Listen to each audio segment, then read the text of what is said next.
So just before we kick off for the day, I'm just going to quickly show you my AMC theater operations on Mars.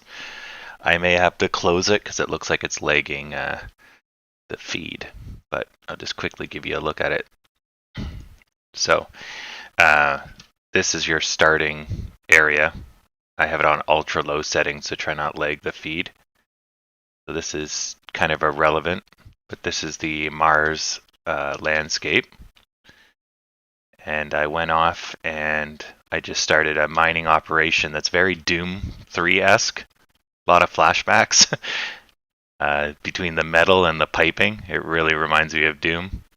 So I extended this place to have refinery and ore processing. And then I'm digging into the bowels of hell down here. I just installed a light because I can't see shit. And the silicone's here, iron is here, and stones here, and nickels there. So I'm doing kind of a strip mine and ice for, liquid refreshments and all that for the AMC theater. I don't know where I'm gonna put the theater yet, but I'm just getting the game. Oops, I ran out of jetpack. Just getting the game set up for my eventual AMC theater operations. Gonna build a nice large side. You can paint boxes in this game, so I should be able to make a big AMC sign as well. So that's what I'm going to be working on the side in between the stock, if the stock goes slow. If it doesn't go slow, then afterwards. But thought I'd just let you take a gander of our beginning operations as we wait for people to come in. Where are we? This one. All right. And there we go.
All right. It looks like we're going to start the day with a small amount of people. Normally we have a lot more by 9:30, but the market is about to open in 1 minute and 30 seconds. Just enough time to try to deleg this game. I really want to keep mining for gold here. But it's definitely having an effect on stream.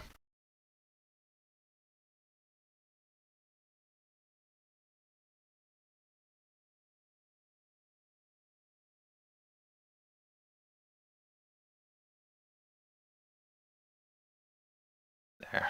What if I drop it down to microscopic size? Okay, my computer should be able to run a 720p and a stream. Let's see. What do you think, YouTube? Are you happy now? Yeah. Well, I don't care if you're unhappy, YouTube. Suck it. All right. What happened to the British overnight?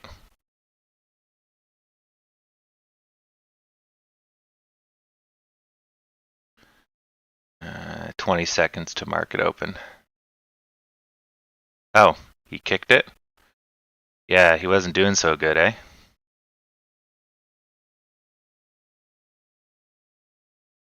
GME is neutral, and we are starting pretty low. Market is open. Game time. All right, so we gapped down low, but we're back to basically the 60 line, which is nothing bad. Just quickly going to look at the extended market. So no trading in the after hours, 2 trades. 1, 2, 3, about 20 trades in the morning, which isn't too bad. So it's always anyone's game the first couple minutes, so it doesn't really mean anything. Unless, of course, you start off like negative 20%, then that means something. GME, they were riding high, nosedive, lift. Oh wait, that's yesterday. Yeah, and this one's delayed. Nosedive. And nosedive.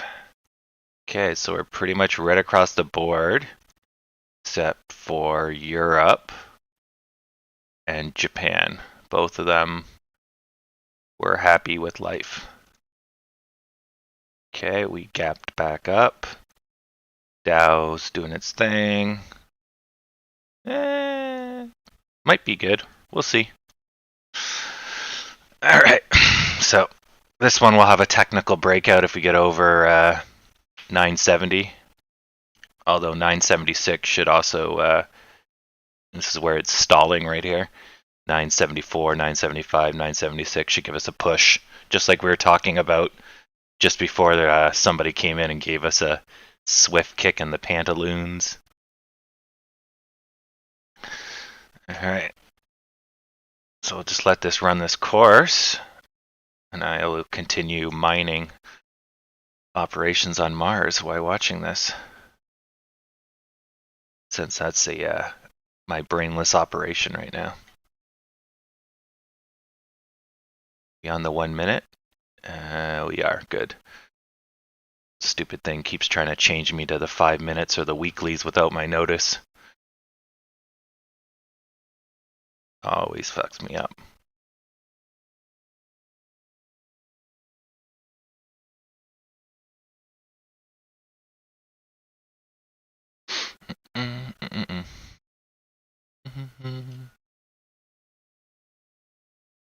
Okay, so not the world's greatest sign starting off in the morning. So we basically went down, fine, came back, couldn't do it, and now we're stalling at 967, which should be a buy period right now, which kind of sucks, won't lie. But considering, oh, no, I was going to say, considering the market is down, it's not unexpected, but really, I don't want to fucking wait another goddamn week for my Lambo. I already ordered it in hot pink camouflage. God damn it.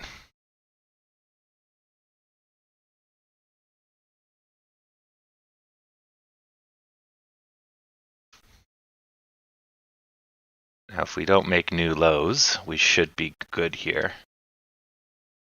What's the volume? Let's take a look. Yeah, 500,000, so piss low volume.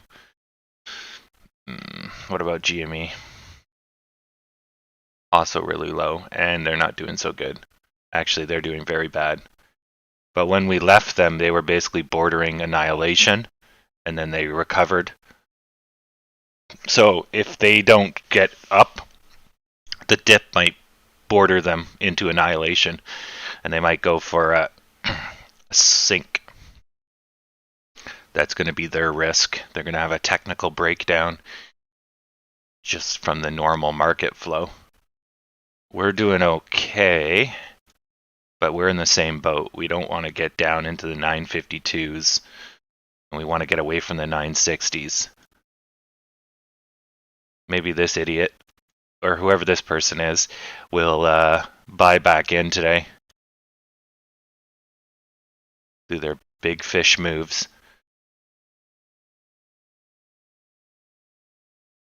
We'll see. Okay. Oh, sorry. Just make sure I'm on the 1 minute. Yeah. All right. Let this do its thing.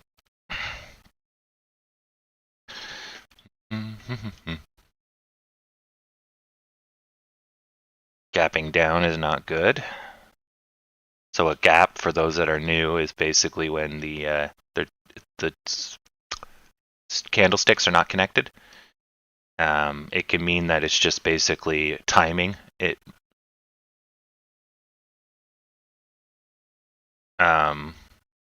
me 1 second, sorry.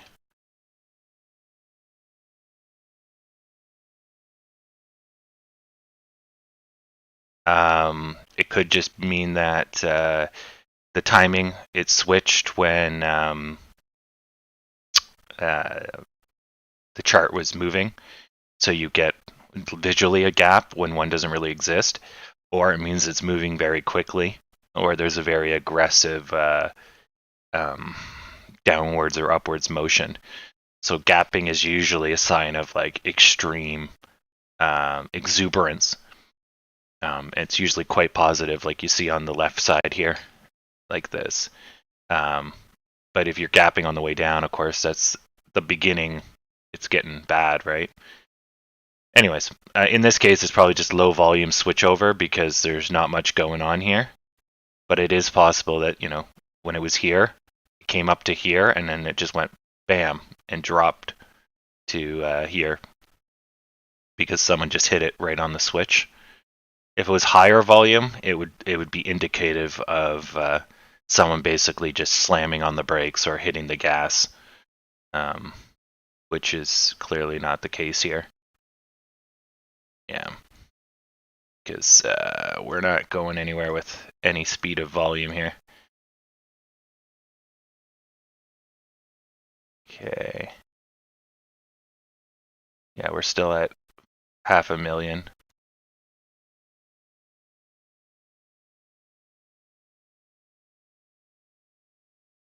Yeah. Okay. Just let this do its thing.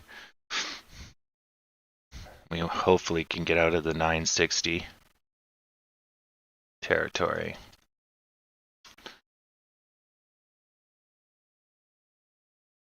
Yeah.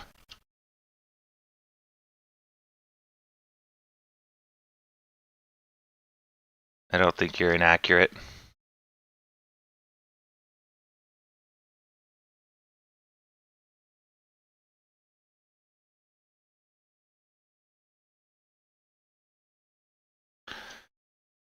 Okay, so it's just treading. So there's basically a line of, we know that because we spent so much time here yesterday. Basically, there is a support resistance line here and a support and resistance line, depending which way, right here. So we're right now batting our heads against it. So hopefully we'll get through. And the whole thing about gravity and all that still applies, if you can remember yesterday's conversation. So we have to get some distance from this bad boy. So it holds up in court. And that might be enough distance. Let's see.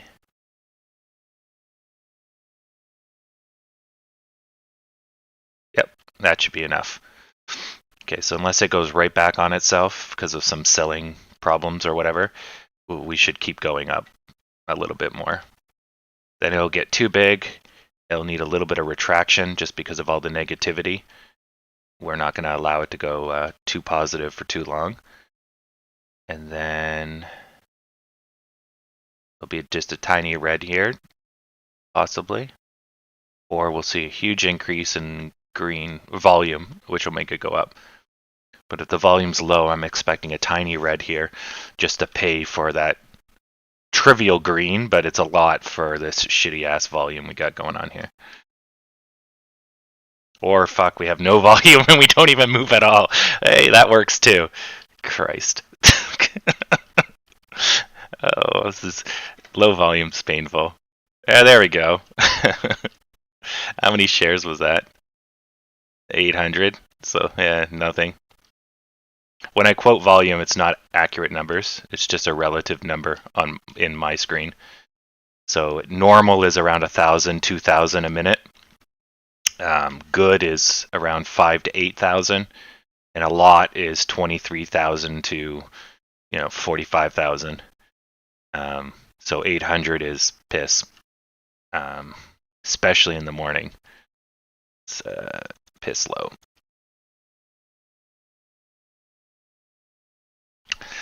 Yeah. Now, low volume days basically tend to be very drawn out. Patterns that are expected play out over minutes instead of moments. So on a high volume day, you might see a pattern actually play out under a minute. So you don't actually see it in the chart because the viewpoint we're at is 1 minute viewpoint. But if you're staring at it, you can see it. And then if it's a low volume day, instead of making like a W over 5 points, it might make it over 10 or 12.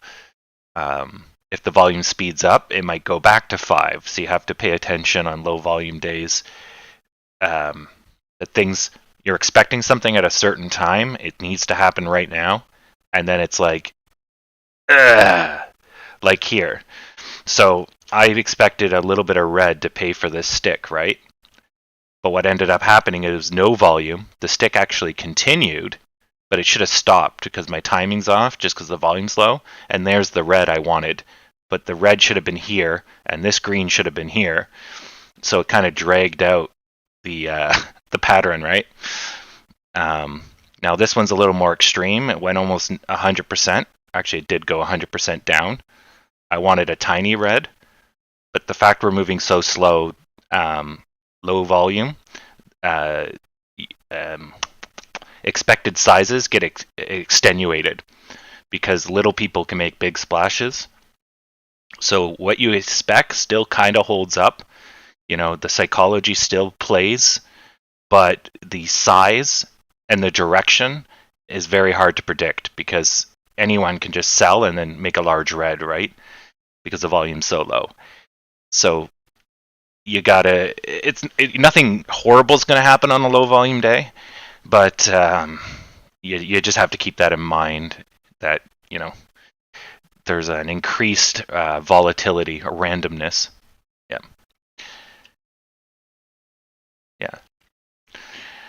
Yeah, it's all good. This isn't I literally, when I made the Thousandaire Club, we had a choice of selections, and I'm like, you know what? This is definitely an addiction counseling group.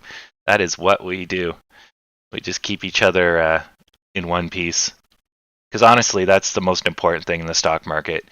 And that's what they kind of mentioned in Wolf of Wall Street, is you just got to rub one out, get those rookie numbers up, because you can't be stressed. This game will eat you alive and spit you out and shit on your family and ruin your life. So you just have to play it for what it is, keep that in mind, or like fighting a war, If you took it too seriously, you'd fucking shit your pants and you wouldn't be able to fight, right? You have to ignore the fact that you could die at any moment, that you're probably going to die. You just have to put that all in the back of your head and play the game, right? And that's actually how you win and how you stay alive, as dumb as it sounds. And it's the same thing here. You can't get stressed or this thing will fucking kill you. And I learned that my first year trading. Like, I was sweating all the time. And you just gotta, nope, fuck it. YOLO. Just let her ride. Yeah. Which is a defense mechanism. Instead of caring, just fuck it. Fuck it. But you can't say fuck it too much, because then you'll just throw all your money in the garbage can. But but you get the idea, yeah. So anyways, welcome to the addiction support group, the Thousandaire Club, where we have too much money and we don't know what to do with it. It's a good group. So we're going into a pennant here. Let's do it properly. Oh, excuse me.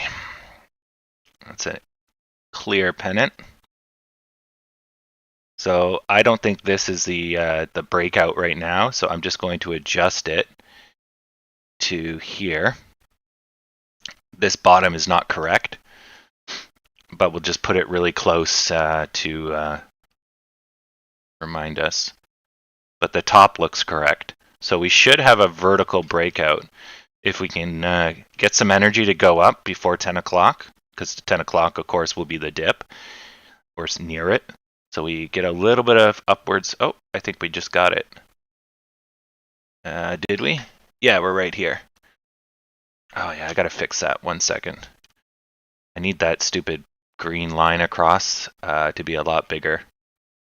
This one.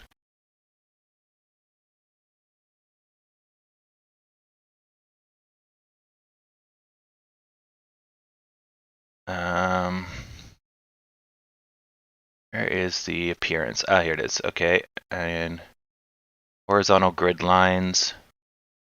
Just make these a little bit, since this is going to be a long day, I'm going to make the grids a lot stronger. Just so it's a lot easier and I don't have to pan as much. Okay, and where is... I'll make the crosshair a little thicker. And the last price line, where are you?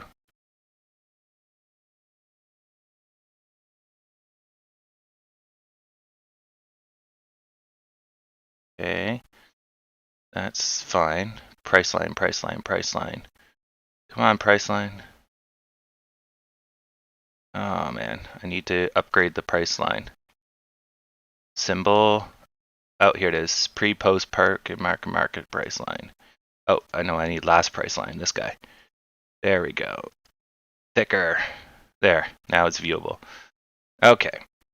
So this scale right now is locked at 5 cents. So each one of these squares will be 5 cents. So there's a lot more lines on the screen now, but at least that way I can just leave it up and I don't have to move it around every 10 minutes to readjust. Plus it'll make it easier. You'll see better. This is super fucking useful. Thick lines. I love it. This is when I first learned stock trading, this cursor with the double lines. I was like, this is weird. Why do you have double lines? And then you're like, oh my God, it is the greatest thing ever. Because you can immediately put your mouse on something and then look left or right and see where it goes. Like, God, it's so good. And then you got your horrors. You can do oh, is there support here? Is there support here? You can test, right? So this might be a breakout, but I don't think it is. So I'm going to readjust this to here and readjust this to here. So it's still within the pennant shape, and we'll just let this run its course. GME is taking a nosedive, Dow's kind of down, NASDAQ is recovering. They're flat. God damn it. Will you just sink? Sink, Roblox. Sink. Hate you. Yeah, so this is some negative pressure from both of these, but I'm hoping we don't break down. Although we might do a technical breakdown, unfortunately, but we'll see.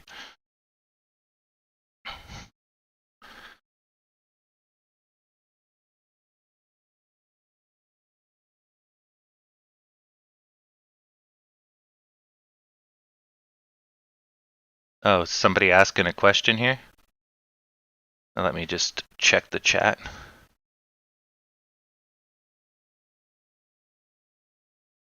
It's Tom Ware with the folding chair. Yeah. Oh, and I just realized we haven't seen Stacy in a while. I was like, speaking of people that have disappeared.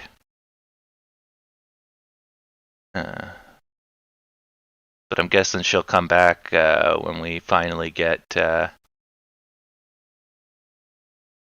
some positivity in this stock.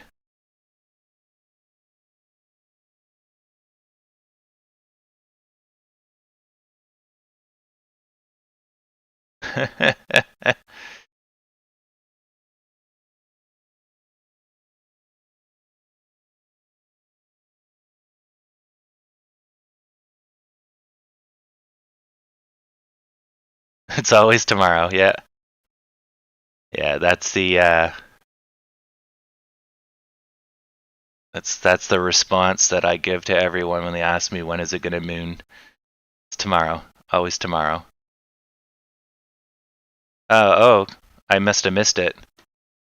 Now that's good. At least she's still around. Yeah. No, it'll always be tomorrow. You can't predict the stock market. Not like that, at least. You know, we could probably make general statements like, let's see, when the pandemic is officially called over, when Fast and the Furious comes out, you know, we could say when everything's perfect, the stock's going to go up. And yeah, that's true. But then it's like, when's that going to happen? Is there going to be new strains? Like, so yeah, you can make predictions like that, but they're absolutely stupid. When everything's good, the stock market will go up. Well, no fucking shit, Sherlock. If people get richer, they'll have more money to spend. Uh-huh. That's how it works. You know, if people walk around a lot, eventually they'll get hungry. Mm-hmm. Like, it's just simple, stupid, you know, yeah, sure, you're right. But when is that going to happen? And how is it going to happen? And to the extent is it going to happen? Nobody knows, right? So you can't guess that. But definitely I know the stupid pandemic is weighing on us because it nuked our stock. Like, we were going up to 30 or at least 26. And then we just decided to take a nosedive to 9, now twice. And the treasury yields are a little disconcerting, but I think that's the the larger market being upset. I don't think that affects us, and we're retail investors, so do we really care about interest rates? Now, however, the average American has less than $100 to their name, and I think the last poll, 47 or 57% of Americans couldn't cover a $10 bill. If someone just dropped $10 on them, they wouldn't be able to pay it because they're so maxed out. Or they put all their money towards paying off debt, so there's no free money in their bank account, and they have no savings. Canadians, I think, the last poll was yesterday. It's 57% of Canadians are at risk of insolvency. So if the interest rates, say, double, you would have 57% of people getting fucked, kind of deal. So I think that kind of knowledge weighs heavily on investing, because you're not going to go risk it all on AMC if your mortgage just doubled, right?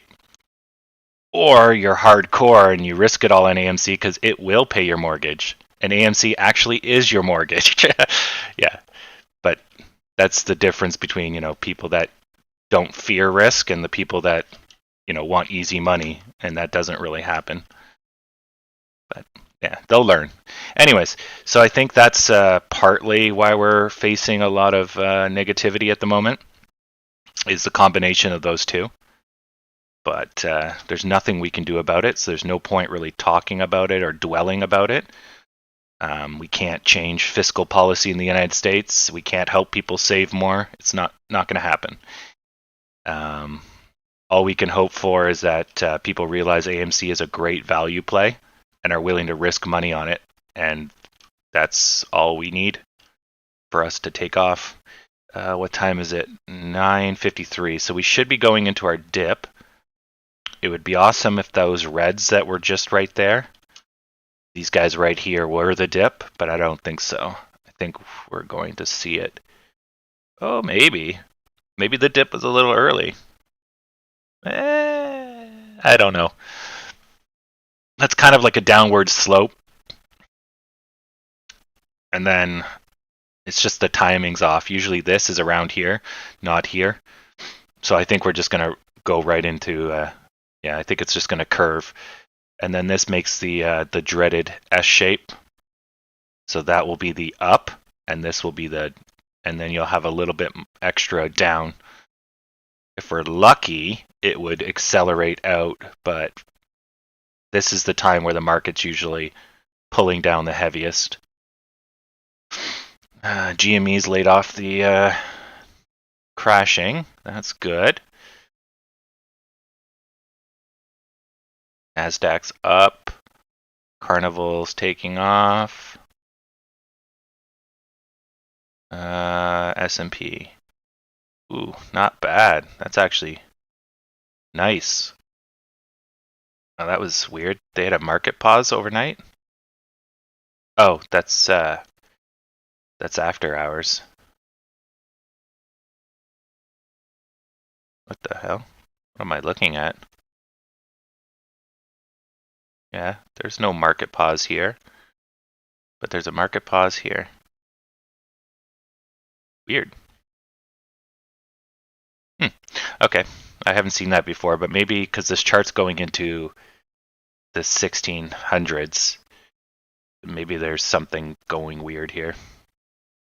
The chart should end, you know, weird. So pennant shape. This was probably the breakdown. So you see it pushed over the line, and then it accelerated a little.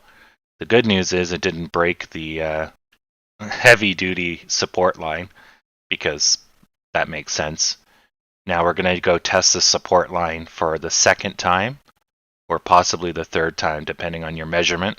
Let's say this is the third time. So this is probably going to be a double whammy. So we're going to get dragged down because of the market. Market will go into its dip. And because of that, we'll then get pulled to here. And if we touch it for a third time, this will probably be the time we break through, because we also are assisted by the Dow's doing its thing almost perfectly to my drawing. Nice. If GME rockets up, we might be able to sustain, but fudge brownies. Hopefully we can stay away from this, but we'll see. We'll see what happens.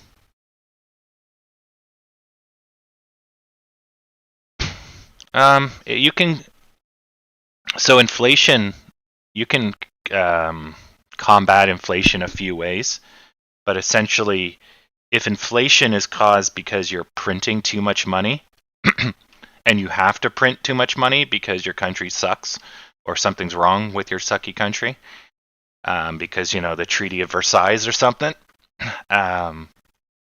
then you're screwed, because the only way you get out of your debt hole is by printing more money.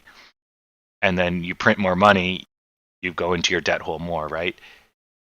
But when it comes to the US, they are printing money, but it's not their way, not their chief way of making money. So all they have to do to control interest rates is just print more or print less money. So just control the money supply. The downside is if they control the money supply so much, so driving down interest rates, they can't do anything. They can't spend on capital projects. They can't, like, they have to do stuff that eats money and doesn't produce more money. So, yeah, you'd have to basically spend your way out of a recession, or risk hyperinflation. But a little bit of modern economies work on a little bit of interest rate, because if not, money becomes less valuable the longer you hold it, and negative interest rates are weird. You have a declining thing. You got to spend it now because it's becoming less valuable. And that's a really hard way for an economy to work. Like, you're constantly losing money nonstop unless you spend it. But of course, well, there's only so much you can buy and do, right? Eventually somebody's hoarding the money. You can't just keep giving it to somebody else. So Anyways, it's that's more high-end economic theory, but as long as you're not printing money hardcore, uh, your economy is not too hard to control. The big problem with the United States is that they're an economy on consumption. They're based on consuming stuff, which is great because all your people have to do is buy shit and your country's rock solid. That's perfect. Well, I shouldn't say that's perfect. It's a strong economy style. But the problem is when they get spooked because you're going into a recession and people are losing their jobs, they don't got no money or they're hoarding their money, then they can't buy stuff and your whole economy grinds to a halt, which then creates the very recession that they're afraid of. And so that's when you have to do what they're doing, quantitative easing or stimulus money. You have to basically pump money into the hands of the consumer to keep everything running because your whole economy is based on consumption. Now, say like Canada or some other European country, we're not a really consumption-based economy, so there's a lot to saving and hoarding money. We let's actually Japan's a great example. Japan is all they do is hoard money, and they invest it back into the country. The country actually holds more debt government debt than the United States. The GDP of Japan, I think, for every dollar they make, they lose $3 or $5 to their debt. But because their public does such a good job at saving money, they're basically every time you make money, they buy government bonds. So the country's like sinking like a stone, and they're just propping it up with their own personal money. But that's a difference in economies and investing style or personal finance, I guess, culture. Anyways, so Japan doesn't run on the idea of consumption because that's not how they work. They're minimalist society to some extent. They're not hardcore capitalists. So saving money, interest rates, investing, generating wealth through other means is how the government has to go about its business. Versus trying to get its public to just spend. So when a recession comes, that country is relatively recession proof because their people, if they freak out and save more money, wow, nothing changed. You don't have to spend your way out. But that's Kenyan and the other guy. There's two sides of economics in the 80s. And one of them believes in like hardcore spending, and the other one's in investing, infrastructure, saving. But Keynesian economics. But anyways, you can look that up. That's a little outside of the scope of this channel. But a nice sidebar in case you're into that kind of stuff.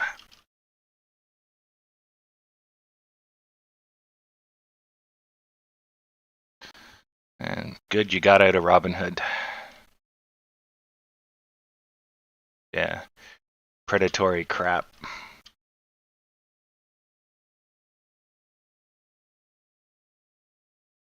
Like, it'd be nice if they were actually doing what they say they're doing, but they're like, we're going to democratize by being the very evil that we said we were going to fight.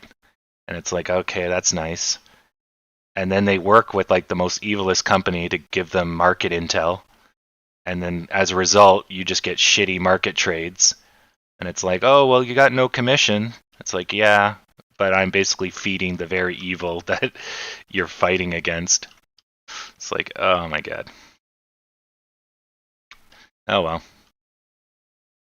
And of course the CEO's a giant dick, and the way they treat their customers is horrible, but that's, all big business.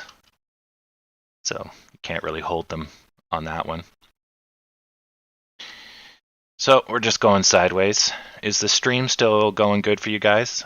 YouTube's giving me a ton of warnings, but I'm just ignoring them. AMC theaters aren't going to build themselves.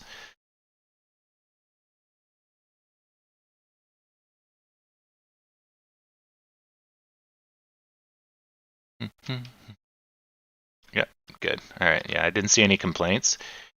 it's probably not that bad. It's just if YouTube senses anything wrong, it flashes a whole bunch of warnings at you, like the world's coming to an end. And I think if I'm running a game in the background, you guys get about like 3 to 5% dropped frames, and then basically you guys won't notice.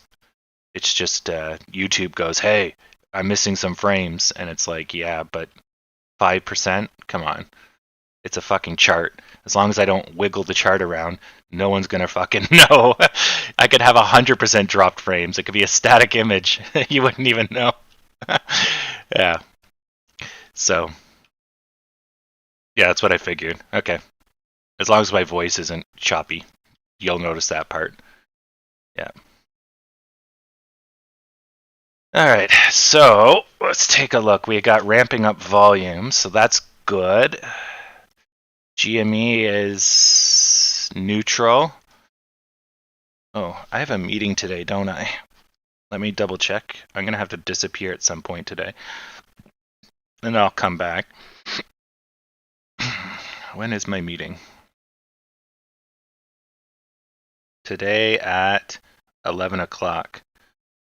Okay. So I'll take off for probably an hour at 11 o'clock.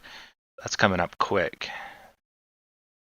I'll still be here, like this will still be running. I just won't be able to talk to you guys.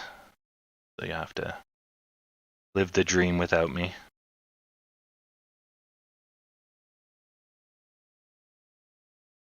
Okay. And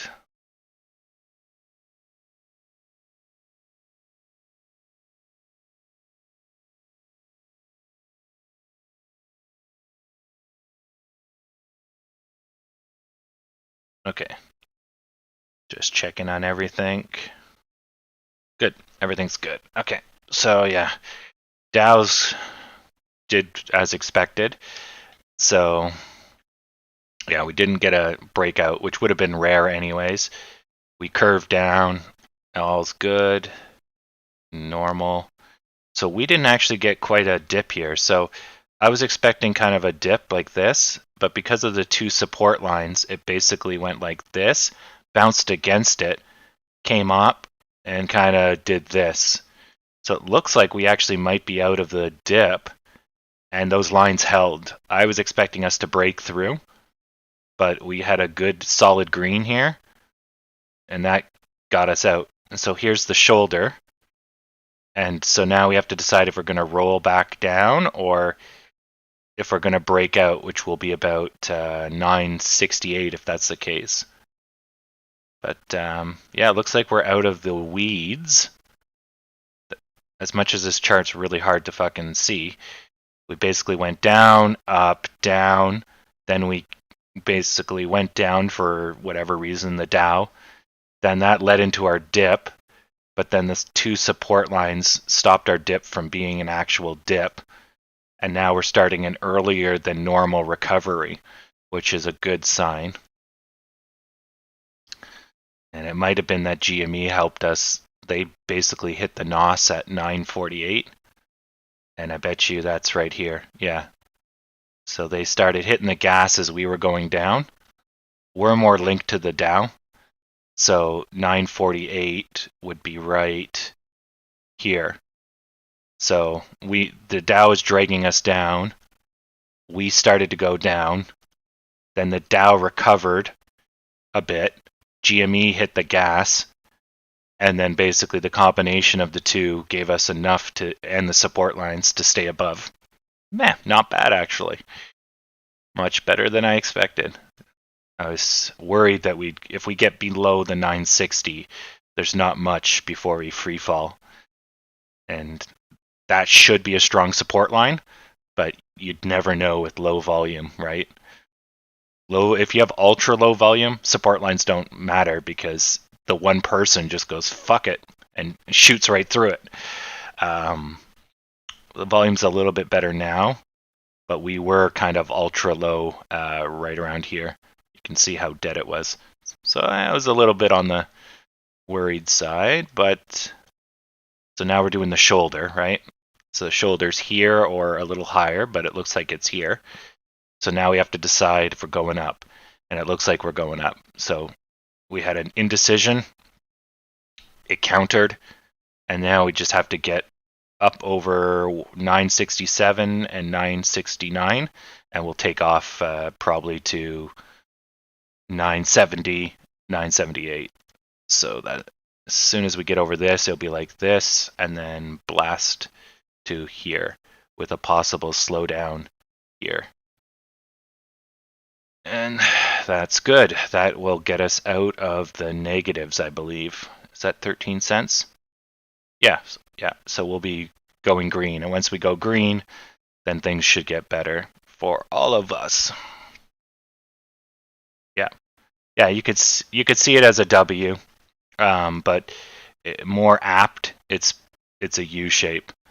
But then a W, right, is just a U shape with something in the middle. But what makes a U shape different from a W, right? So W is quick in, where this is a gradual in, and this is a quick out. And there's usually always a middle piece where they try to escape. With a U shape, the U shape could be full of escapes and crashes, right? And it's a gradual increase in sellers and a decrease in sellers, or it was a gradual decrease in buyers and an increase in buyers, depending on who is at fault here. So the U shape is more common because you had your turn, now it's my turn is very common. Water goes in, water goes out, in, out, in, out. You know, I'm happy, I'm sad, I'm happy, I'm sad. It alternates. Yeah. But you could argue there's a W right here, but this would be way too wide and way too broken up because of this guy here. A W has to stay tight, whereas a U doesn't. A U is more of a broader trend. A W needs to be tight, because if the W shows a whole bunch of weaknesses and like lines like this, it's not going to hold up because they already tried to go these ridiculous amounts. Then why the hell would they be able to do it a couple minutes later? But when they go in easy, then they can come out easy because that was the first time, and now, that's the second time. Angry face. Anyways, just to clarify, there is a difference between the two psychologically. You should be getting no leg from me now. Yeah, or just drag the. It says excellent condition now.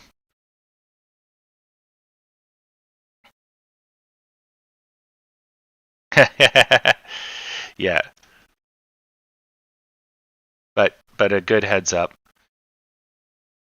Yeah, yeah. Dragging the bar or reloading will fix the leg, which is it happens because I'm running a game in the background.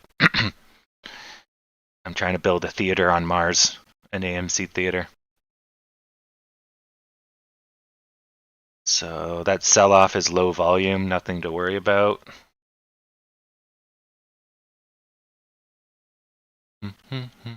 Oh, actually, I know how to fix this. Okay. I can go into... so the big problem is that Windows keeps deallocating resources for OBS. But I just remembered you can do that in Task Manager. You can right-click on the process and set its system requirements. So I could just set it to a dedicated core and crank up its stuff. Okay, I'm just going to Control-Alt-Delete, which might make the screen go black for a second. Okay, Alt-Tab. All right. Yeah, see, I'm using 100% of my CPU, which is what's murdering the feed. Okay.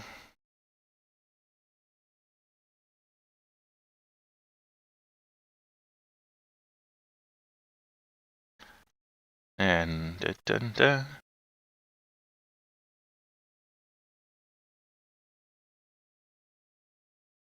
Yeah. So the browser pages I use eat up 3% of my CPU. Each time I do a browser page, which is the chart and the chat, it adds another 3% of my CPU.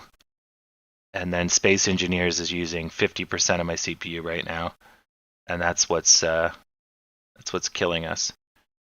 But I should be able to adjust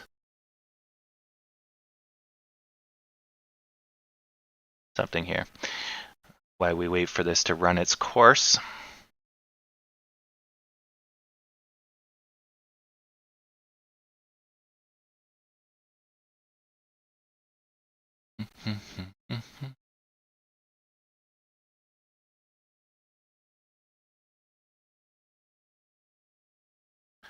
It looks like I'm gonna need a better computer. I'll finally have an excuse now to pimp my ride, per se.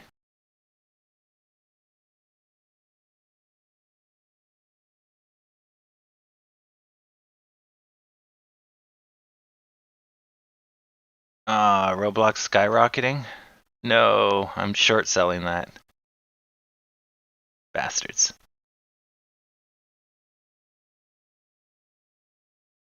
And on high volume too. Whew. Okay, we'll just close our eyes to that one.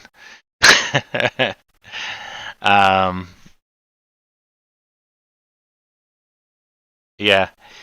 So to answer the question about does people holding at high prices make a difference? And yes. So two things happen when people hold. They eat up the available float, and then they provide what's the term? Price stability. So, well, I guess instability. If all things go bad, they become sellers. But if we're looking from the side of a buyer, then when someone locks in at a higher price, they're eating up the available shares. They're maintaining a position that helps build up the core market capital of the company.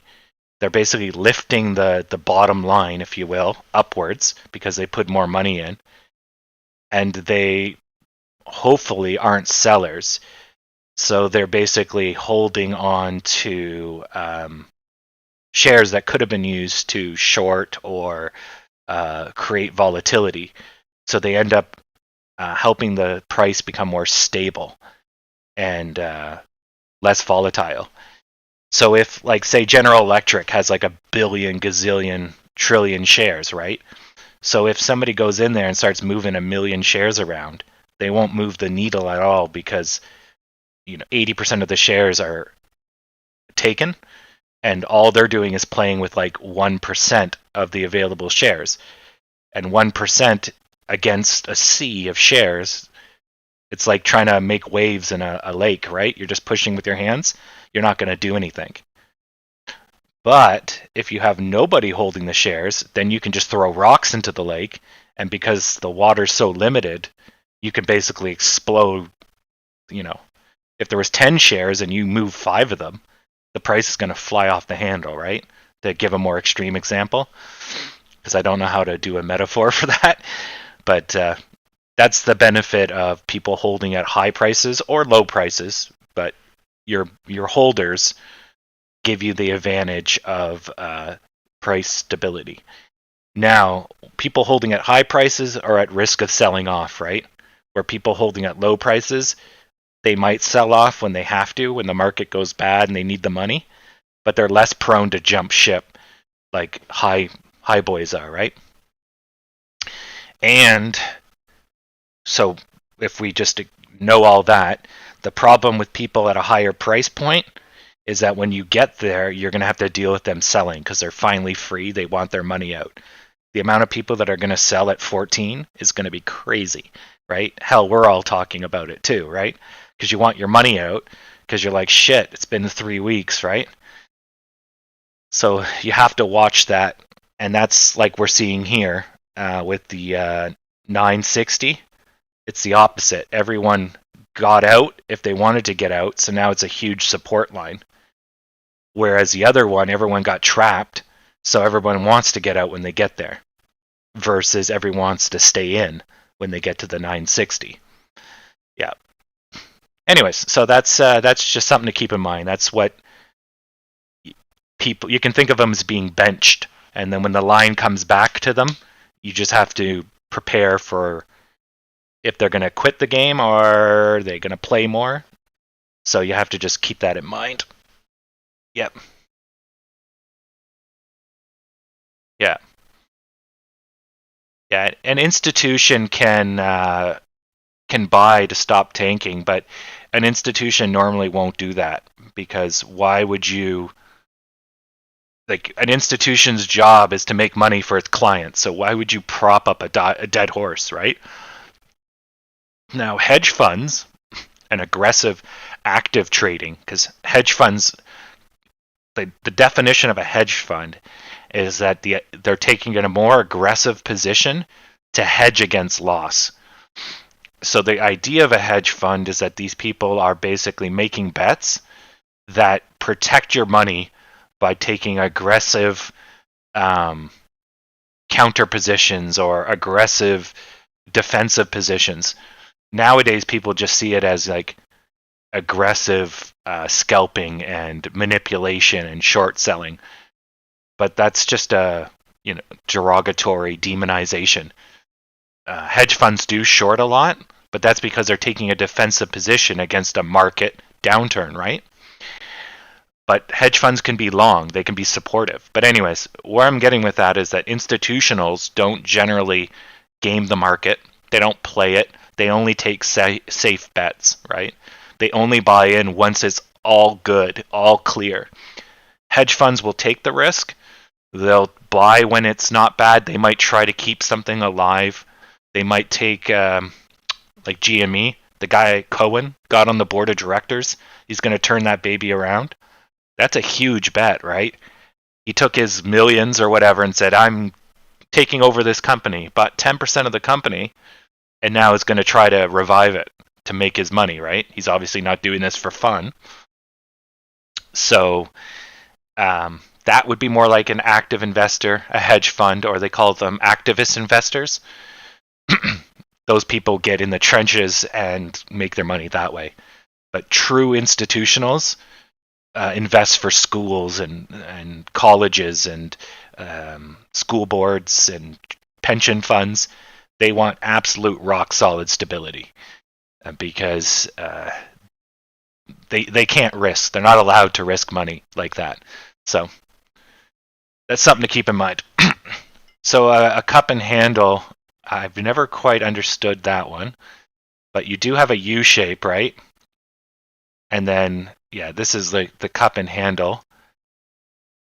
But to me, it's a U shape, and then the U shape has a decision. If it rolls, then there's your handle, right? So in this case, though, it didn't roll. You didn't get this shape. You actually got this shape. So you can't just turn that into a handle as well. What's going on here is that my original U shape, the shoulder was here. Well, this U shape is going to try to make it to this shoulder. So it's just a larger U inside a smaller U. So this first one rolled, but then it recovered. Now it's got to get out of the second one, and that's what you're seeing right now. And you're also getting a W here. So see, it's one square, 1, 2, 3, 4, 5, 1, 2, 3, 4, 5, 6. See, that's a W, proper W right there. But the larger picture is a U, and the even larger picture will be a giant U. But whether we do 3 kings to get there, do a channel up, are we going to go flat? Are we going to curve? Hit this line again and off we go? Who knows, right? Also, remember I was saying you get 3 hits, right? So this is your 1, this is your 2, this is your 3, and we didn't make it through, so then you get a reversal. And there you go. And that was your 10 o'clock dip that we completely kept up by the support lines, which is very good. Bad we didn't get much height. We should be getting a lot more height now. Like something good like this. But I think the negativity of the market is causing you the troubles. Yeah. But anyways, so that's what's going on right now. So I don't know exactly what's going to happen because the volume's low and we need the Dow to recover before we will. Everyone else is... Yeah, that one's a weird one. It's like good, it goes down about half, and then it's flat. And that's usually really bad. So everyone's excited about something, then they're like, I'm not feeling it. And then they're like undecided. It's like, that generally doesn't end up like this. That ends up like this. You know, if you're at a party and everyone's happy and then they go quiet and then nobody moves, that's not a positive thing. If everyone goes quiet and then they're like, oh, fuck, it's nothing, that's okay. And then that's your normal this shape. But yeah, if it just goes dead silent, it's like, and we just found out someone got murdered. Like, it was Professor Snape in the library with the Quidditch stick. I'm surprised they haven't made a Harry Potter Clue edition. Oh no, Dumbledore got shanked. That's great. Yeah, so we just got to let this run its course. The volume has picked up. We're now at 4 million, but we're normally around 20 million at this time. So, piss low. The good news is we're doing okay. Ooh, the volume's getting kind of... The buy sells are getting pretty big. Now, we'll see this. I want to stay away from 960, but we might not have a choice here. And we might bounce here and then form a crown. We'll see if that works. If not, this would roll down. But judging how we have so much support here, I can't see us coming down unless we get a lot of volume, because the sellers know this is our bottom line. So what's the point of selling here if we're going to end up higher later in the day? So why are they having such a negative mentality when we have such a good possibility of money? So I don't know. Don't know.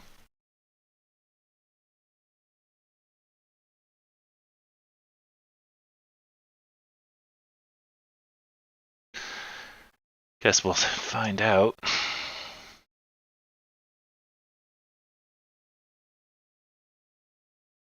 And then I'll disappear in 30 minutes just for that meeting I have. I run a bunch of students on the side here. And let's start off with some lemons early today. You know, really, citrus really helps the world out. Just put it at all the critical paths here. There we go. You know, we have magic citrus at our disposal, and I just fail to use it. I don't want to wear it out, but get it going. Plant us a nice citrus tree. Go. Confuse the crap out of anybody that's tuning in today. All right.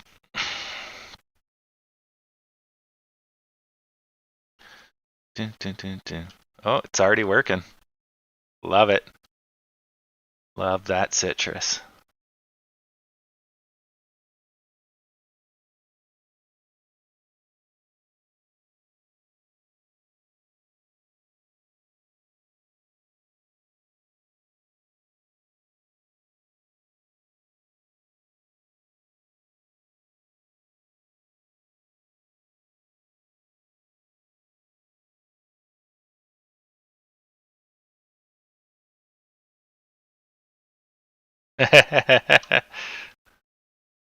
Yeah. We'll need to get some, what is it, ASMR sounds? Hey there. Soft voice. You know, when I'm feeling down on the stock market, I like to draw myself a little lemon tree. You know, there's no bad stocks, just happy little stock accidents. Yeah, that's it. Just trade until you finally make it rich. There's no right or wrong. Don't worry. Be happy. Yeah, everything's good. And if you like my paintings, well, maybe you want to donate to charity. They do good work at wherever that place he keeps doing his paintings for. Yeah. Although I tried hiding my lemon in a bush and got some jail time. Just gonna advise against it.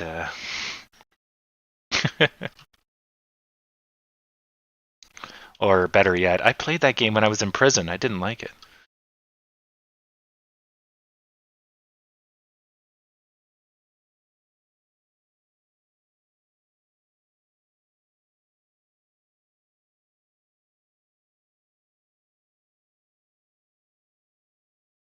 Right. So, slow boat.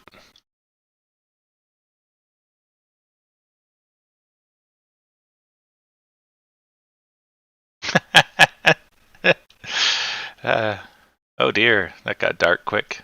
Yeah. And that's how the family of four got decapitated. Wait, what?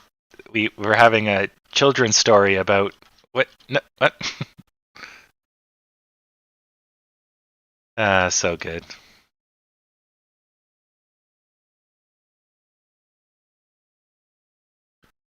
No, how you're supposed to react to that, Howard, is more like a curious face, like, "Oh, do tell me more."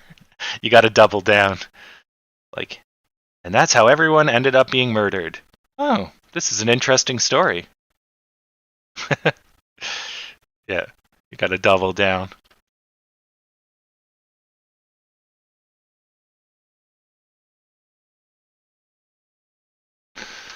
Yeah.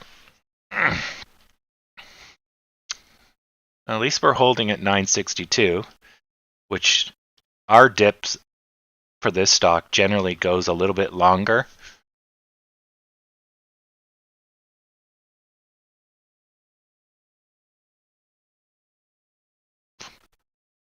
So they had a second, or their actual dip was delayed. So the pressure was not strong enough. So they kind of went sideways. But essentially, there's their dip. It was just being kept afloat by some buyers. Yeah. That's good.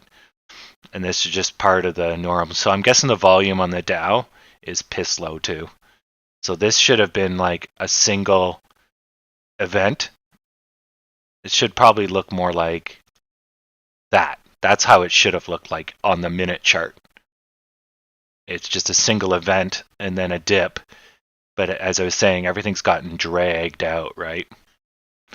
Because I guess the volume might be slow across the board. Duh. Yeah, that one's going into a.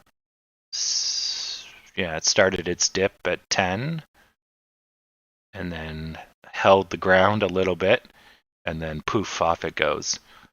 And must have been some exuberance. Same thing that kind of kept them afloat here.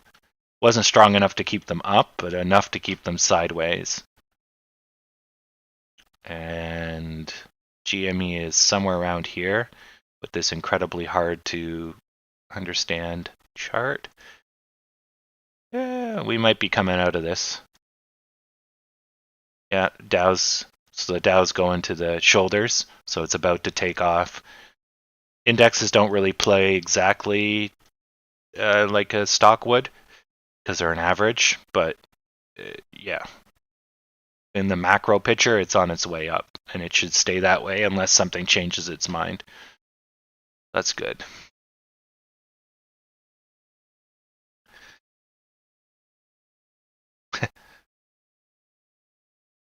Yep. How I Met Your Father, 2020 edition.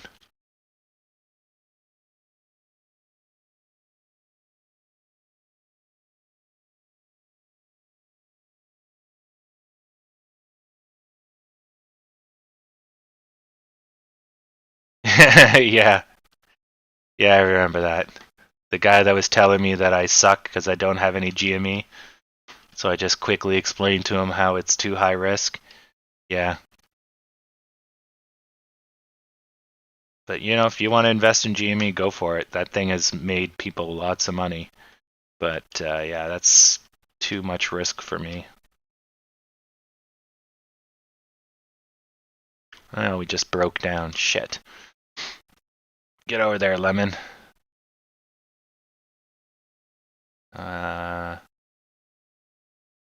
That might have been just an overzealous sell-off. We should see green that just completely counters it in a second. Some piss slow volume. We'll have to expand this tree trunk. Yeah, you can see on the bid ask on the left right hand side, there's some heavy buy numbers coming in. That's good.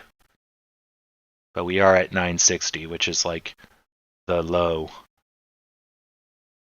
And there's some selling coming in.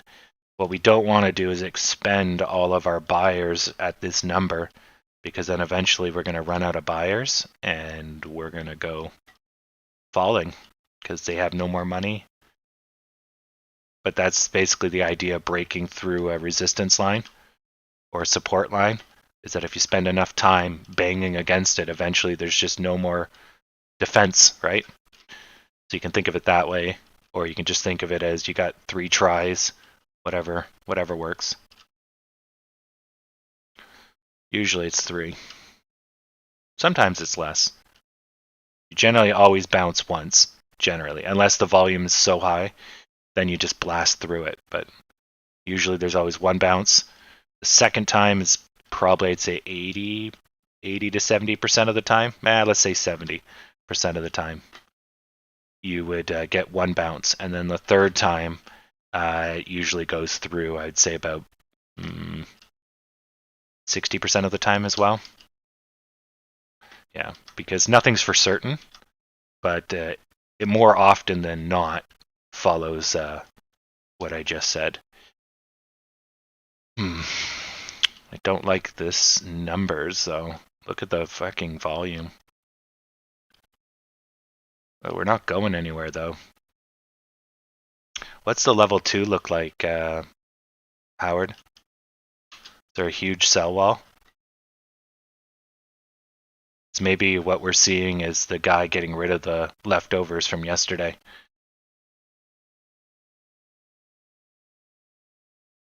Same arse hat might have got in earlier, and now he's doing the same thing to us.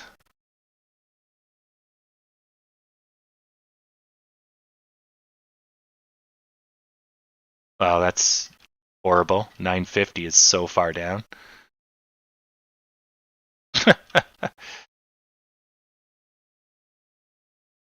Okay, so nothing. Wonder what's up. Because last time I looked at the market, like, we're not going anywhere fast here. GME is not going anywhere either. Dow's going sideways. S&P's recovering. Very good. So this shape I call the chalice. For those who are new here, essentially there's a rapid drop, period of flat, and then back up. And that's basically a U shape that collapses in the middle, which could turn into super negative, but because it doesn't, that kicks off the recovery phase. Whereas a normal U shape is just the sellers can't overwhelm the buyers, and the buyers go long enough without falling down, that the buyers then eventually get their turn. Whereas here, the sellers do win, but the buyers come back and don't allow it to take away from the U-shape. And that usually then accelerates the side. So the chalice sometimes looks like a U, but often it's this. It goes down, comes up, and the other side is faster, tighter, because this was their kickoff. The same rules apply, though. Once it hits the shoulders, right, it might make a decision. In this case, this is an index, so it's not always the case, but in this case, if this was a stock, that's exactly what would happen. So it came up to the shoulder, said, do I want to be this number? And it said, fuck no. Now, as long as it doesn't go past 50%, Jesus. Well, I was like, and now it's fucked. So now that could be an oversell. So what you want to see now is a really fast green recovery, saying, no, buddy, that was too much of a sell. If it continues red, then it's done for, because it was committed, and then it was a commitment. Which is, is where it's going. So I wonder if that's going to affect the Dow. Yeah, there's a bit of a sell-off there. And the GME. And what about us? Yeah, we're still doing okay, but I don't know for how long. Both of these just took a kick in the nuts. I mean, it's not horrible, but that was a big 1 minute sell right there. Yeah, see, everyone. The hell just happened? No, there's something triggered a cross the market sell. Like, that's huge for the S&P. Dow's not so bad. NASDAQ is okay. But yeah, somebody hit the sell button. Now let's see. Gold probably went up. No, it got sold off too. Interesting. I wonder what happened there. Well, as long as we don't see the results of that, I'm happy, but chances are we will, so that's unfortunate for us. Broader market is dragging us down at the moment.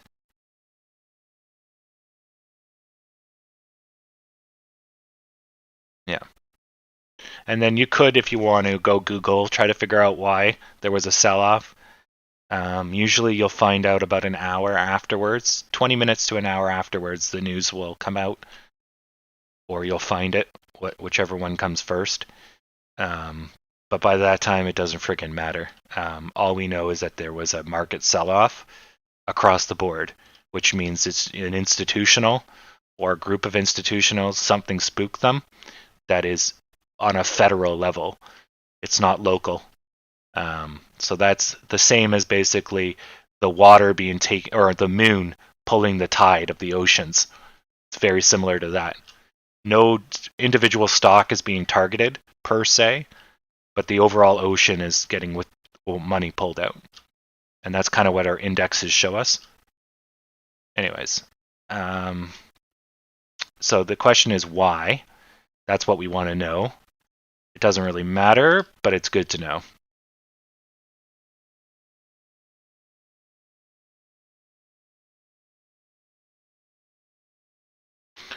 Yeah. Or it'd be nice to know.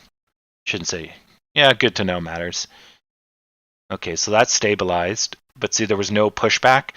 So that was like, I'm out. And everyone's like, okay. So this here is probably a fake recovery. And so this is probably going into a U shape. And basically it said, nah, this is too much, too quick. And this is the correction. So you're basically watching to see if it makes a new low. It doesn't matter if it comes back down, as long as it bounces and fixes itself.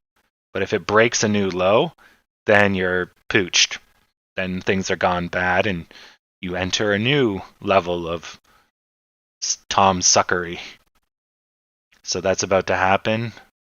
So 33541, which were moments away. So now you're seeing it ramp up because everyone knows it's going to happen.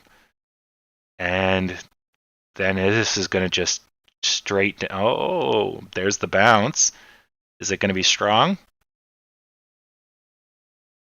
If this is weak, it's just going to go ramp. Big red. Come on. Oh, it's thinking about it. Come on. Come on, little Dow. You can hold it. 28 seconds. Hold the line, little Dow.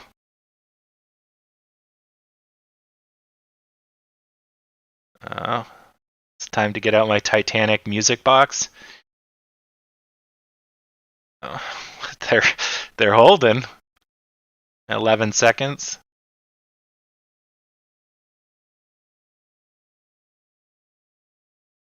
So what might happen here is if it keeps going back and forth like this, you'll just get a big sell-off. Like someone will just hit the button because you'll need a large volume to break through. Plus, you're also going to get the technical breakdown from here. So now we're going into a technical breakdown. So this is going to get big. Now, there is possible a huge green would come in and erase this. You know, somebody might just buy in en masse. Oh, good pushback.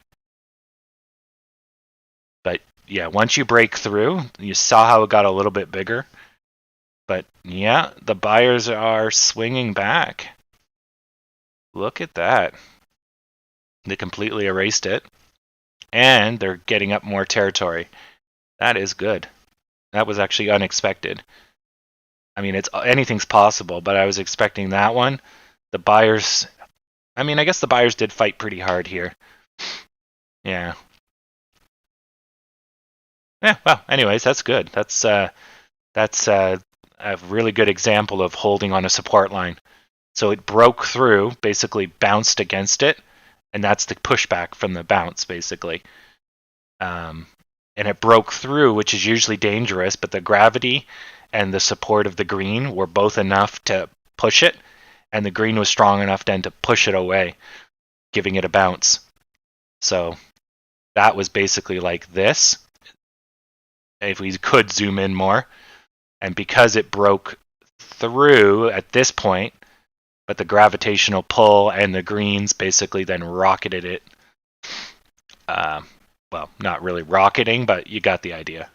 Now we run the risk that the steam wears off and we roll. But if they can keep the pressure up, we should be doing something like this.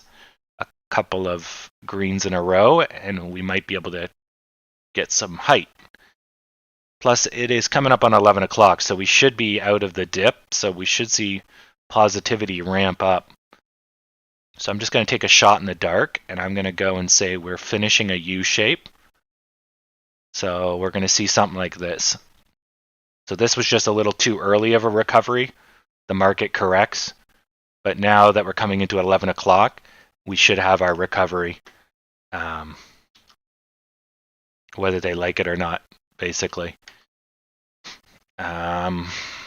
So same thing for us. We held. Very good. But we're not getting any height.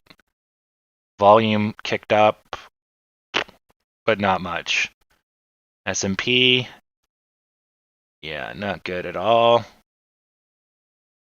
NASDAQ is trading collapse as well. But it did resist, but it's not doing a good enough job of getting past the line. So the gravitational pull of the line is probably about that big. So here it came down and it bounced on this green, but it didn't get enough height, so it's getting pulled back. And so it bounced again, but it's not getting enough height. So now it's going to break the line, and it's going to probably go to a right about here. Yeah, unless they push it back. But yeah, once you go over the line, then it's like you can fall. But indexes don't work exactly the same as stocks. But that would be what would happen on, say, AMC. And it might still happen for the NASDAQ here. That's why if you're hoping it goes up, it's why it's dangerous when it gets to its bottom lines. So see, like that's super unexpected. Like, look at that turnaround, right? I would not have predicted that. So in a normal stock, that doesn't happen often. When you're breaking a new low, usually you collapse, but they just stepped on the gas pedal. But that's because it's an average. So, you know, somebody somewhere bought into something. Now you're getting a nice W shape. So W's fail here, fail at the middle, or let's say here, fail at the top. It's going to be one of these. Now, again, it's an index, so it doesn't quite follow suit, but these would be the points where you'd watch on a regular stock. As for us, we are just going really slowly along. GME might be going into a W, but see, this has a bigger middle, so more likely, because also I'm negative about GME, more likely this would be a crown shape. But because there's no side here, the side would be this piece here from yesterday. So I don't know if you're going to get a crown shape. As soon as these people get their money threatened, they'll sell, which is what happened here, more than likely. But that means only people that are left are these guys. And there was a buy-in here. So the risk to these guys, they're all happy. These people are gone or they got back in. So I don't know if they're on their way back down. If you would have lost the new people. So this guy here, you lost half of them here. These guys still exist. You gained these people back here, but then you lost them here. So now you're zero, except for these guys. So this could go a little further. If these guys get spooked, then you'd have a floor down here, which is what a crown is all about, kind of deal. But yeah, it's a little difficult because it's so spread out. I'll be interested to see how that one plays out. If it remains pessimistic, I think you're going to get these guys bailing. But GME has a great ability to pull money out of its ass and go flying. So I don't know. Okay, this one's doing good. So we look like we're on the recovery phase. Yeah, so the Dow's going into the U shape. There'll be a little bit of, well, again, it's an index, a little bit of resistance at the peaks of these guys as it tests them. But yeah, that's going properly. And we could be going into or be in a really large U shape like this, right? It's quite possible. I don't know where the shoulder would be though. This guy here, there's no real shoulder. Partly because I think this was more of a we're going up, but we collapsed. So there's a whole bunch of technicals in here. It's not very consistent because we're being pushed and pulled by so many different places. So I think our shoulder would be this guy or this guy. It should be here, but this is not anything. This is nothing really, because this was us defying that person here, right? So this is kind of all its own little world, this guy, and this is all its own thing. So it's hard to draw from that. But I think, yeah, everything's looking Millhouse, so we're looking good. We could argue there might be a pennant shape here, or at the very least, a trend. Because of whenever there's indecision, there's usually a pennant shape, whether you can see it or not. Usually. Unless the indecision goes the other way, which we see from time to time when you have like a expanding fan, which is Again, super weird. All right, 6 minutes. Then I gotta go to my meeting. Yeah.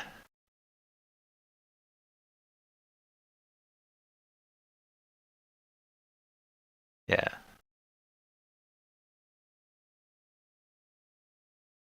Yes. Yeah. Morale's important. Yeah.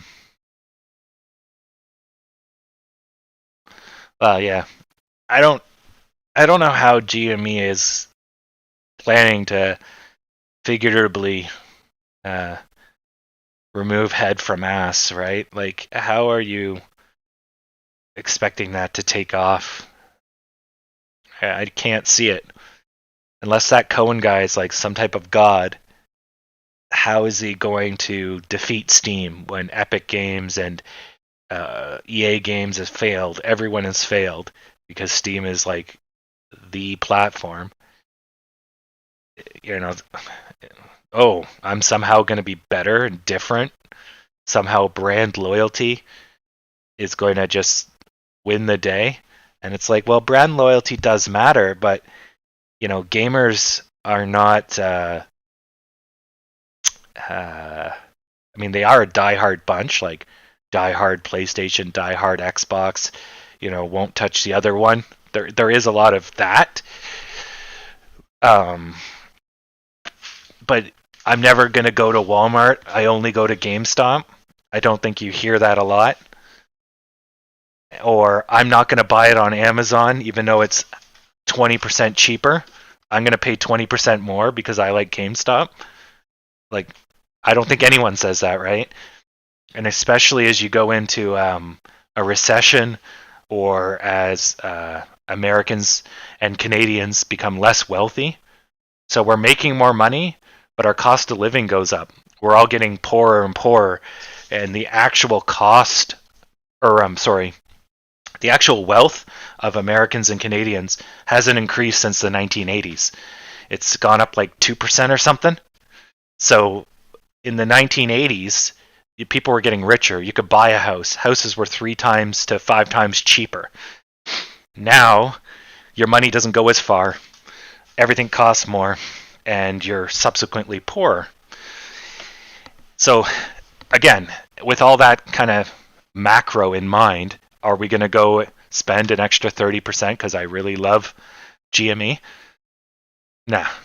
People go to Walmart and buy half-price steaks, and the taste is bad and whatever because they want beef. Yeah, some people will go get the premium cuts and pay, $50 a shot. But the vast majority, nah, they just want the taste, and they don't care about they want the taste with the lowest cost, right? That's why McDonald's is successful. That's why fast foods is successful. But with a video game, you're guaranteed to get the exact same product. So it's like going to one McDonald's for $10 or going to another McDonald's for $5. If they're exactly the same, why not pay $5, right?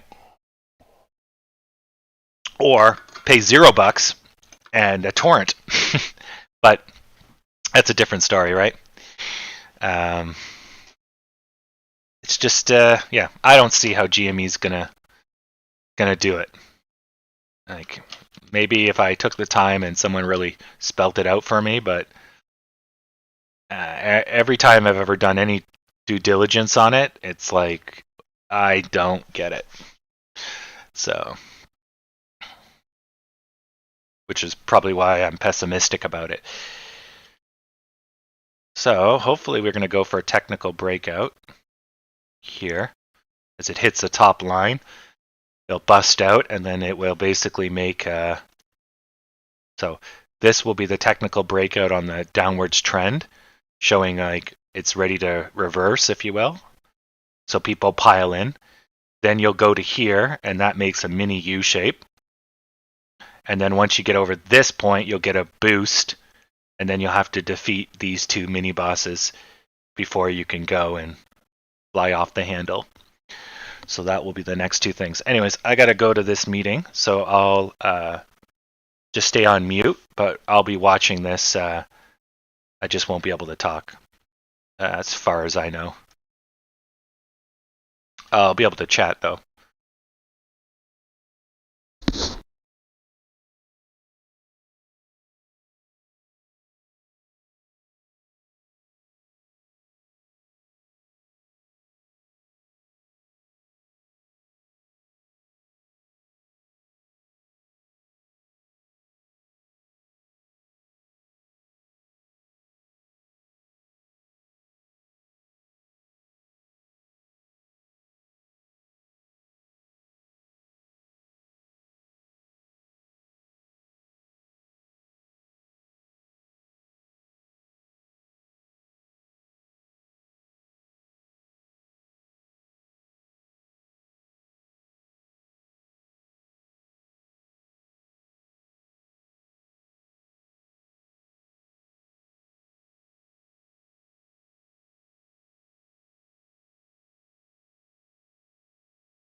Guess who's back?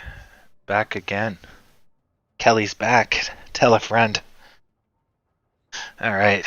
Yeah, that was the project closeout meeting for my students that I mentor.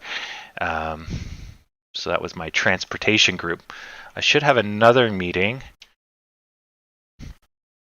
but I don't know when that one is. But, oh dear, was it earlier today?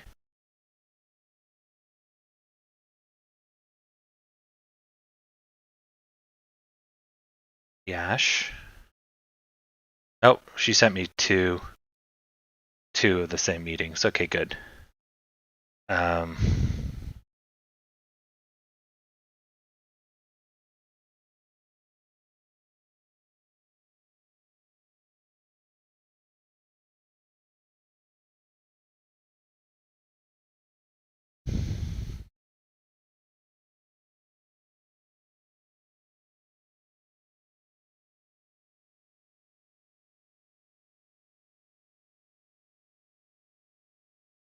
Oh crap, I missed the other one.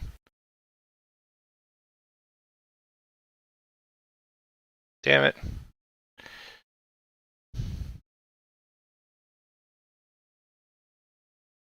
Oops, that's bad.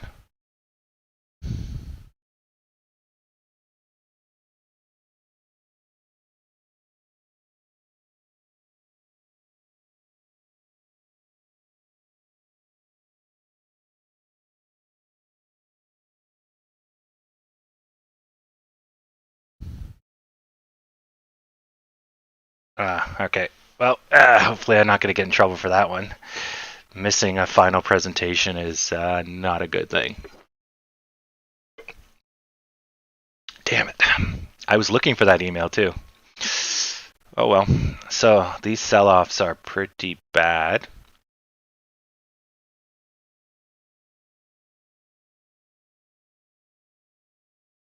But the penta, well, that's not even a pentagram.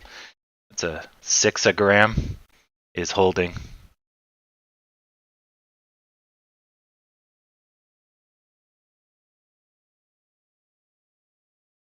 Yeah. Yeah. So that's what a spread is. With option trading, you can bet against a spectrum of numbers, and then basically you just get rid of the dying horses because your losses are limited to the premiums. So you shoot a spread and hope one sticks. Kind of like firing torpedoes.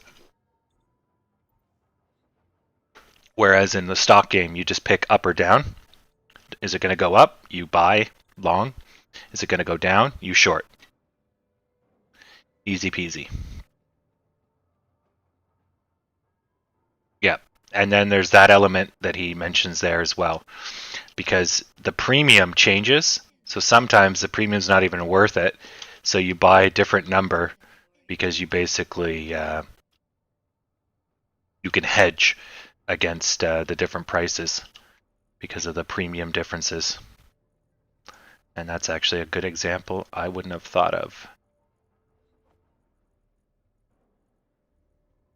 But see, that sort of stuff I'm not too well versed in because I haven't spent a lot of time. Well, actually, I spent no time trading options with real money.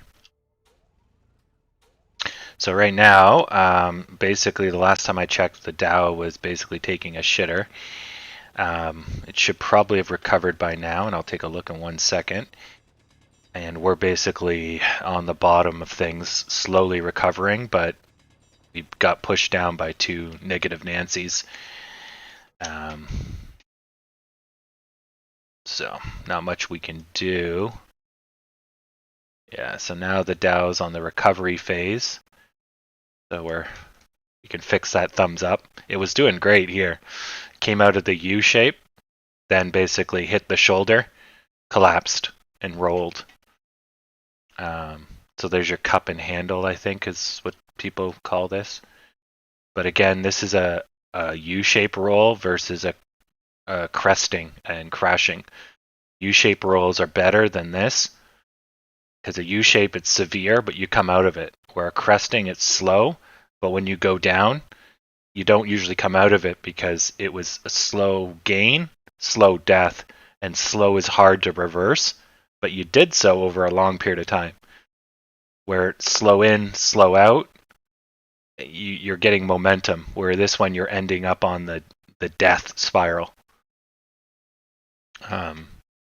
So you're generally not, I mean, it can go any which way, right? But you're generally, it's a lot more positive to be on this shape, because then your recovery can be quick, where this, your death is almost guaranteed. But you know, you never know. So here you got a pennant shape, or more so a wedge. There's a flat top and increasing, so this might lead to a breakout, which might be happening right now, but we'll see. AMC is dead across the board. GME is also dead. CCL died. Neo died. Where's the other one? Where's Roblox? Let's see if he's... Oh, there he is. Okay, it's slowing down a little. So it had an early kind of lift, but she's not going to stay up forever. Alright, well, hopefully my summoning circle will work. Too bad we couldn't break up. That would have been great. But we just got the pooch got screwed right there. Oh well. Just means we gotta wait. Not every day is gonna be awesome possums.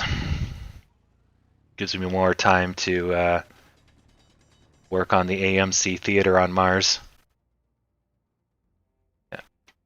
Just gotta mine those resources. That AMC theater ain't gonna build itself. Oh, and there's in a third-person view. Just a little spaceman.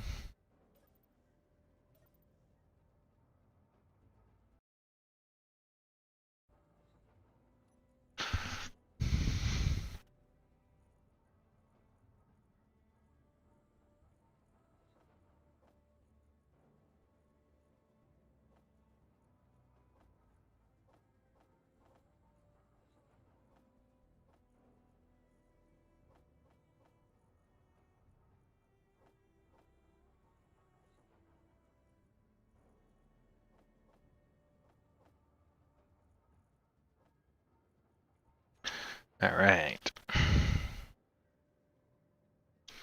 Yeah, you got it. You know the drill.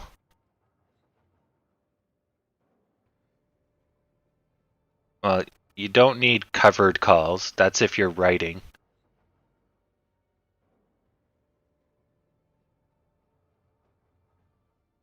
Yeah, the interest shows you the amount of outstanding demand, like how much has moved at that number. But yeah, like who's gonna bite at 450 next Friday? I mean, somebody might, and you get a premium, but yeah,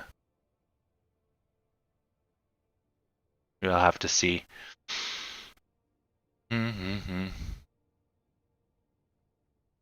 Right, yeah, this really gives you a lot of Doom 3 vibes. This red soil, I'm like, where the fuck's the demons? Gonna be coming out of the woodwork any minute now. That's what I get for digging a portal to hell. I tried to play God, and I got punished. It's always tomorrow. Tomorrow will always be our day. If not today, tomorrow. Yeah. Alright, so guess I can start work on the theater. Since the mining operation is pretty much good to go, I can start building the foundation of a platform that will eventually be the theater. Now, where to put it? Where's a good place for a theater?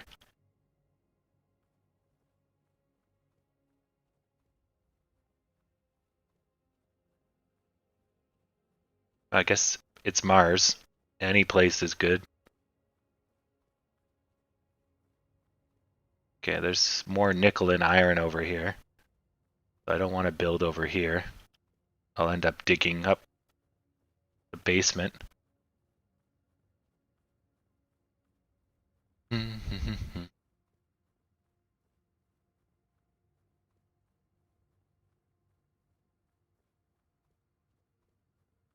Yeah, maybe over here this way.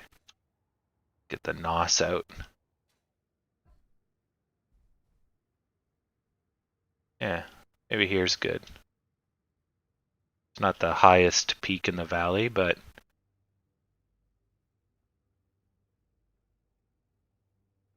any place is as good as any. All right. Yeah, put it on an empty bit of land. Yeah, no shit. Thanks, Sherlock.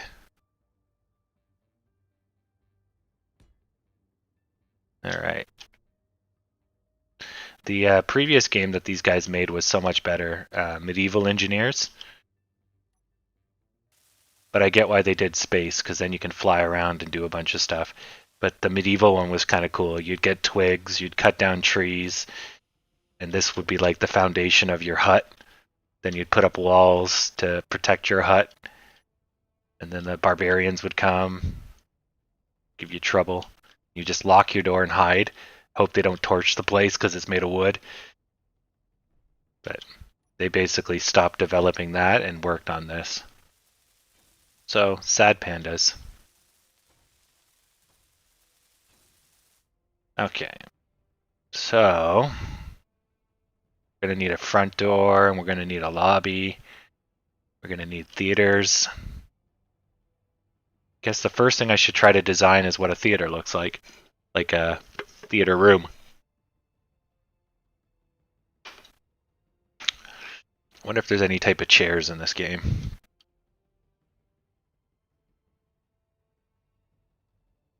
Yeah, maybe over here there might be some free space. I feel you on that one.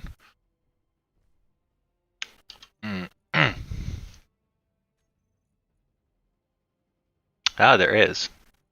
Desks, chairs.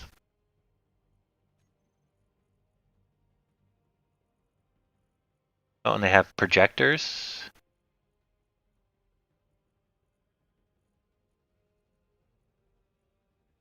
Okay. So,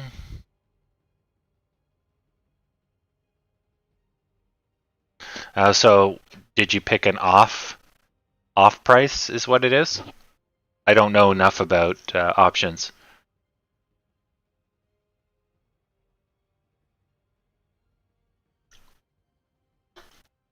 Oh man, so somebody basically just bought your turd. When did you set it for though? Tomorrow? Or next week?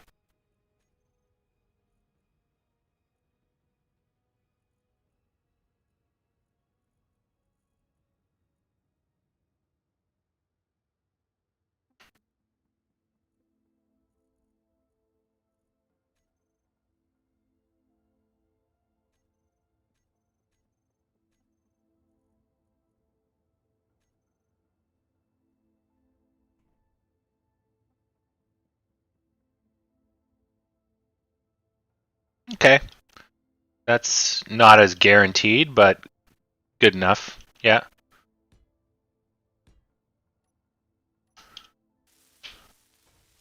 Yeah. I was expecting us to be much higher.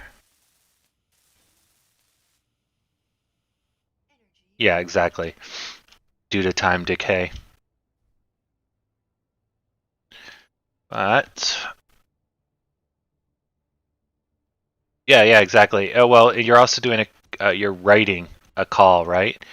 So you're not losing anything. If it actually goes up there, you keep the premium and you hand them the shares. If it goes past there, you aren't losing any money either because you already have the shares, right? He gets a whole bunch of money because he gets to buy the shares at a redonkulous price, but yeah, it's one contract is 100 shares, yeah. Yeah. So, yeah, you're not essentially losing anything unless you really wanted those shares. But if we hit 14, we're going to bounce off of it, so it's not like yeah, exactly. So even if you have to give them to the person, you'll just get them right back. And you got to keep the premium, which you can use immediately to buy the shares because the premium's in your pocket right now. So that's a good thing to do.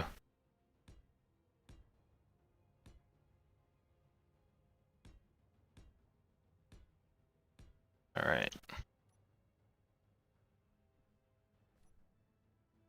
Yeah, exactly. Yeah, you're not making $1 million here, but you know you're still getting something. I could. It cost me. I guess I could. Actually, it would cost me 38 bucks to do it, and then $1. No, yeah, $1 per. So like I'd lose all my premium basically to commission. So it would have to be. I would have to be able to get a huge premium for it. Um, Commission with the people I'm with is really stupid. Actually, I'm just curious. And it's not really leaving it on the table. It gives me the option to get out of the market if it goes south, right? Whereas you're locking in your money for a whole fucking 20 cents or $1 per share, if that. Not even, yeah, like 50 cents per share. So it's not like you're missing out big time here. It's just a play of the game.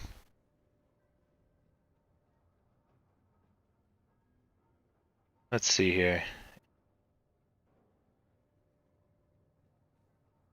Okay, so in 8 days, let's see the current puts and calls. Oh, I better make sure my person's not running out of energy.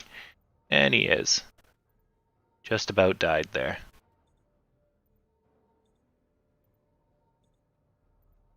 Okay, let's take a look. I could do expiring monthly. So the next one expires. Yeah, so the ask on anything over $10 is like 4 cents right now. Yeah. Let's see. Expires. Let's do a monthly expiry. So it's going to be less than 26 cents because it's so out of the money, eh? Where is... There, I need more strikes. Give me 16 strikes. Hell, I can't even do it. My thing won't let me... I can't even get enough strikes. It's too far away. So it's under 14 cents, basically. If I do an ask, a call. Yeah. Not a whole lot of money there.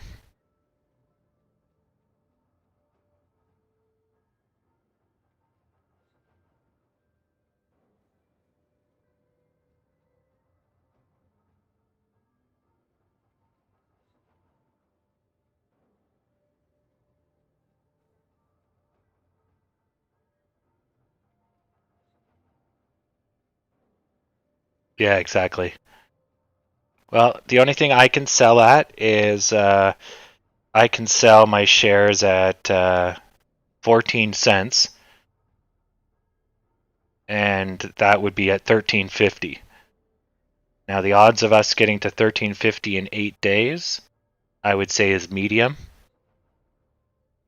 Well, I'm looking at the strikes right now. I can't go to 14. My thing won't let me.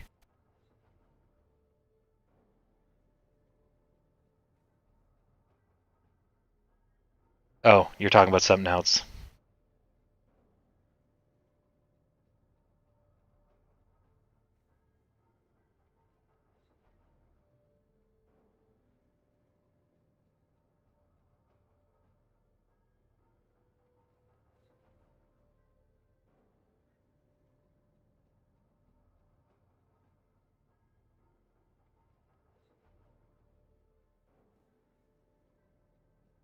And if I sell 4,000 shares, so that would be then 40 contracts, right? 100 times 100, so 40 is 4,000. Preview order.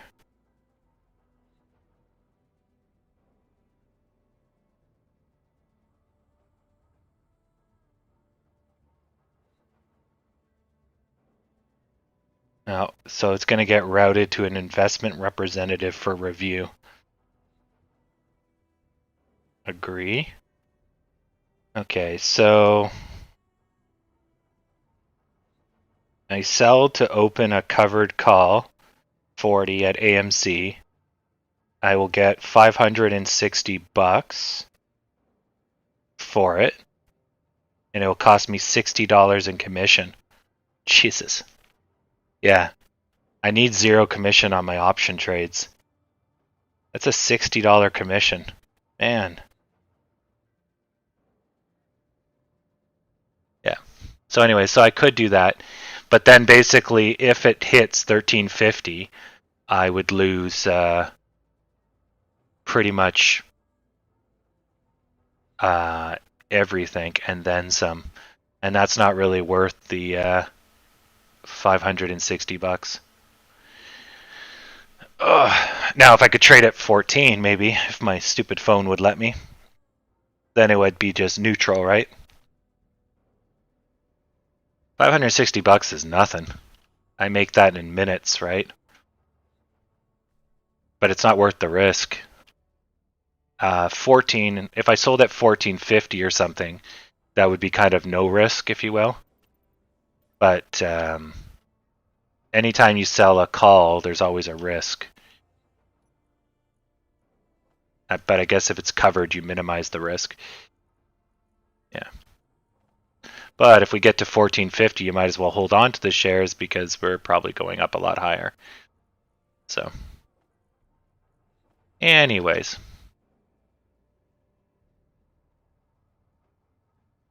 Not on my phone, I can't. It won't let me. Unless I could type in the price. If I knew what the price was, I could do it. It's really weird on my mobile. You put in the actual limit price you want.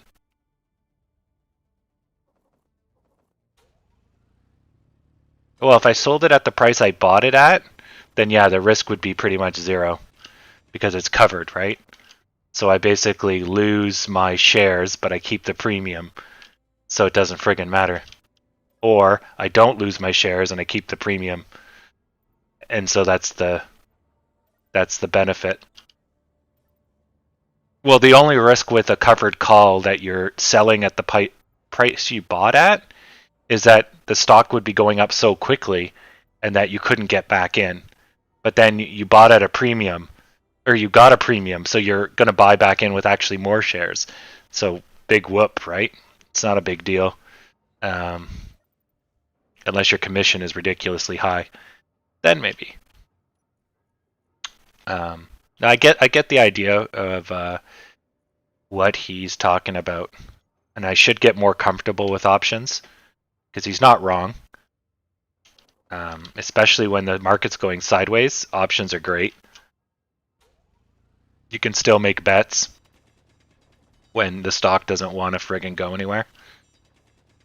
But yeah,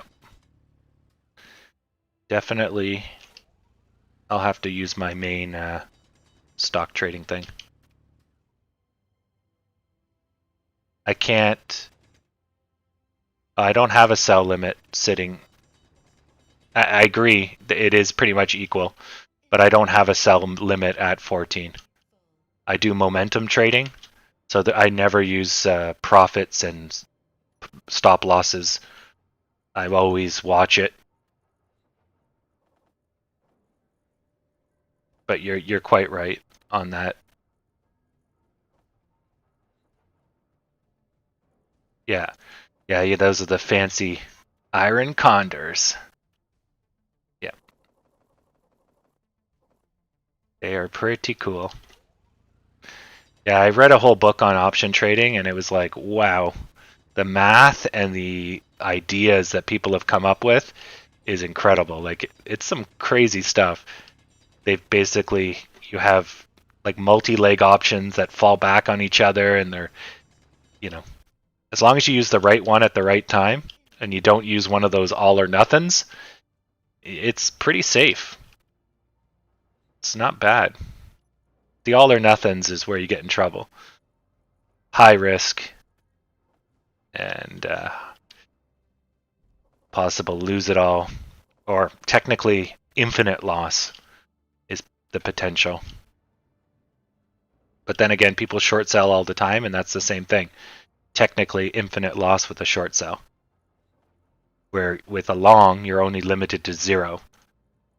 The shorts, you can lose, well, your shorts, as the adage goes.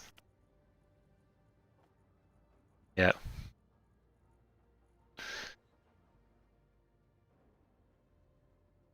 Yeah, exactly. Yep, I get you. Yeah, I'll get more comfortable with um, options sooner than later.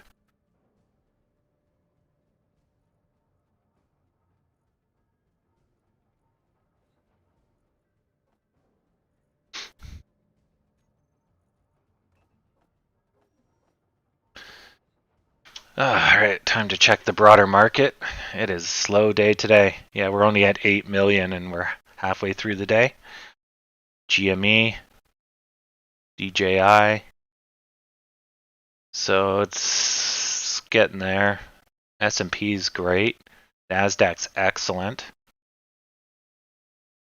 Well, I mean, it's still low percentage, but good direction, good power. GME's just treading water. Yeah. We haven't moved in an hour. And we collapsed a little bit with 2 big sell-offs, but these are not that big. I mean, 14,000's big. 10,000, yeah. This one was something, 27,000. But still not a good sign. But the fact we didn't collapse really goes to show you, people are selling because they're bored or something is up, but there's no stomach to go down. Or we would have just collapsed, like crashed, went into a major crash. But there is a stomach for slow buy-in, which is positive, as long as we can get more slow buy-in before we get the next sell down. But man, this volume is like almost 0. When you see the flats, that's pretty much 0 volume.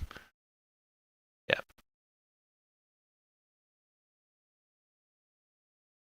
Literally, that's the definition of options, Howard. Yeah, exactly. Yeah, because if you're planning to sell at a certain price, then write a option call. Basically, then someone pays you for the luxury of what you were going to do anyways on the open market, right? So that's awesome. The only downside is that he pays you that money and you must give him those shares if he chooses to exercise. But then if you give him the shares at the a price below, you just buy back, right? So he won't exercise if the price is inferior. He'll exercise if the price has gone past that point, because then he gets it at 14 instead of 15. And then you lose out on the whatever, the dollar, right, that you could have had. You're transferring your wealth to him. But if you're planning to get out anyways, then it makes sense, right? So, yeah, it works. I guess the real bummer would be like you bought some shares at 14 and then you set a goalpost so far in the future and you're like, okay, I'm going to give it to you at 15 and then it ends up being 20. You don't get to keep that $20, right? You have to give them your shares. You don't lose anything, but you lose all that profit you could have had. So that would be the downside there. But 14 by next Friday, at this rate, looks hard. I'm still thinking we're going to have a crazy breakout, right? But fuck it if it's going to happen anytime soon. The volume is so bad. So, but if the volume kicks up, you're going to get pooched. But as long as you didn't sell all of them, I guess, yeah, that's dem the brakes, right? So, well, you don't know that, though. You could easily have the price rip right off. Yeah.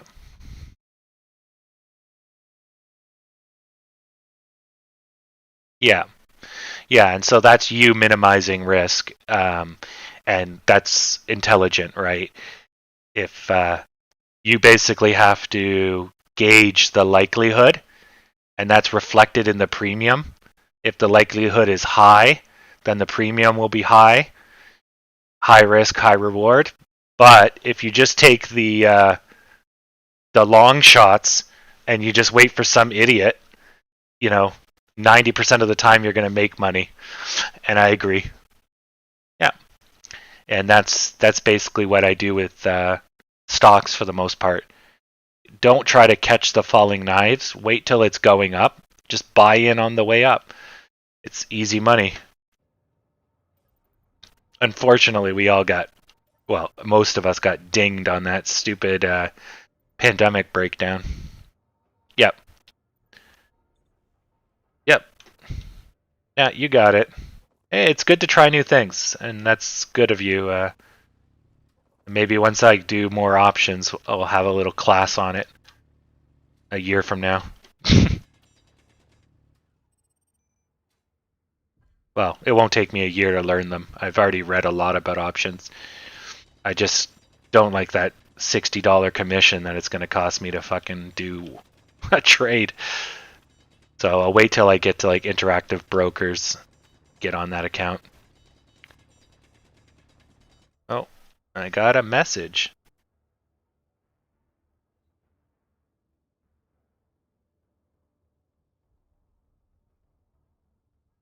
Oh, GameStop's Cohen is going to be the chairman. But that was at 11 o'clock. And that didn't do shit all for their stock. Yeah.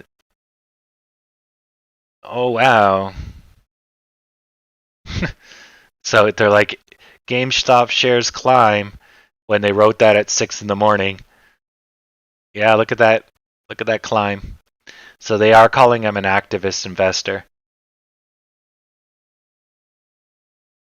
Yeah. He wants to take on Target and Microsoft. Oh my god. Well, Target's an easy fight. At least he didn't say Walmart. See, Target is fundamentally a company fundamentally a store, where Walmart is fundamentally a logistics company. Walmart stores are just a means, but Walmart's money is that their logistics, their ability to move product. That's their money. And so anyone that wants to take on Walmart has to be a UPS or FedEx. Like you can't touch Walmart's distribution ability, or maybe Amazon could, but even Amazon does not move as much money or as much product as Walmart. Walmart still beats Amazon by, I think, 2 times or 3 times. So as much as Amazon is like in the news, Walmart is still king. But yeah, Target, yeah, they're a store. You can fight that. And Microsoft, they don't even know how to make a store. You could kick them in the nuts. And how is Microsoft the big box retailer? Maybe in the States Microsoft has stores. I haven't seen them anywhere else. Anyways, that's kind of dumb. It's going to sell more stock.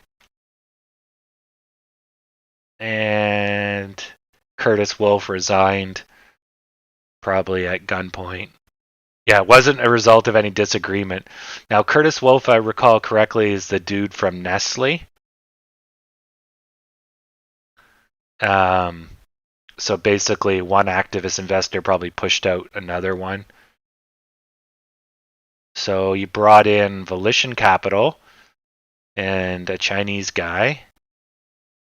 Oh, nice. Vice President of Global Finance and Treasury at Kraft. So he's just doing what, Gamestop on the side? Although that's pretty good. This guy knows what he's doing. So he'd be able to whip the shit out of all the people. Nice. And that guy there probably probably got in because that gives some weight, so institutionals will feel better. But I mean, GameStop's got a lot more down before it goes up. Even if they do pull rabbits out of their hat, it's like they got to get back into this territory, like 400 or 40s and 50s. Like they can't be this high unless by some mythical ability they manage to just hold for like another year. Then the bottom that's down here will slowly come and meet them, right? But everything would have to go good for GameStop. The second there's any problem, it's going to fall down to wherever the support is that's growing in the background. And that's basically the same thing that's happening with AMC, but we're less of a turd. We're not in the clouds as much as they are. So we're basically, as soon as we got bad news, we got kicked off our high horse, right? But our support is essentially here, right? So it's a lot slower than that, but you can essentially draw a line. We did this before. So let's say we're going to be about $30 by December. So you can draw a line kind of like this, or a little bit sharper. Yeah, so let's do that. I'll do that again so we can just take a look. Let's erase everything. But if we take this and we do a $30 evaluation by that, then this is our swelling bottom, if you will. So here we basically tested our bottom and we hold. Here we got up pretty high. Bad news, people sell off. Oh. But now we're basically riding close to our bottom again. So all of this, plus all the U-shapes and everything I've talked about, that is all going to surge us upwards. And so we're going to hit, 15, 16 before June. But then we'll come back down and, be moderate about it, right? Unless something magic happens and whatever. Then we might shoot up to 20, come back down to 16, go up to 22, whatever. But the general trend, unless AMC changes course and fucks up royally, is going to be this or better, basically. So we just need that fucker to happen, and I don't want to sit here till June. I'd like this to kick off any minute now, but it's just taking its dear sweet time. Alright, I'm gonna try a deer.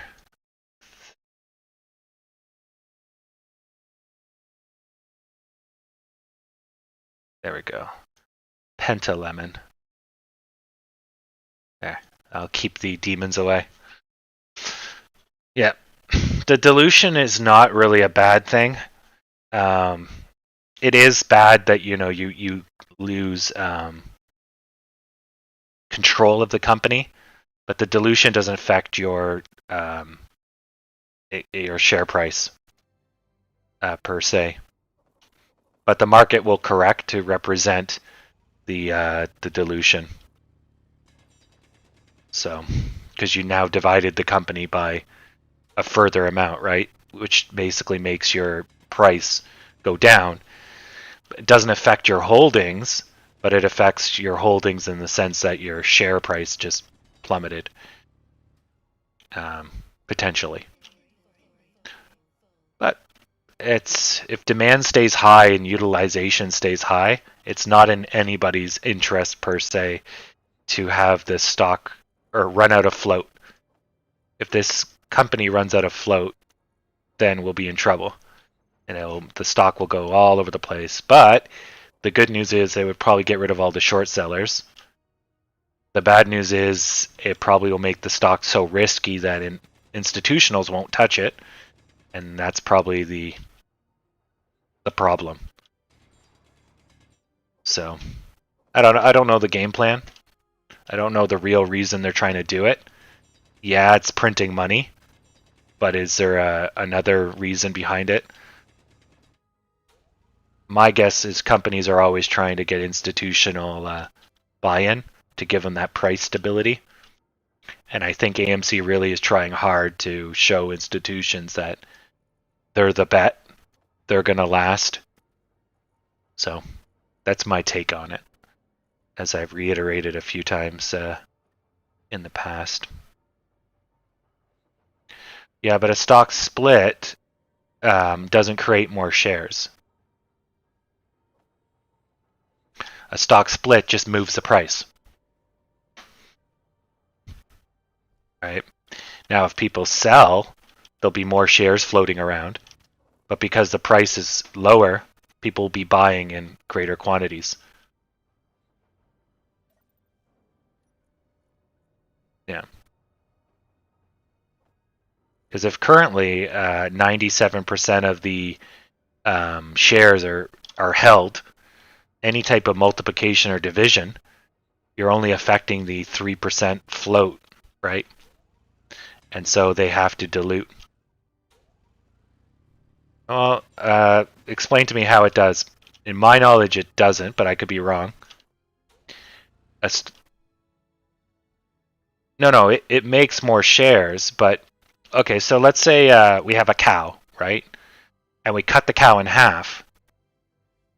Yeah, but if you have one GME share and we split it to 5, you are going to have 5 GME shares.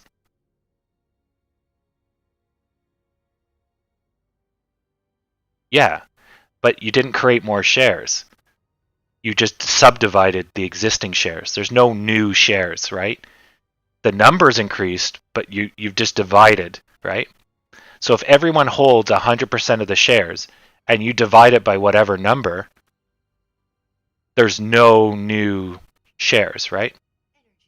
Yeah, exactly. So that's the point I was trying to make. Yeah, you're manipulating the fundamental price, but you're not getting any actual new shares. So that was kind of the thing I was milling about, is I don't know why they want to dilute. Like, maybe because they want to be able to sell shares to other people. They want institutional buy-in. I don't know. I can only speculate. And that's what's confusing me. Yes, dilutions will hurt the market because it puts new shares on the market. And the new shares then bring down the price, which is why you don't want to dilute. And if you ever do something like that, you want to do it slowly.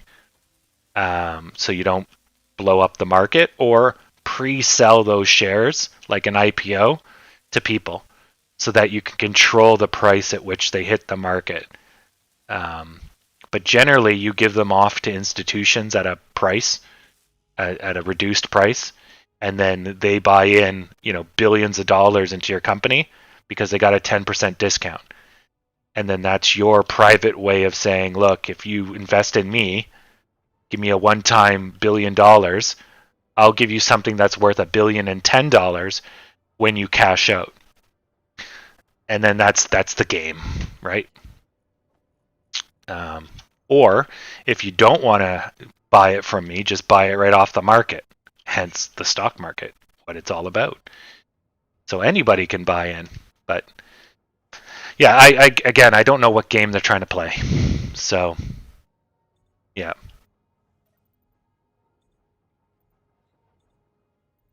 Oh yeah, well that's it.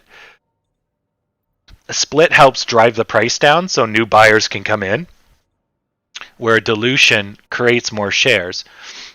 So you're not affected per se, but because you just divided the company's value, the share price gets divided by that amount.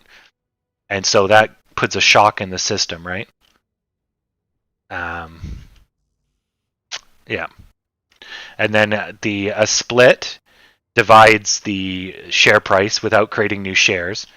And then the buyback one is you got a split, and what's the other one? A reverse split.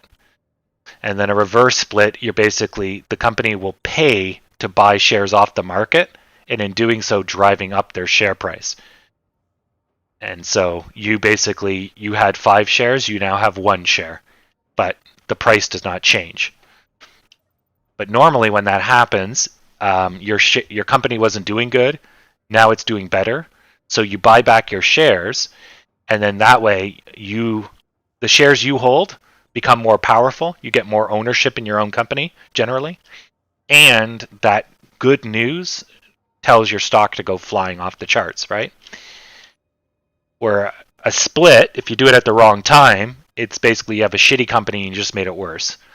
But if you're like Tesla and you have $1,000 company that nobody's going to buy because it's too damn expensive, then you do a split, right? Anyways, that's the game. Now, I guess the opposite of a dilution is a buyback. So the company will physically buy the shares off the market in an attempt to go private. So I don't know how you take shares off the market, but I think you take the shares and you destroy them, right? I think is how you do it. So I buy the shares from you or from the float or whatever, but then what's the mechanism to just burn these digital shares, right?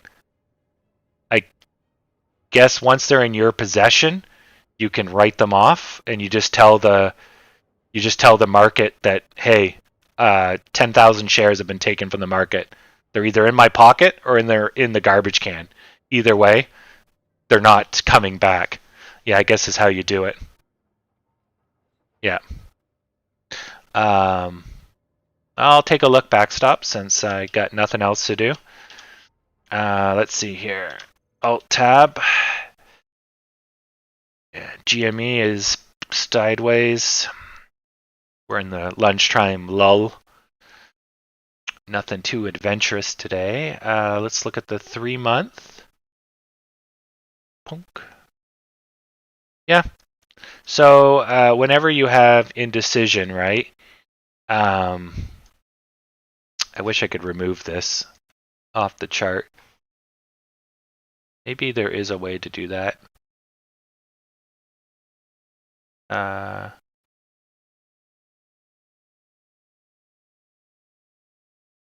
if I can. Here. There we go. Thank God. Okay. So whenever there's indecision, so this is recovery. Well, this is payment for this crash. This is the recovery. This is indecision. This is the recovery. And then that's the larger U shape. Then we hit the shoulder. Then bad news. Wanda, whatever, all that jazz. Let's not go over it again for like the 30th time. But the point of that is we were trending upwards, and we would have most likely continued until we hit about $20. But we got kicked in the nuts. So the kick in the nuts hurts us, which is this. Then we have a period where we're kind of catching our breath.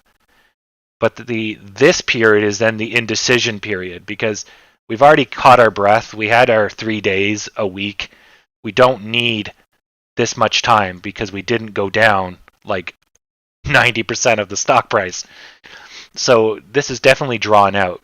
So I would be hesitant, because none of this could be regarded as indecision, right? Throughout this time, there is indecision, right? We have pendants all over the place, but this in itself is not indecision. So I'd be hesitant to draw a pendant. I can see one, obviously, right here, right? But I'd be hesitant to lean on that, because this is decision, this is a decision, this is a decision. These are very confident decisions. The indecision are the flat parts, the sideways. But let's say if we look at this as more maybe not a pennant, but a channel, then you have the channel here of the growing bottoms, right? So this is our growing base. If we break our base, that means something's gone wrong, because we no longer have faith that the company is slowly growing over time, which it is. So you can think of it as more of a channel, right? Like this. So when we go over, we come back because we're going too high. But right now we're at the bottom of the channel, which plays into the U shape as well. And we really want to be up, and then we want to have a breakout, which will be about this point here. But yeah, I wouldn't use this as a pennant to go down. It will probably line up with a breakout, I bet you. But the bottom line is definitely, the bottom part of the pennant is definitely a thing. That's representing the I won't go any lower, because this is the fundamental price. But the top part, that's basically saying I was confident, I'm less confident, I'm even less confident, and I'm getting even less confident as time goes by. That's correct. That is what's happening. But is this line something we could use as a technical measure? Probably not. But the fact we can see the chart do this is because that's what's happening, right? We're really confident. Okay, we got kicked in the nuts. We're confident. We're doing good. We got kicked in the nuts. All right, fuck it. I'm not as confident anymore. The strength isn't there. The volume isn't there. We can see all the indications that people are less confident, right? It doesn't mean that the stock has taken a nosedive and that it's garbage. We're still good. It just means that this exuberance is muted, and we're seeing that. We should have taken off twice now, and we're just... But until we break this growth line, nothing to worry about. But that's kind of like the bottom of a pennant. So the bottom of the pennant is here. The top, I don't think so. But if we go a little bit closer, we do the near term, we could say that this is the indecision period.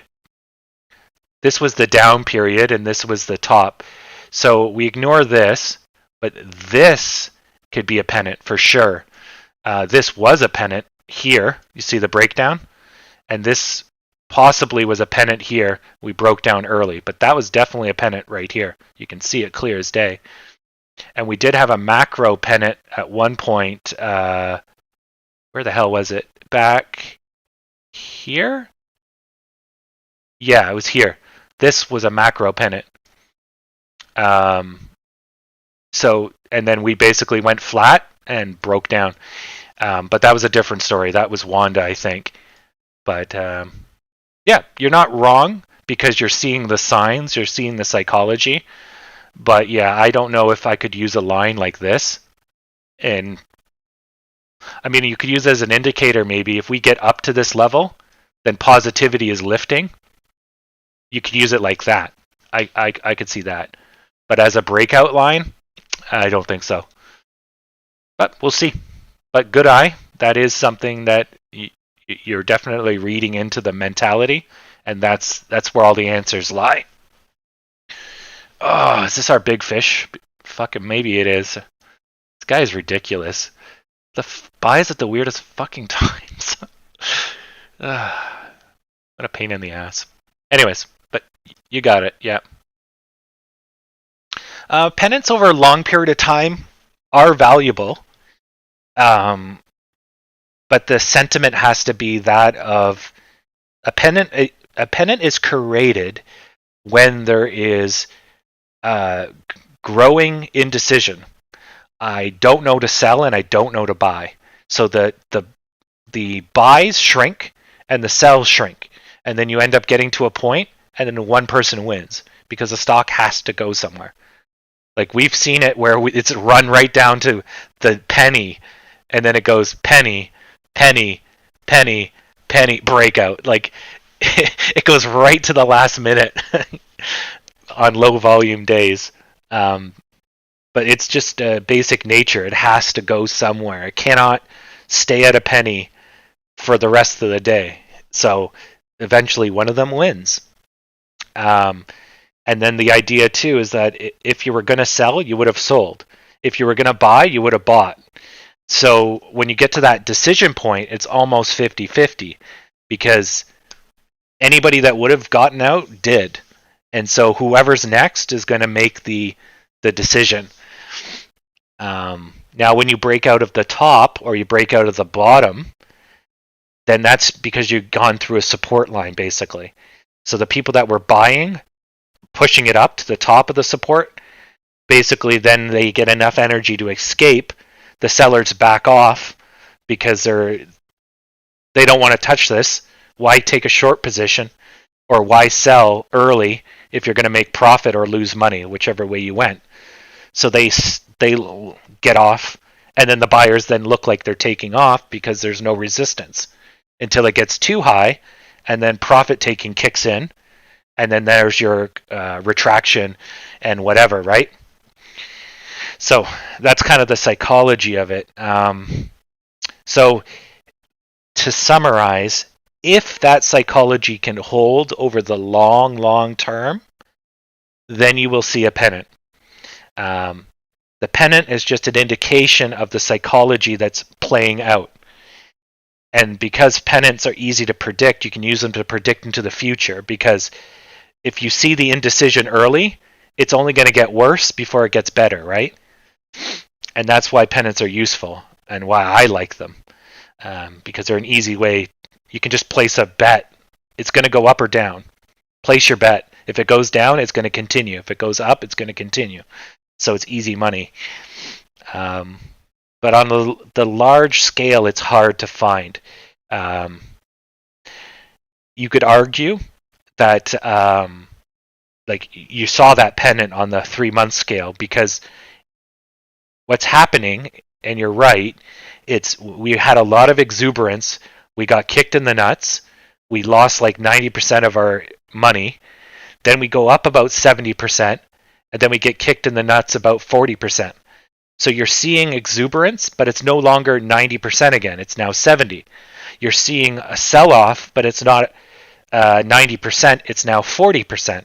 So your bottoms are coming up, and your tops are going down. So that's exactly what a pennant is doing, right? Because that's exactly the behavior. People are becoming more fearful and more conservative. They don't want to sell and they don't want to buy. So yeah. But you also have to take in, and because we follow this stock, we know the reason these things have happened aren't really fear. They aren't really because the stock is too high. It's because we've had turbulence. We've had Wanda selling off. We had GME dragging us down and tanking us, right? So that's why it doesn't look exactly like a pennant. And so you have to weigh off the fact that we know the history So even though, yes, the pennant's happening because of the mentality is correct, shifting that way, it's not going to play out exactly like a pennant because we're not exactly fucked because like our tops aren't coming down because of fear. They're being held down by a robot, sell-offs, CEO stupidity, a wet blanket from a pandemic, right? So these would make a short-term pennant. The long-term pennant, that's a history of GME going down the shitters. That's pump and dump. So that first big spike doesn't really count. And then our second spike is really recovery. So those tops don't really count either. We really only started to strike out on our own when we hit 14 and we did that period, and then we fucking got nuked by Wanda.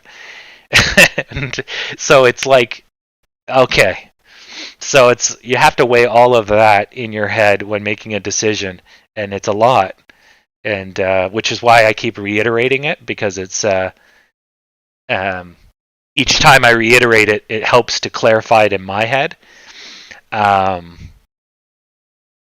But yeah, I'm always trying to make sure that that bottom line of that pennant what we just drew, we don't go under that bottom line, because then that signals that people don't think the company is growing at the rate that they think it's growing, or they no longer have faith in the company. And if you lose that, it's not easy to make money. You know, you need to have the faith so that the stock will go sideways, sideways, sideways, moon, sideways, moon, sideways, a little bit down, moon, versus sideways, sideways, down, crash, crash, crash, never recover, crash. And then, fuck, you know. Oh, and then it moons. Great, but you've already lost 40% of your money. So when it moons, you don't make any money, right? So, anyways, that's the balance. Yeah. Yeah. But if that's the case, right, where, Jer, you're going to see the you're going to see that on the medium term. You're not going to see that on the chart, because the longer term chart, because that's before that was even called, right? So the chart shows you history. So yeah, you're absolutely right. You're going to see indecision, and we can see indecision right here. You know, there's a pennant shape probably to be drawn right here. If I took the time to do it, you have, you know, probably a pennant right here, right? And if we go back a month, there was a definite pennant right here. There's the breakdown, right? So this could be a pennant here, or a wedge, depending on which way you measure. If you go off this bottom line right here at $9, so that makes sense, because that's what's happening right now. You got kicked in the nuts. You went to recover, but you couldn't. So people are like, hey, what's going on? Right? And then you went too long with no recovery, and people are like, fuck it, this is bad. Crash. Then you come back and you're like, no, that's too much. But then nothing's getting better. Nothing's getting better. And then what happens? Crash, right? But we didn't get a crash yet. So that's a good sign. And plus there's all the macros of the U-shapes, right? So this is all positivity that's going to help lift this up. But we're currently dealing with a lot of negativity.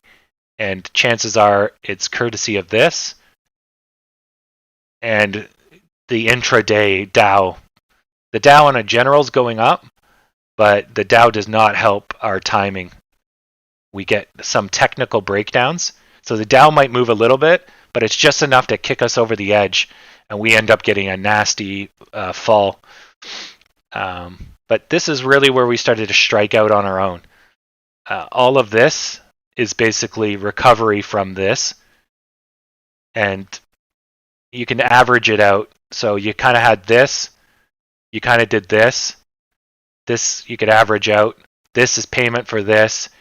Then we start to make it out on our own. So we paid for this because of market factors. Cool. But we really should be any moment now going up. We should not be going back to 7 or 8. We should be taking off in the longer term of things. But Yeah, I think, yeah, you're seeing indecision here. There's like a giant wedge. Could probably make a giant wedge here. You could probably make a giant wedge off of this as well. I don't know how accurate it would be, but basically once we come out of the U shape, that's the halfway mark of the U shape. And so that will probably be where we get confidence, and then we accelerate up to the top of the U shape. I bet you'll find that that's probably going to happen.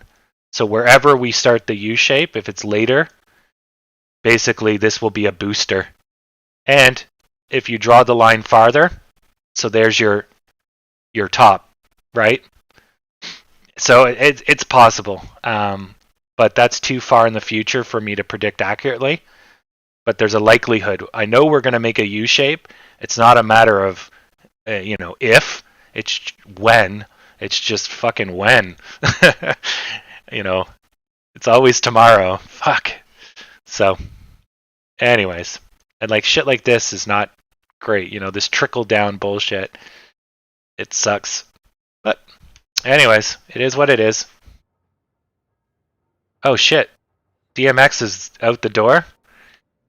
Oh, poor guy. I miss him more than Charles. That's an end of an era.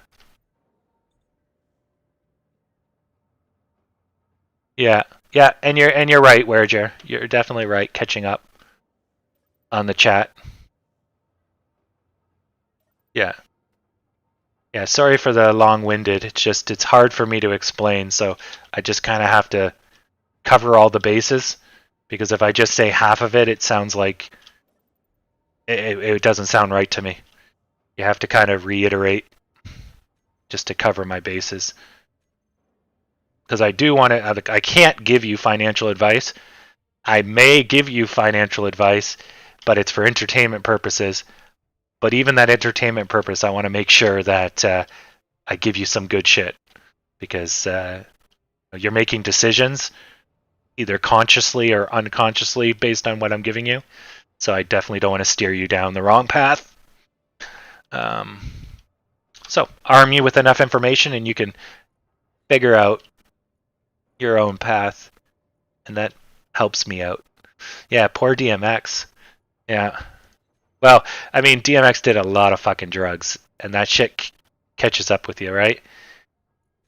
But, yeah. I mean, you can't expect to live forever if you're just blowing down crack all the time. Your heart's just not going to do it. But, 'tis what it is. What is wrong with my refinery? No, my refinery is refining along. Just, okay.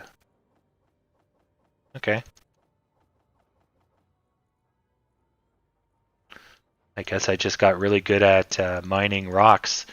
The refinery is having a slow time.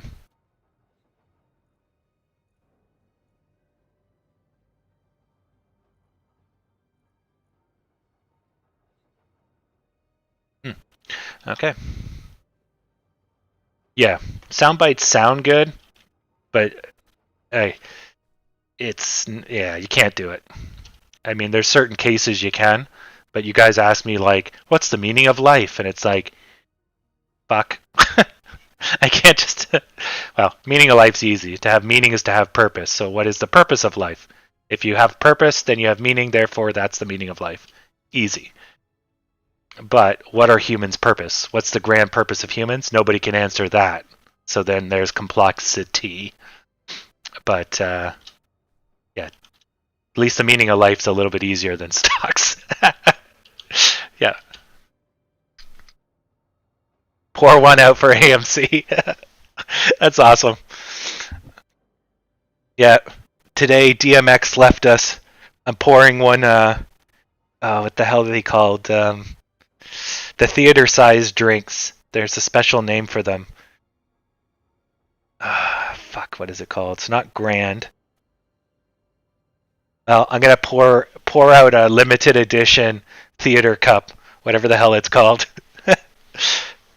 I'm gonna use the which ones do I have? I have It, Part 1, And I have Avengers one. I think it's an Iron Man one. I'll pour one out from my Iron Man cup.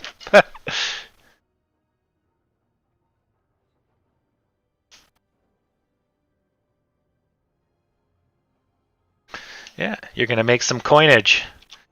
I'm just working on my Mars infrastructure project. Yeah, since I mean we're still at noon. We get a kick up at 1 o'clock.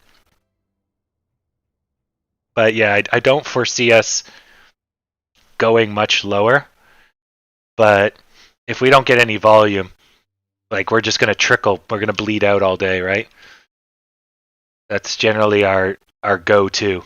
So unless the Dow, goes off the handles, or the S&P gets way more height, or the Nasdaq gets way more height, that would make the bleeding stop. We'd end up lifting over time, but the whole market's tame. We're only at 10 million volume, and we should be at like 30, 40. God, yeah. So we're definitely not going anywhere fast today.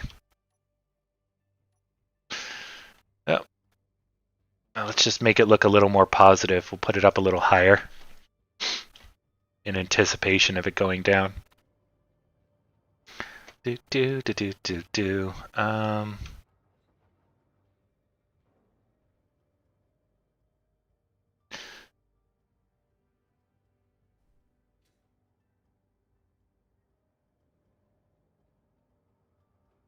There we go.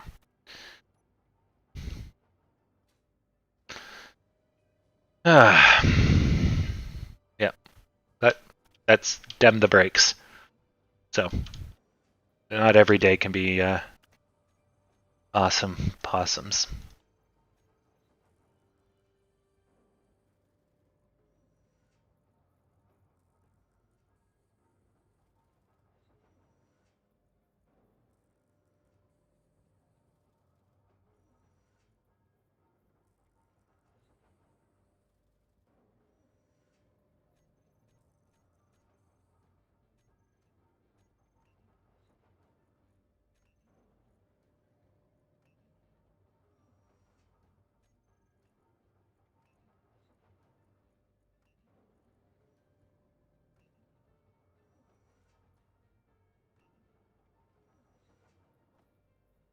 Okay, I'm going to speed this up by putting another refinery.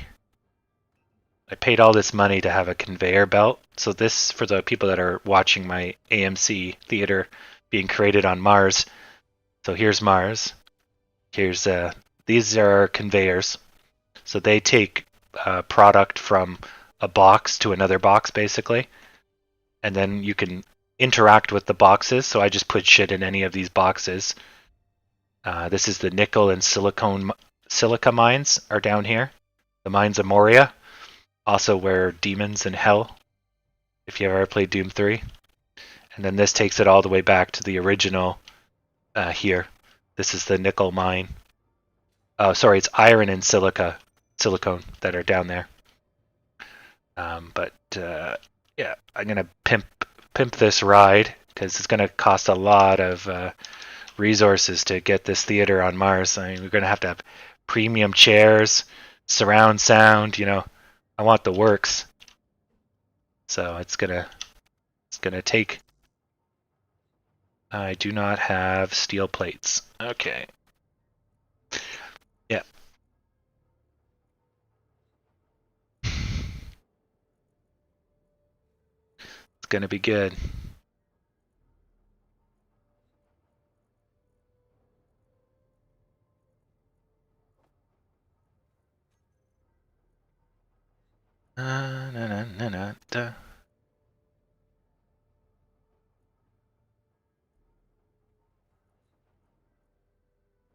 Yeah, we're just trickling down. Nothing we can do. Sad pandas.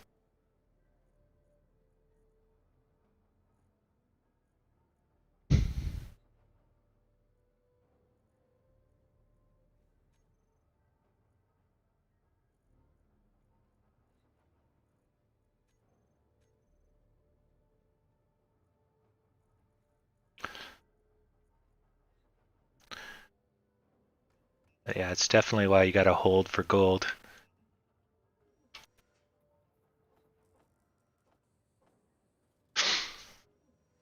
Let's take a look, see if anything's changed. GME is still sideways going down. Dow's starting to crest. Yeah. And we'll start seeing a sell-off probably around 2 o'clock.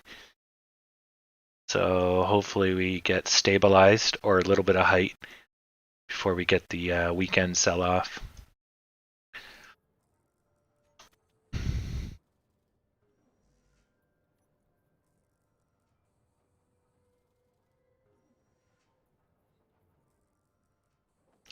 If not, we'll be watching a train wreck. An unfun one.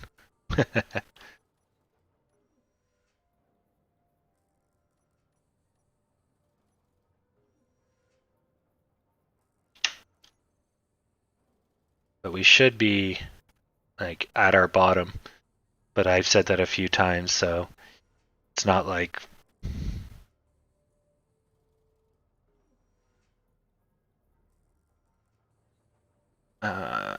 anyone can predict. You can only be hopeful, and hope doesn't get you jack shit on the market. But yeah, we have increased volume, and we have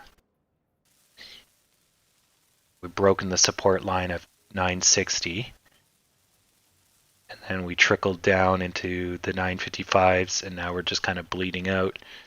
So that doesn't look good. That we're going to just magically turn this around. But maybe 1 o'clock will give us a boost. Although it's a Friday, so it shouldn't. But fingers crossed, I guess.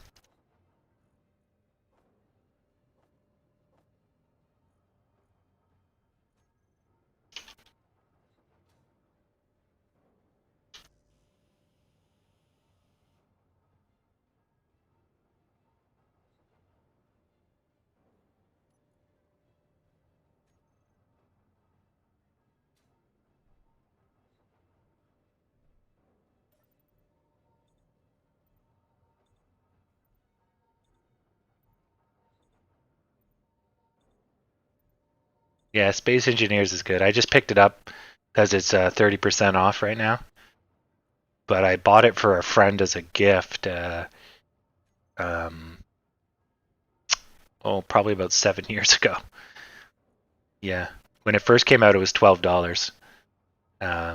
So I got it for I think 20, and it's an old, mature game. Tons of mods. Some of the mods are insane. Like you can write programs, like physical, just like Minecraft, right? You can go completely ape shit on the crazy-o-meter. So I'm like, you know what? For the price, and I know it's going to be a good game, and I need something to do when the stock is going sideways, then yep. So this is like day 2 of me playing it. So I have no idea what I'm doing, but I'm just step by step gonna put an AMC on Mars. That's the goal.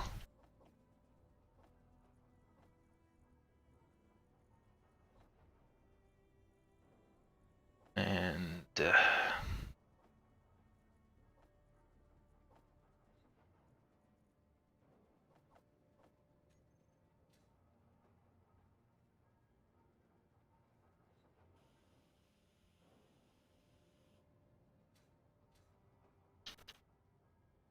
yeah, we're holding. It's good. Let's see how 1 o'clock. Oh, we're not at 1 o'clock yet. Okay, so it's a little too early to see how the broader market stabilizing. Oy. Okay.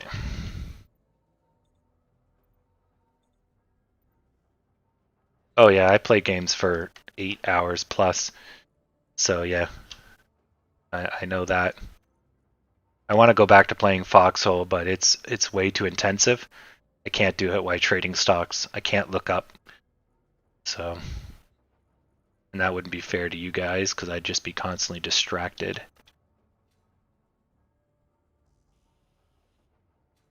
and plus not fair to the fact I've got money on the market. So if I'm distracted, I might miss something.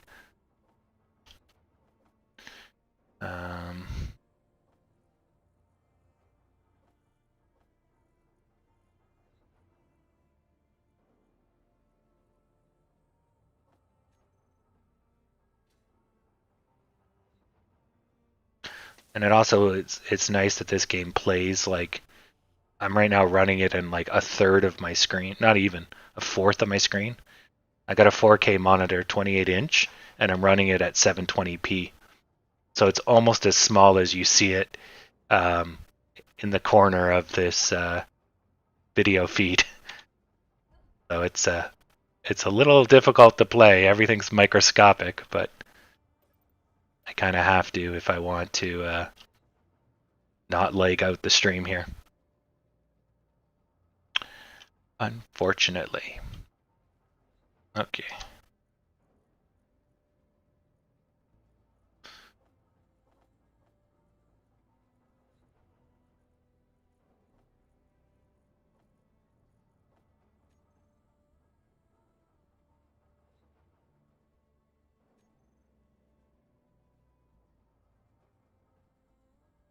Yep. Yeah, it's always good to hear other people's perspectives.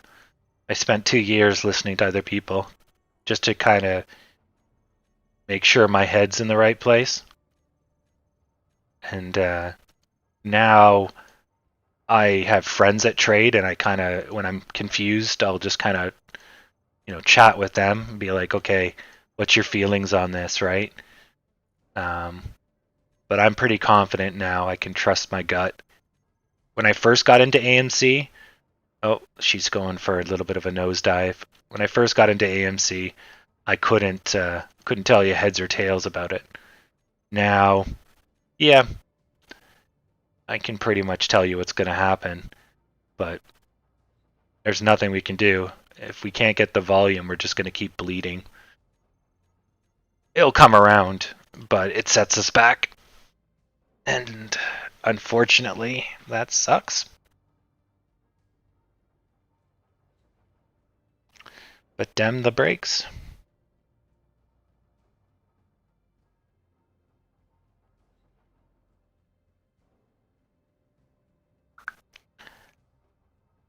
Oh, excuse me. Ugh.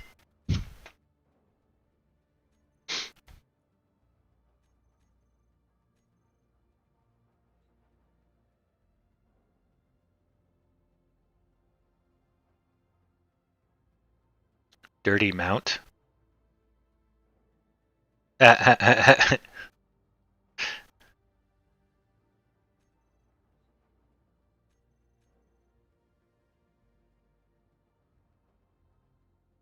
Yeah. It's only because I've moved my computer into my living room. So I've turned my computer into a media computer, and I'd like to use my large TV, but it's an OLED, and I'd ruin it doing this. So my previous setup was a triple monitor. Then I went to double 4K, but I don't have room for two 4Ks here. And normally, whenever I'm doing anything, 4K is fine, right? You don't need to, or 28-inch 4K is fine. You don't need to go any bigger because then it's just a friggin' TV at that point. And I don't play console games, so you don't. Console games are made for a large screen. That everything's zoomed in. The games I play, PC-based first-person shooters. Getting things bigger is not good because you got to move your head around, and that's not a good thing. So, anyways, that's why my setup is the way it is. But yeah, I'm definitely considering getting some type of bringing out the other 4K and maybe mounting it to I guess this is the coffee table, putting it in the corner on some type of tall mount, and then that way I can just have the YouTube Studio chat and the OBS on that screen, and then I can have more real estate on my main screen. because I would like to get this chart bigger for me. I'm using a 1080p basically for this chart, and it's pretty small on a 4K. But them the breaks. It is what it is for now. Because I used to have a life before stock trading.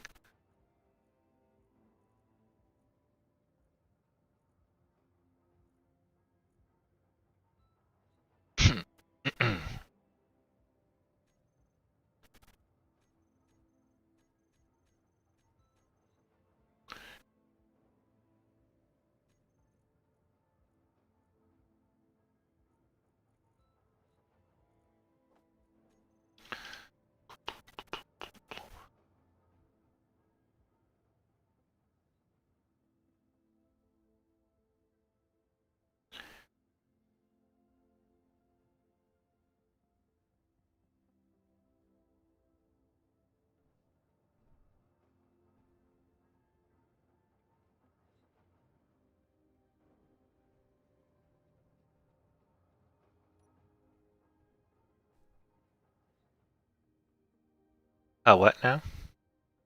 Oh, life? Yeah, it's mythical. May have heard of such a thing. Oh, that was quick. It's a rare thing these days.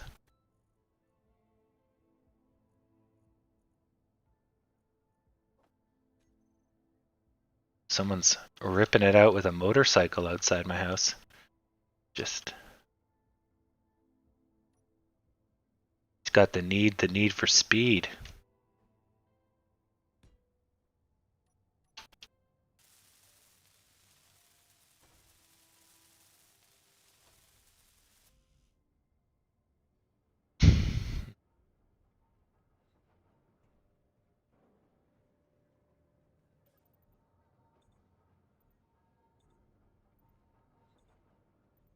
I just realized I haven't eaten today. Normally I'm starving.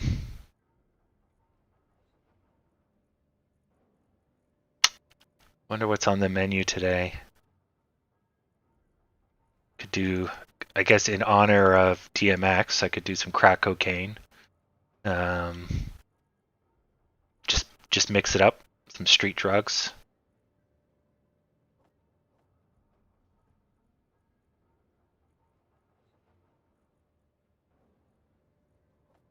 Yeah, that sounds about right.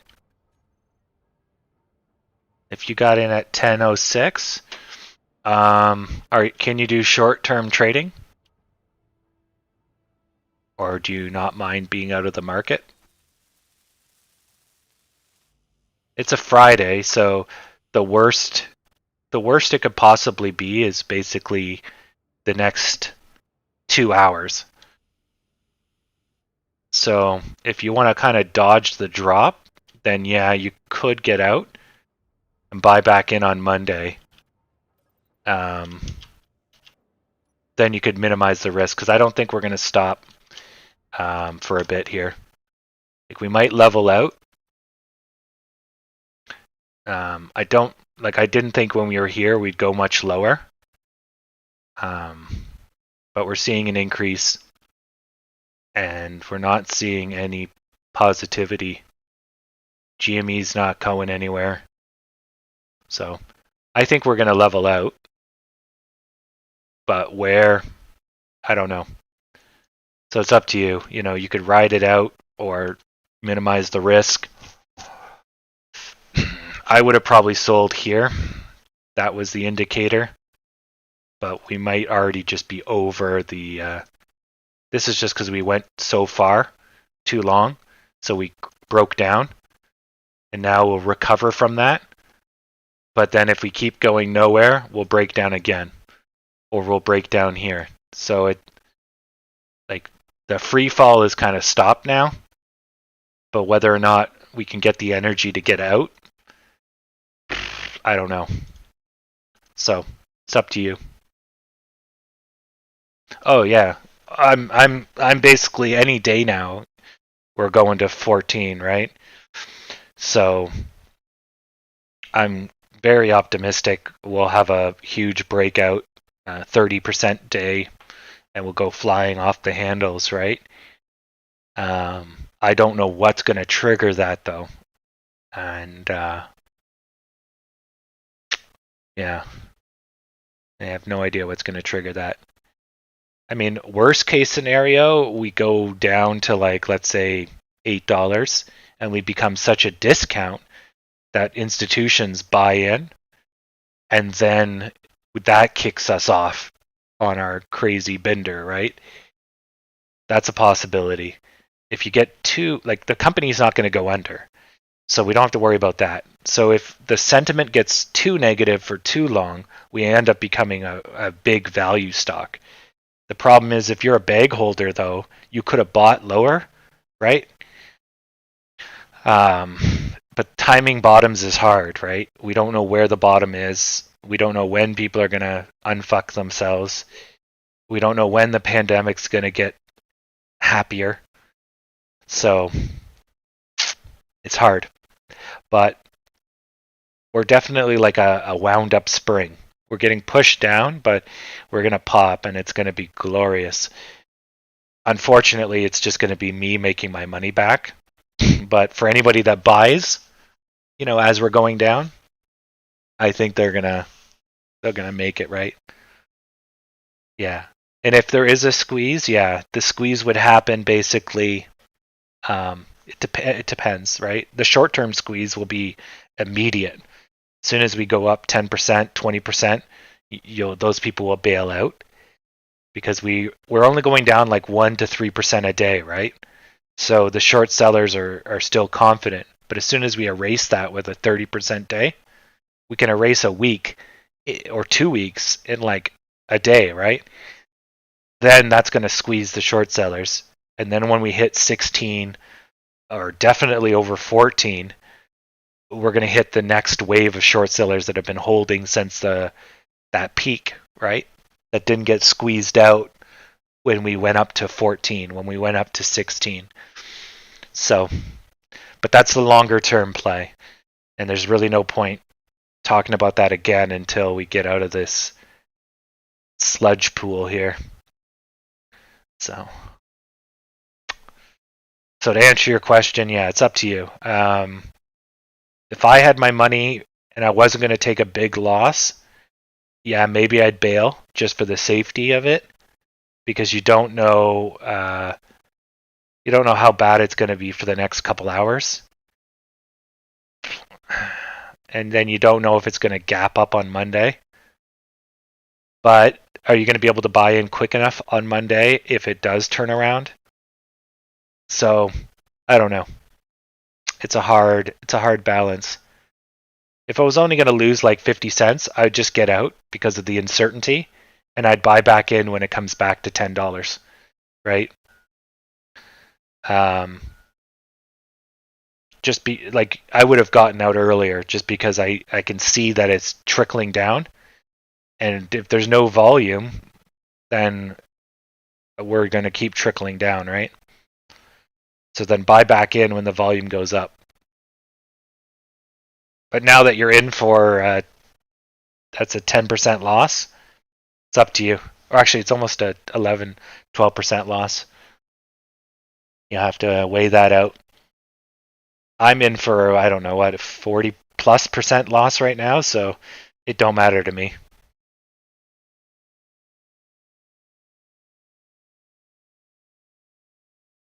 Meteorites?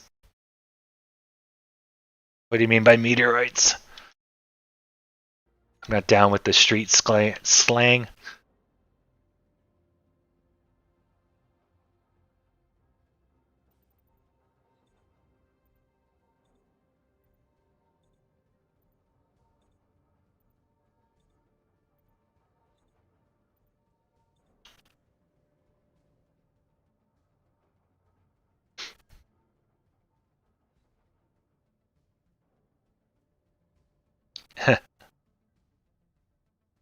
Oh yeah, I'm hoping that I get my payments for my stomach disability before the stock takes off. I want to get another, 10, 20 grand in there. Get that baby rocking.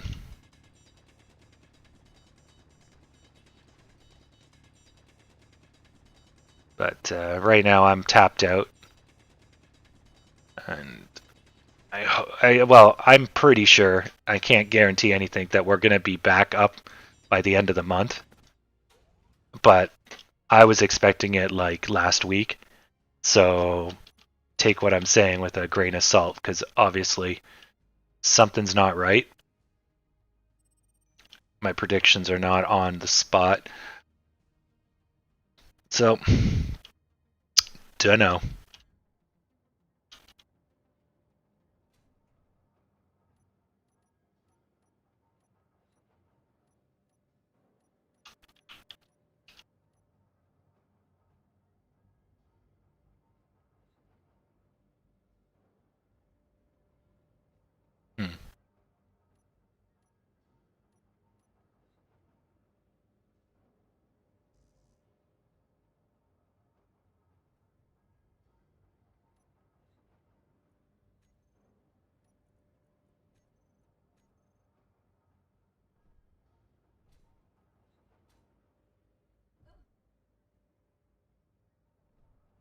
Yeah, we're starting to level out. That's good.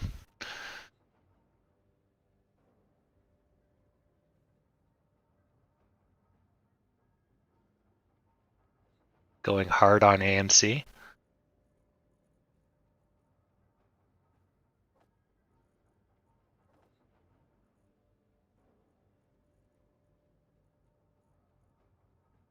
That was a question.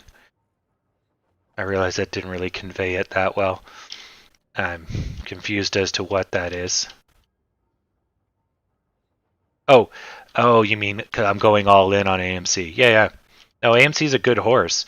It's just after that 14, we basically just we became a really slow horse, and as a result, like, life sucks. Yeah. No, I'd like betting on companies that I know have a future, and AMC is a great recovery play. I would even get into Carnival Cruise Lines. That's not bad either. Now, the cruise line industry might never recover from the pandemic because people are shocked, right, from the Spanish flu kind of deal. But if you look at the Spanish flu, which killed 1/3 of the world's population, people went right back to doing really dumb things pretty quickly. So I don't know, right? And even when the Spanish flu was killing everybody and their small dog, they still managed to go on boats. They traveled, like, they still did stuff that by today's standards is a good way to get yourself killed, right? So to say that humans will be completely fearful forever is not true. That's not how humans work. We tend to forget bad things really quickly so that we don't live our whole life in fear. So how is that going to translate into Carnival Cruise Lines? I don't know.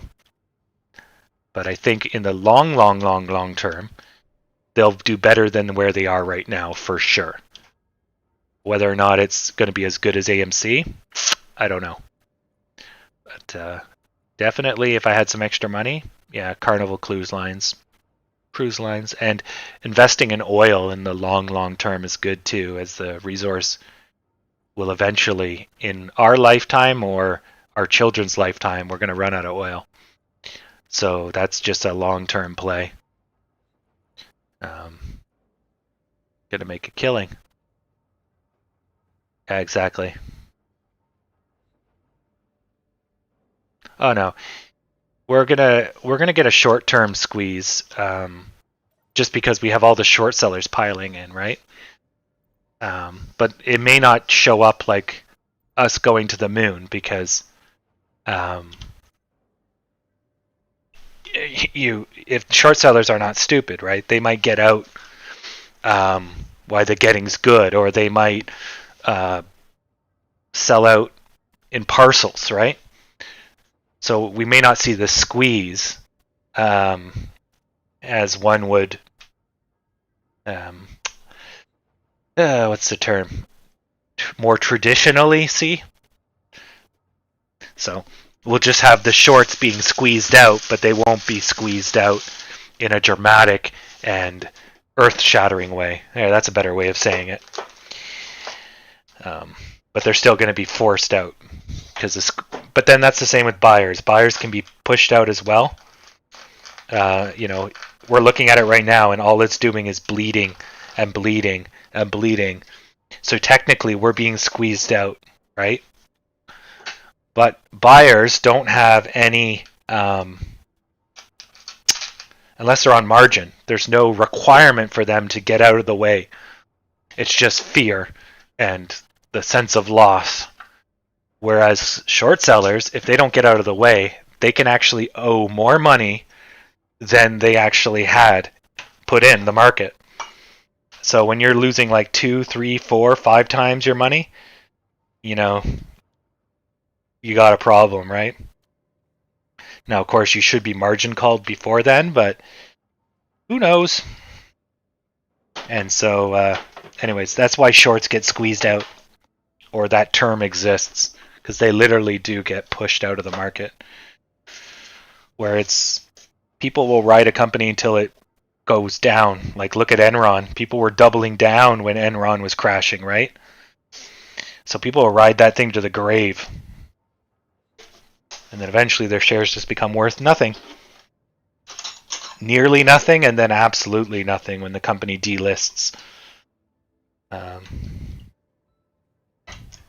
Or it goes on the OTC market as some type of court-ordered whatever. But once the company's there, it's like, is it going to recover? Is anybody even trying to recover the company or its brand name? So, I don't know. I don't know how court-ordered you got to pay your debts works. Because if the guy's broke, $1 billion broke, how the fuck is he going to get that money when his company's gone?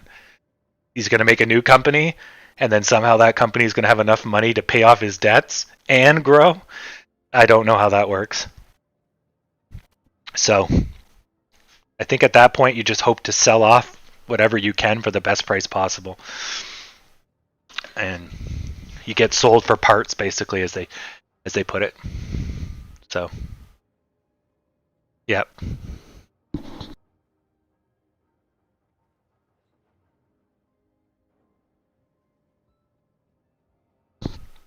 Now the short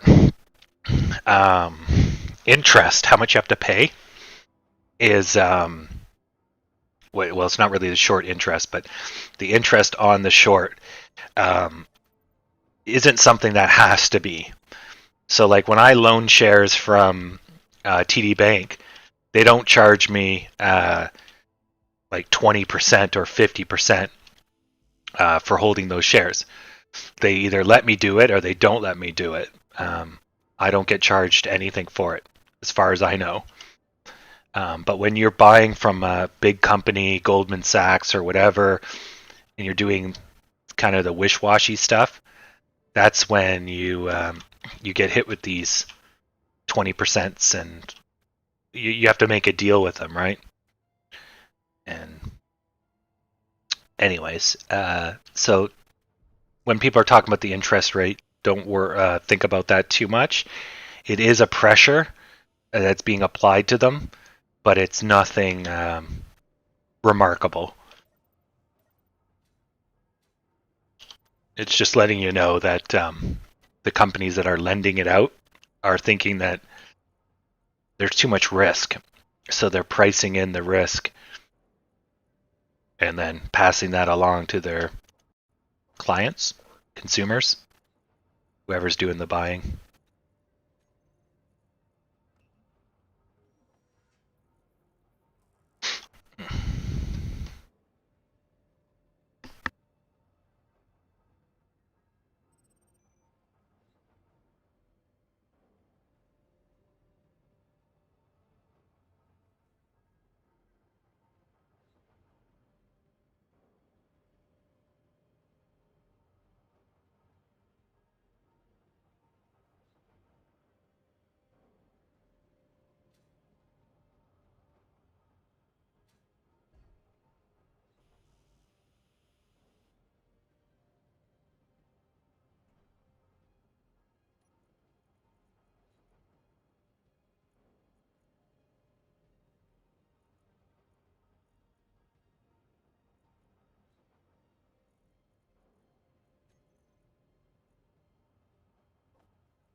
So I'm just going to leave up the DOM on the right here so we can see the buyers and the sellers, since the numbers are pretty big right now. And we're just trading flatly. It'll be interesting to see. Like right here, see the price isn't moving. So they're basically, there's all this volume, but there are basically two limits, and they're not meeting halfway. Either that or they're dumping shares so much so that the number's not moving. But you see the volume's not budging. So these basically two people couldn't agree on a price, and then the sellers won. Now the buyer should push back. Nope. So anyways. Yeah. And that's 1.8 a year, right? So that's nothing. Reasonable is like 40%, 30%. They start to probably feel the pressure around 30%. So if you hold the share for a year, you owe a third of its value. So that's kind of a lot, right? But 1%, right?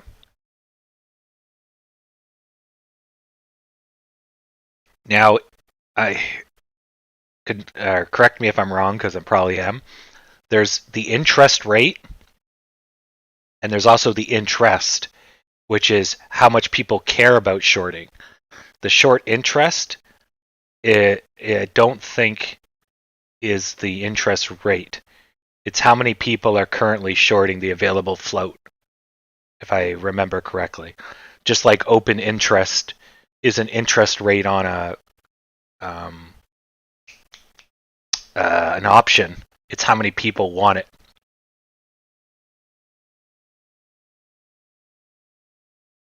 Yeah.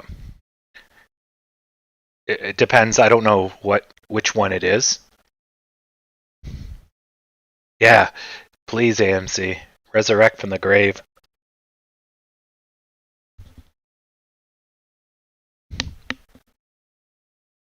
I'm just chilling like a villain. I'm building AMC on Mars while watching this thing bleed to death. I'm just getting some nutrition into me right now. I realized I haven't ate all day. But aside from that, we're just watching a slow death of a stock salesman.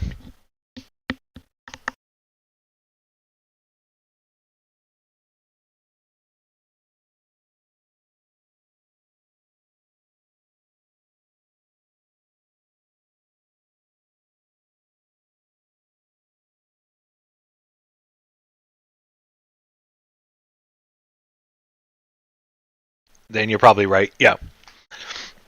Yeah.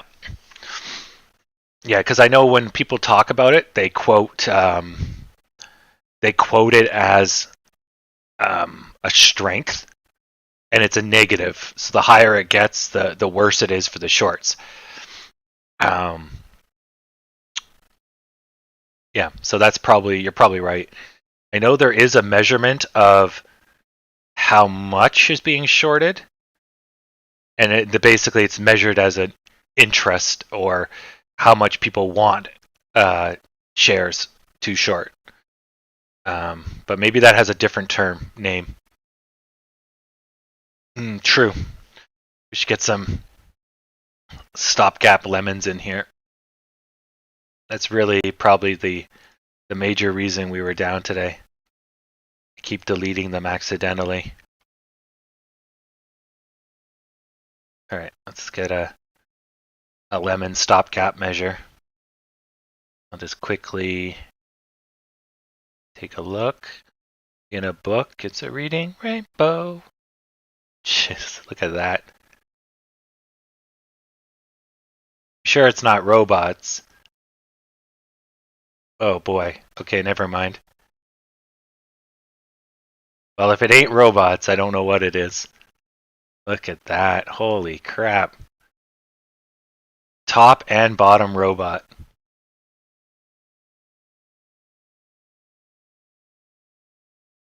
Well, maybe it isn't a robot, because here's it breaking out.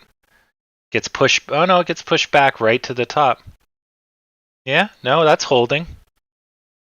It does not allow it to end above or below. And when it did, it's probably because it did it right at the last minute and then it pushed it right back. Yeah, that could be a robot. Somebody's just channeling, trading the microscopic highs and lows. I wonder when that robot got picked up. It looks like it got turned on end of day. And then it went hardcore at here. Yeah. No, it's been here for a while. Yeah, some of it's too is that you can only trade on like the tens of pennies. So it looks funky because you can't sub-trade certain numbers, I guess. But like it's based on the spread, right? Which I can't see. But seeing how you have more consistent normal lines, like that's normal. And then all of a sudden you get flat, almost robotic, then my guess is someone, yeah, switched on the machine. Yeah.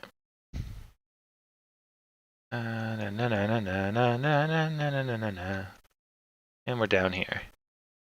Okay, DG, GME. So GME is recovering. They bounced off of their 150 something, 156 bottom. So that was like their last support line, I think, before they collapse. So that's good. That might give us the energy to escape. The combination of citrus, GME, and maybe the Dow. The Dow's doing a channel. But maybe if it can go up good, then like in the next minute or two, get us above the midpoint. If not, it'll go sideways and then down. But hopefully it'll get up to here and then get strength off the middle of the channel. But we'll see. But anyways. Yeah, exactly. Like, yeah, it's, yeah. I don't even know how to describe what goes on with Reddit, right? Like, they're not wrong. These things do exist, but they're finding boogeymen. You know, it's like saying the CIA does black ops. Yes, but did they do a black op at your local Walmart to poison one piece of beef to kill a random person that no one cares about? Likelihood, 0.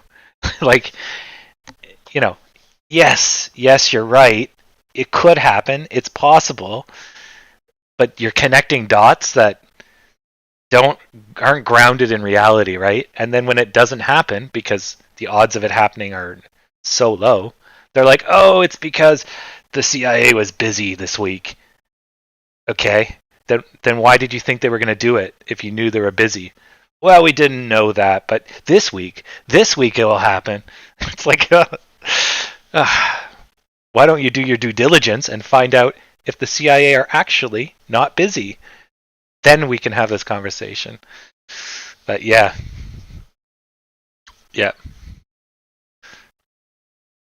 Exactly. And Eric's right. And that's the biggest problem when you're starting the stock market, is that even if you're a smart stock person, you don't know if you can trust yourself. So you don't want to find an indicator that vindicates your position, because is that just you proving you're right? But are you actually right? And so it's that self-doubt is really killer. And the only way you get over it is just doing it. Get your face in the trench, learn from other people, and then eventually you get the confidence that what you're doing is right, your mentality is right. And you can see how I always focus on getting into the mind of the enemy, because that's the way I learned. That's the way I justify my positions. And and how I try to not make bad mistakes, right? But of course, I can't read minds. We don't know all the people that are playing, so there's the uncertainty. But that's absolutely right, Eric. That's the biggest problem. It's the people that are confident that think they know. It's like you don't know. I say it like 10 times a day. I don't know, right? Because there's no fucking way I can know, right? So, and maybe if I was really fucking good, like godlike good, sure, right? But that's outside of my pay grade. I'd be a multi-millionaire if I was that good, right? Because there is some people that know. I've met a stockbroker that nets millions a year, and he is fucking great. But he trades stuff like commodities because you can master those. And so he learns everything to do with oil. Or I think at the time he was doing soybeans. So all he has to know is if China's going to buy Canadian soybeans, right? And then he just trades on volume.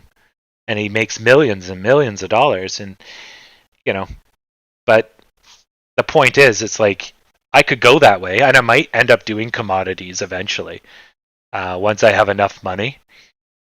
I think the minimum's 100,000 US dollars to trade commodities. But I end up spending my money before I end up getting rich, and I'm now going to get myself rich and then buy cool stuff. Although I do have to buy a Tesla Cybertruck, so we'll cross that road when we get there. But anyways, long story short, it's that self-doubt, and it's easy to get an echo chamber. It's easy to validate your position with some CIA witchcraft. Yeah. And Reddit is basically just an uncontrolled, unfiltered forum, right? So everyone with any neurological disease, anyone with any level of training, any level of skill, half these people may not even have shares. Some of them, this is their first time buying, and they spent $10 and they got one share. So you got every walk of life, and every single one of them is treated like each of their opinions are equally valid, and they're not. The person that panics because he has a disorder, the person that has zero experience giving advice, the person that has no skin in the game and acts like, everything's going to be great. This is in real life, you would not trust these people, right? But on Reddit, they're all equal. So, yeah, you're going to get a sea of bullshit basically as a result, and you just got to filter through it, right? So, and there's people trying to prove to other people that they're, awesome and cool. So they'll just say shit, and then if it never happens, well, people forgot about it. So, like the quad witching day, like Trey got nailed for that. That's a good example. He's going on and on and on about something, and absolutely shit all happened. So he disappears for a couple days. Oh, my health got bad. Yeah, I'm sure it did. Where I spent the whole week saying nothing's gonna fucking happen, and nothing did. And, what do I get for that? A pat on the back, But that's why I don't do hype, because it's just bullshit. You're just lying to your people. The people that come and spend their time with you an entire 6-hour day, and you're just gonna fill them full of bullshit. It's like, fuck it. But anyways, that's a whole different story, a little off topic. But yeah, it goes along the same lines as your original conversation there. Is that, yeah, Reddit just pulls shit out of their ass. Whatever fits their opinion. Definitely. Yeah. Yeah. But nobody knows what's going on, right? So everyone just has theories. But until AMC tells us what's going on, which would be insider trading, we only got theories. But that's the nature of the game. You have to guess. That's what I spend pretty much the whole day doing. I'm trying to get into the minds of the players. Yeah. But anyways, no need to reiterate on that. You pretty much are well aware by this point. Go, and there we go.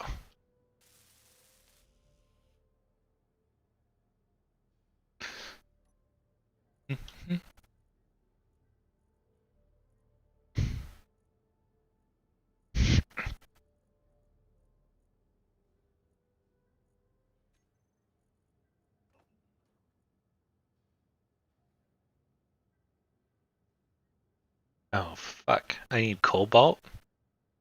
The fuck am I going to find cobalt?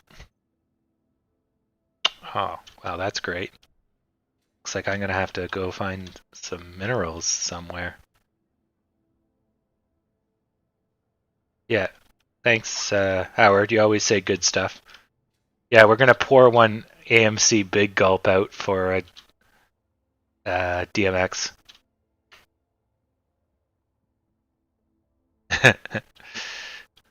Yeah. Theater. Pour out a theater-sized M&Ms. Something. But yeah, that fucking sucks. And it's got to be hard for the person that pulls the plug. Yeah, fuck, I never want to be in that position.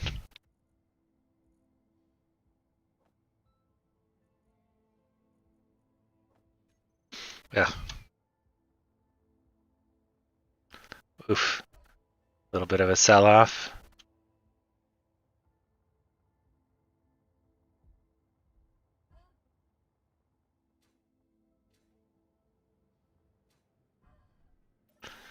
Oh, it's getting countered. Good.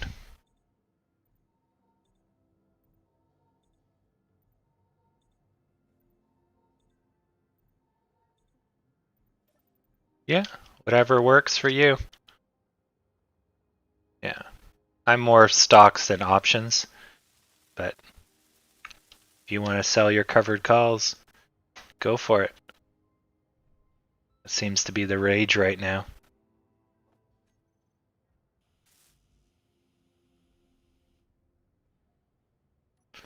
But 5 years of stock trading has done me good.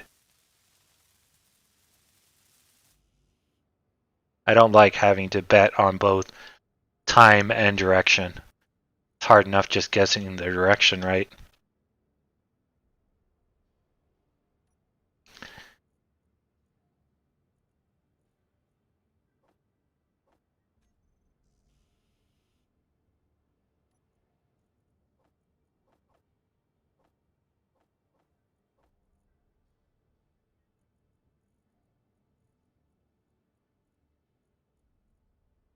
It's leveling out. Let's see what's going on with the broader market.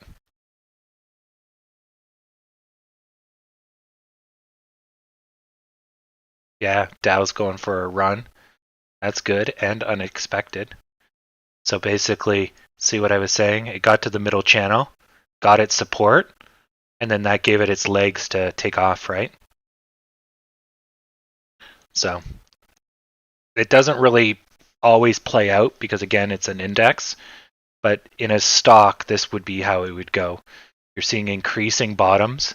It's basically like a pennant shape, but instead of going this away, you're going this away. And then you're going to get to a point where you're going to have a breakout because the indecision is kind of this away. It's not exactly the same psychology, but you can think of it as the sellers backing off. So the buyers maintain constant pressure, which is why you're going up over time, but the sellers can't keep it down. So they try, and they have decreasing ability to keep it down. And then basically the buyers have their time in the sun. Or the sellers finally get enough strength and you get a crown or whatever. But usually that's the decision point. Yeah. Now here, this is probably the channel, and this is the breakout. So this was it. It got a boost, and it could have stopped or turned around, which it kind of did when it hit the top of the channel. But because it didn't come down enough, then look at it go. The Dow's on a fucking bender. It's going. That should turn us around. Yeah, she's just taken off. That's a really good high velocity. Yeah. But anyway, so that's channels. And that's good that played out. So you could see it. Yeah, so the other thing too, then the Dow's basically back on its regular path here, if you will. So it's going to probably try to get back up to around here, and then it'll figure itself out. Whether or not it gets there, who knows? You could have some. This is a wedge right here. So indecision. There's your breakout. And then you could probably even stretch that further. Anyways, I don't know because I don't watch the Dow enough where it's going to go, but that's a good sign. That should lift us if we can get out of the proverbial grave. It's relatively low volume. So there's not a lot of commitment, but there's no buyers. So they're just letting it go. And GME is not doing great. Oh, we'll see.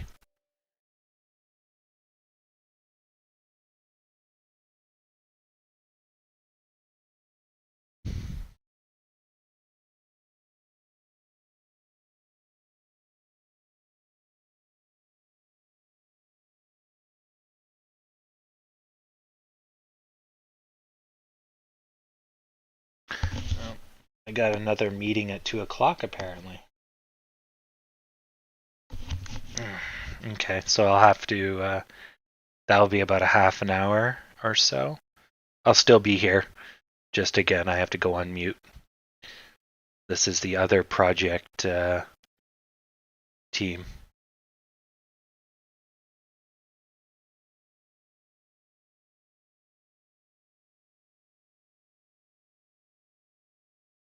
Come on.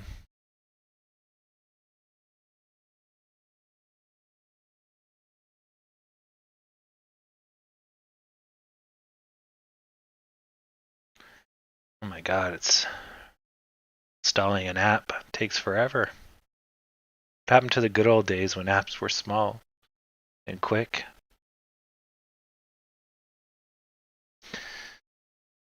Oh. Alright, well anyways, it's at 2 o'clock, so I still got a few minutes.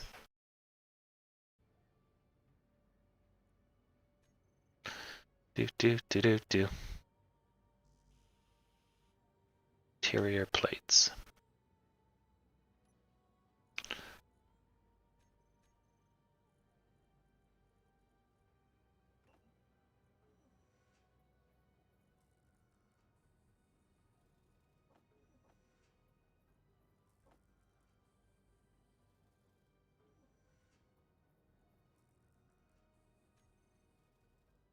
Yeah. Oh, how the turntables. Well. How the turntables. I love that. So good.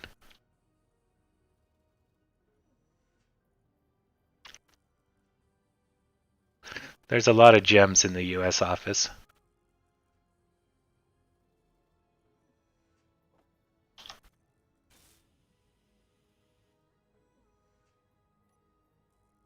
It's all about them turntables.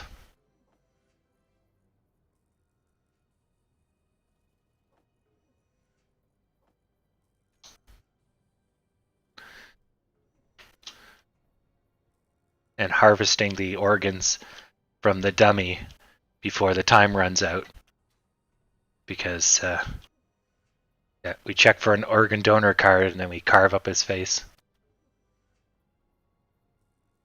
I think you're going to have a market recession eventually. The US works on a boom-bust cycle. Tons and tons of growth and a retraction. But a retraction's like 30%, right? 15%, 10%. So we're looking at right now, most of us are at 40% losses, maybe higher. So if the market went complete shit, we're already in the hole more than the market could do to us, right? So it's not a big deal. It's more of a big deal for people that have multi-millions and they're invested in safe stocks, right? So if 30% of the market disappears, even the safe stocks take damage. And of course, people that are risk averse, they whine and they shit the bed over that. But we're a different league here. Yeah, he means Harvey, whatever his last name is. I knew he meant the big short guy, right?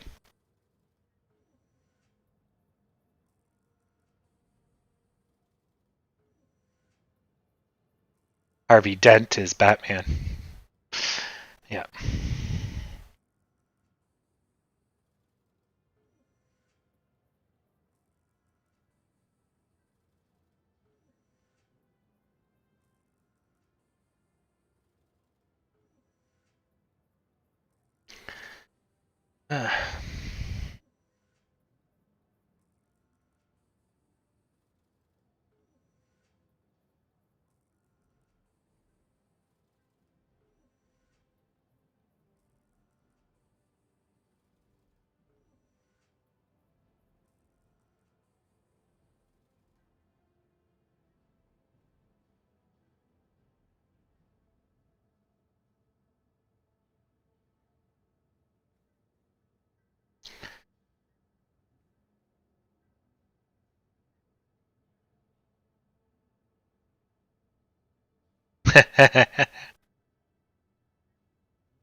Yeah.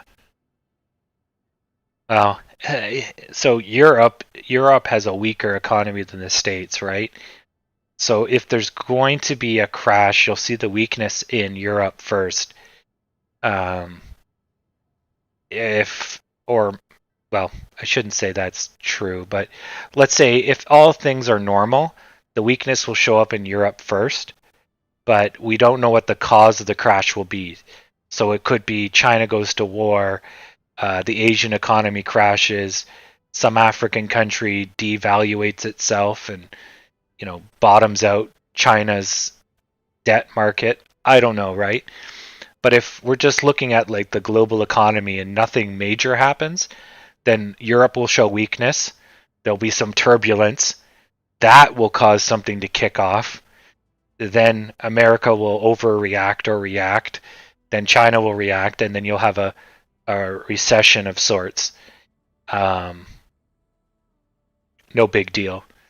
But to have a stock market crash, you would have to have something that they couldn't sidestep so quickly that, like a start of a war, or all the oil stopped in the Middle East, or the Suez Canal got filled in. Oh, geez, I would not want to know what would happen if the Suez Canal got filled in. Oh, God. The market would just go fucking crazy. I mean, it would eventually stabilize, but that short period of I don't know what's going on, it would just be hell. Hell on earth. um, damn. But anyways, enough about the theoreticals. So, yeah, it's just a matter of when. We're due for a retraction, and retractions are healthy, but the longer we go without paying for all our growth, the greater the risk of a crash is going to be. But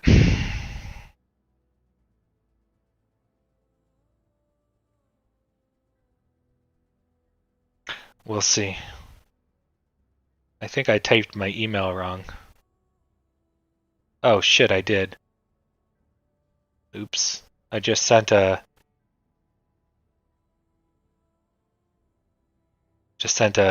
text message to the wrong person.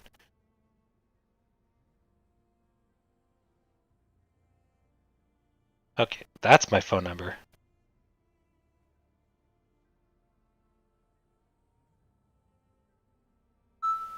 There we go. Oh, sorry for whoever that was. I guess I could call them and be like, I'm sorry. Yeah, darkness is definitely my old friend.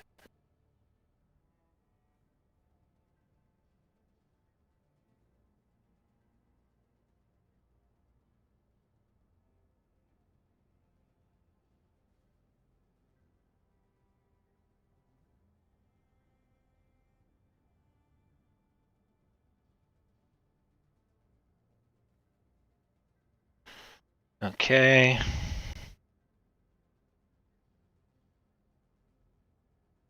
Okay.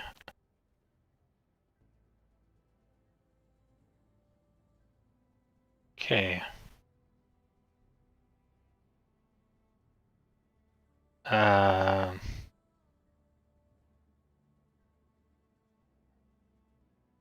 Good.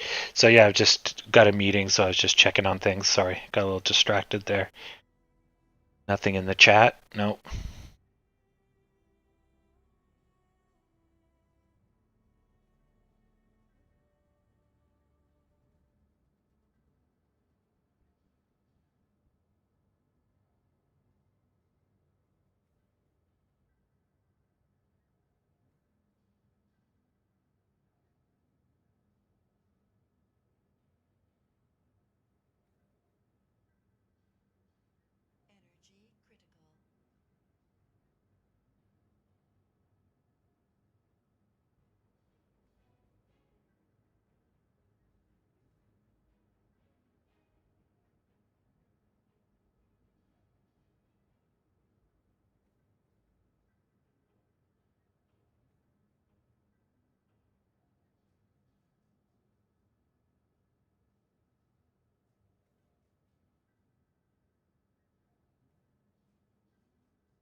Since we were talking about market crashes, all my ads are now turning to DMX being dead and the market crash is coming. God, those ads are horrible. Oh,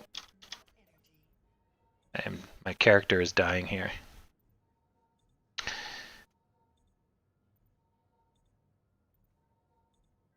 Yeah.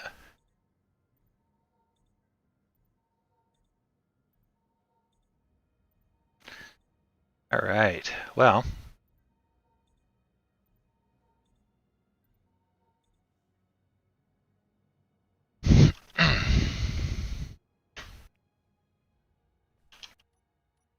Now there's 30 of us here, so if you guys want, I can make the AMC smaller for the short term and make the game bigger if you want, or if you prefer the chart being huge and this being small, we can keep it that way as well. I don't really care.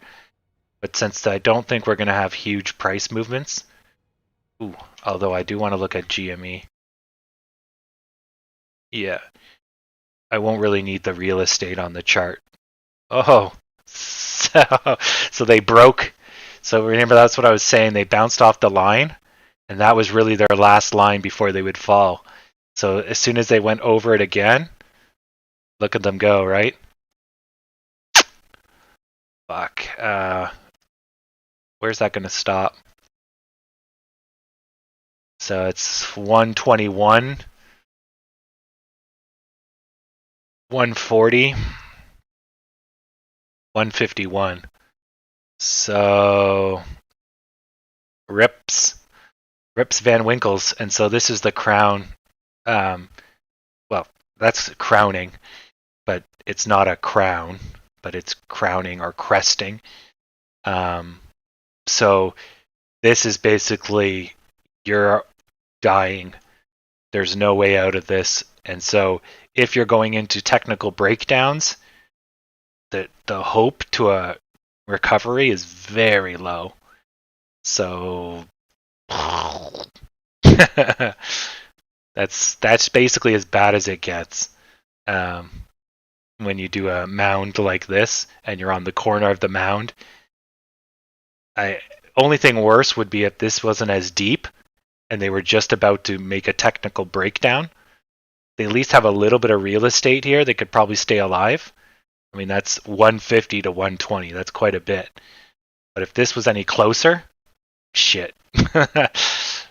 So, yeah, they may be able to mount a defense. They got 156 and 149. So $10. No, basically the next $5. They can mount a defense. But it's not a lot of support. Barely any support. Then they're going back to 120 to $90. Oof. Rips. Get the Titanic out.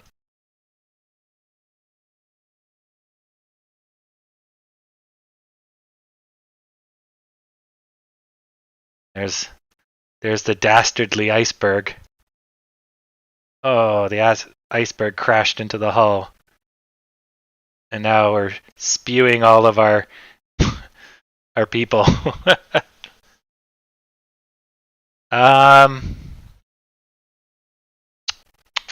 Oh shit, I got a meeting to go to. Okay, to quickly answer that question when I'm clicking buttons. If you're going to average down right now, you run the risk of basically buying in and we're not yet finish going down.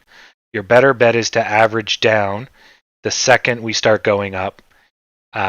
So get out of the market, wait, buy back in.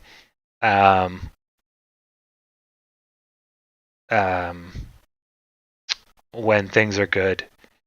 Why is this not? Here we go. There we go. Okay, anyways, I got to go mute for a bit. Yes. Okay, I'll see you guys in 30. Or now. Oh, the meeting hasn't started yet. Okay, so yeah, I would. Oh, meeting just started. Okay, give me 1 second. Okay, so yeah, I'd wait till it starts to recover, but buying AMC at any given time is good. You want to get as big of a position as you can before it takes off. All right, I'll be back in a minute.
Sorry about the delay there.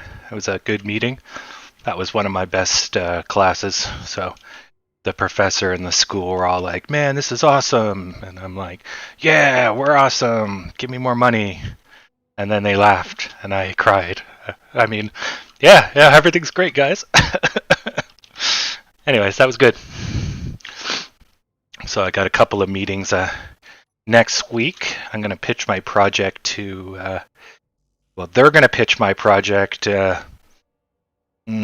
Tuesday next week, and then I'm going to reiterate my pitch afterwards. Be like, "Hey, I'm the guy behind that pitch," and hopefully, or they'll reach out to me ahead of time, and I won't have to try to win them over. But that's good. So that project, if you guys are new, that's my pothole detection project. I have an optical sensor and a motion sensor in a Raspberry Pi to be mounted on top of buses, and then it goes around and collects road data as they drive, and it only costs like let's say $100, and then that's it. So they just drive around, and then I take the data off, and it goes into an advanced system that then sends out service requests to fix the potholes. So, yes. So if you're asking about GME and AMC, it's just the volume is pretty low. We're basically almost the end of the day, and we're gonna maybe just hit 30. We picked up some volume in the last bit here, but essentially it's just been a slow bleed from lack of volume. Now GME, it's a giant turd, so it's getting the death it deserves. But you can see from the general market is relatively positive, but there's a lot of flat.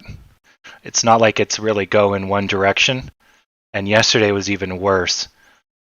So we're basically feeling the effects of the slow trickle. I would have said we probably would have stayed here. This here's a breakdown. We didn't get a recovery, so there's your second breakdown, and still no recovery, so there's your third breakdown. Here, here, and there. We could have, if we had more volume, we would have probably stayed above this mark. Lack of volume caused this to happen, and then no volume to recover. So we're just bleeding. So luckily 1 o'clock or 2 o'clock gave us a bit of a turnaround, and we might see a surge now that we're going into sour hour. The last 1 hour. But it's just an annoying sell-off dip crap. But luckily, even though we go down a lot, we do have some good people that tend to put us back up to get us out of the U shape. But we'll see how that plays out. We'll probably end up around 955 if everything goes well. But yeah, it's just low volume bleed. Now, why low volume? Just lack of confidence in the stock, lack of confidence in the market. We're not seeing the positivity we need to see before we get more people in. Reddit's not hyping it up as much. You know, there's a whole host of issues. But give it enough time, and our stock will be $30. This is just slowing us down, taking us away from the beautiful future ahead of us. Hopefully that answers your question.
Yeah. So there's not really much to do today except watch this run its course. I don't think we're going to see a major price change, but yesterday was pretty awesome. We had a huge price change right at the last minute, so it's not to say it can't happen. Just have to wait and see, per se.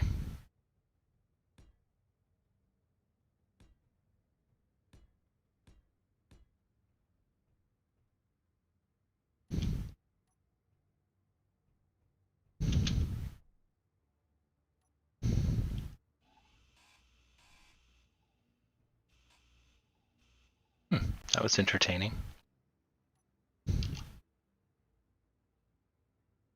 Oh, I see what happened.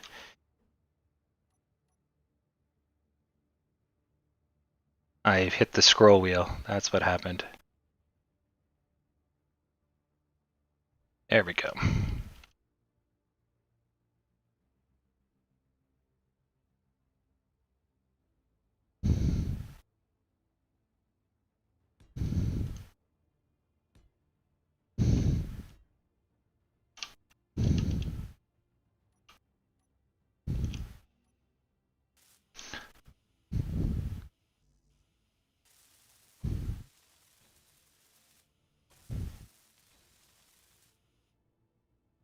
All right, I'm going to switch to a bigger view since there's nothing really to see here.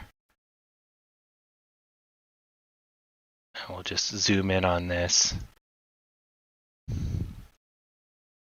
so I can watch it. Yep, good.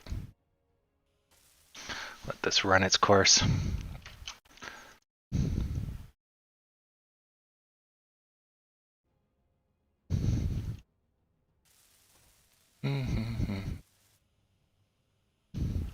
So for the people that are just tuning in, but I doubt it, this is probably the diehards that are still here. This is me building an AMC theater on Mars in Space Engineers. So I'm just welding together the theater room. So I expect this to kind of be the walkway in. I wish there was thinner walls, but as far as I know, there isn't. And I'll put the projector here, which means I need to build a shell around this. I may have to extend everything out one block. This might be too tight for a theater room, but we'll try it out. We'll see how it works and then take it a step further.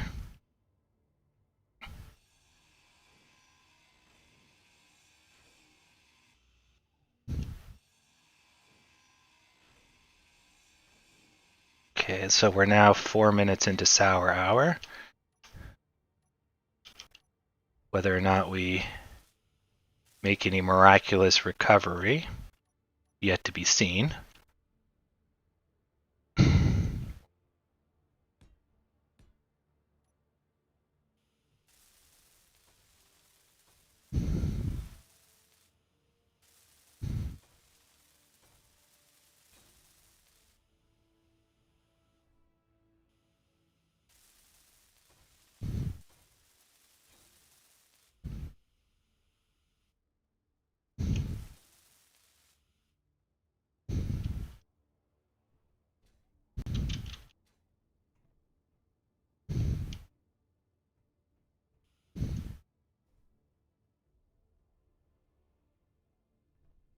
All right.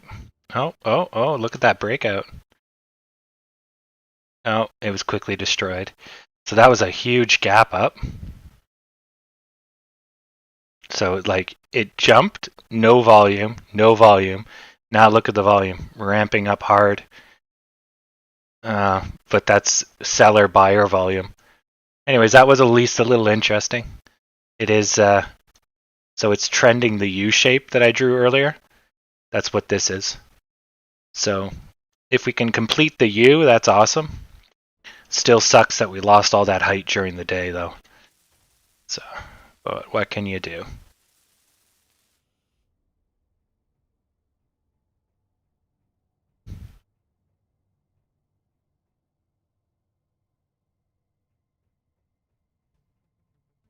No, it's calming down.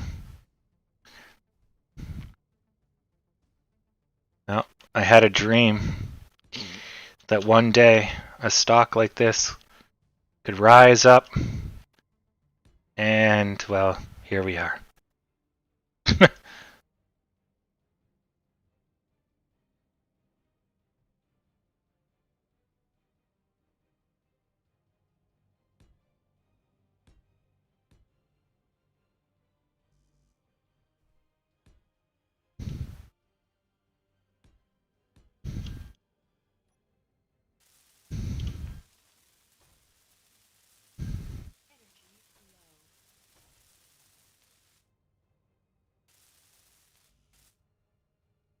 Alright. That seems a little long for entrance to a theater, but it is usually a long walkway, isn't it? Because it has to do with the entire row of seats. But then they usually enter you at the middle, and then there's a bunch of seats above your head. So maybe I could ramp this up and then put another row of seats up here. Yeah, okay, I gotta figure out the scale of all this and how big a projector I can make. Yeah, that's good enough for a theater. And then this one, this will be the dividing wall, so I can have a second theater showing to the right of this one. And then it uses a shared wall, so it minimizes space. I like it. Then I guess this will be the hallway. And then concessions are over here. And the front door, I guess I could try to put the front door off to the side. So you come into the theater, tickets, whatever. Then you head off to the right to your Theater 1, Theater 2. There's your concessions here. Yeah, we'll see if I can make it work. We're going to have an AMC up on Mars. It was going to be on the moon, but the moon was so ugly. It's like just nothing but ugly rock. This red sand is so much better. Definitely, I'll take Mars over the moon any day. If you do have Space Engineer, you can join me in this if you want. That's the link is in the Thousand Air Club on Reddit. You just have to add me as a friend on Steam. SPY. So you're talking about the S&P index? The same one you said, will it close over 300?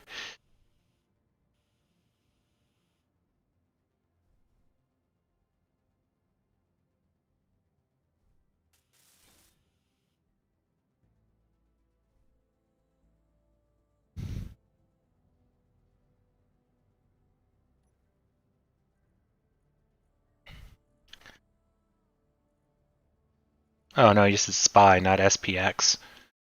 Let me check.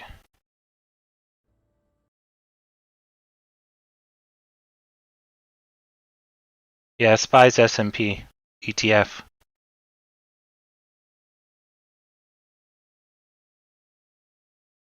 Yeah, you could do you could trade the S&P using that ETF. I mean, it's pretty bad if you bet against the market right now. It's if you look at the 1 year, right? Like it's just fucking gone on a tear, right? Since March. So I'm going to say it's going to go up. It may have a retraction in the short term, but until something major happens, it's going to print money. I haven't figured that out yet. I don't even know how I can play movies. It may be as crude as letters on a wall. It might be ASCII art. I'm thinking something gorilla based. You know, Kong versus the Martians. So we bring up the ape with us. We give him a giant air helmet, and he just starts punching the shit out of all those Martians. Colonize this. We'll teach Kong how to use firearms. can just like work a minigun or something, a Kong-sized minigun. Geez, the firepower he could bring to bear. Could just use an aircraft carrier and just hold it. And forget punching things. Fuck. Or go the Japan route, mechanize him, give him an exoskeleton. I mean, he's already hardcore strong. Give him an exoskeleton. Damn. He'll be punching holes in the planet. Yeah. There's an asteroid coming right to... don't worry, Kong will just punch it. Yeah. The question is, though, I think he's... Well, original, he's as big as Empire State Building, but then they have him climbing it. So I think his original size, he's like 12 stories tall, and I think in the new one, he's like 80 stories tall. Yeah, I can't remember. You can quickly Google it if it matters to you. But yeah, I definitely some King Kong, King of the Kongs.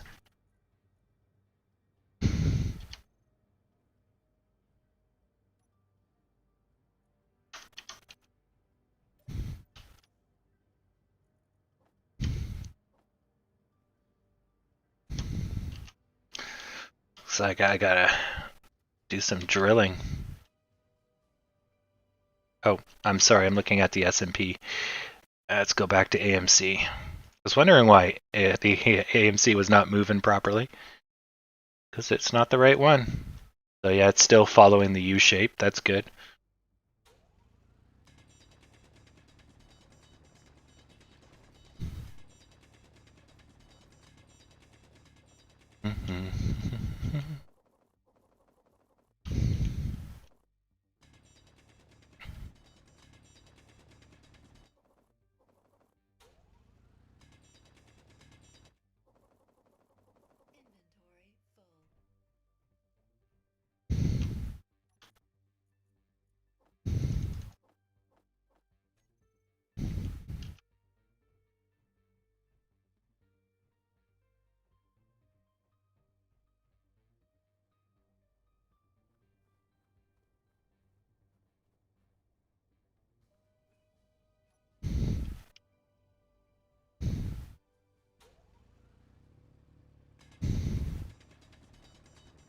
Yeah, indexes are, they're good. I won't diss the indexes. AMC was just my baby for a bit because it's high volume, but I think once my money's free, I won't go all in on AMC just because I know it's going to grow, but I really need my money free so I can make money on faster moving stocks. Because sitting here forever is like, oh my god. It's killer. Yeah. But I do love the volatility of AMC. We just need it to come back and come back swinging before I die of old age.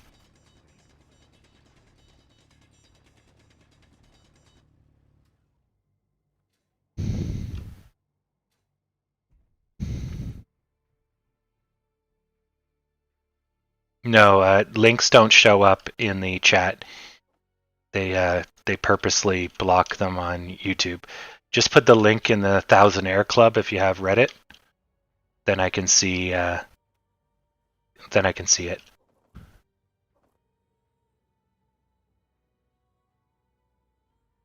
You have a naked call or naked the stock?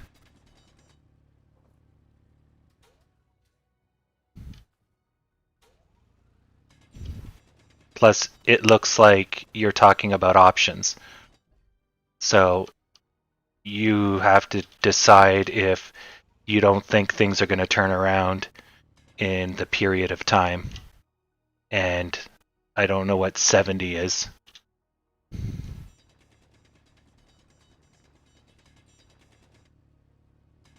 Yeah. I know kind of the fancy YouTubers on the interwebs here, they're all option traders because it's basically gambling. You win big, it looks cool, but I'm a tried and true stock trader here. It's how I've been doing things for the last 5+ years. So stock. Well, what's 0.7 then? 0.7, like 9.7? I would say hold. You already went through the worst of things. It's a Friday. It's already showing recovery. There's no reason to bail now. If you were going to bail, it should have been earlier.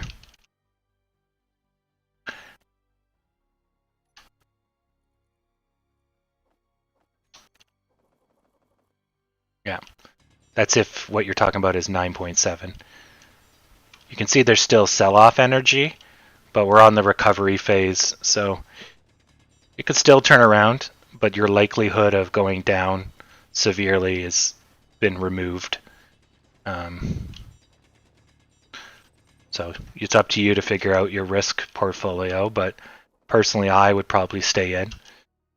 And then you just keep your finger on the trigger. If it goes past 940 again, then I'd bail. But as long as it keeps going up, you've already gone through the worst of things. Anyways, that would be my thought. No financial advice for legal and you can't sue me reasons. Yeah.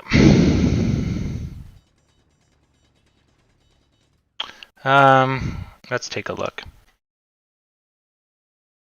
Still think it's completing the U shape, but you might be right. It may have completed the U shape earlier, right here.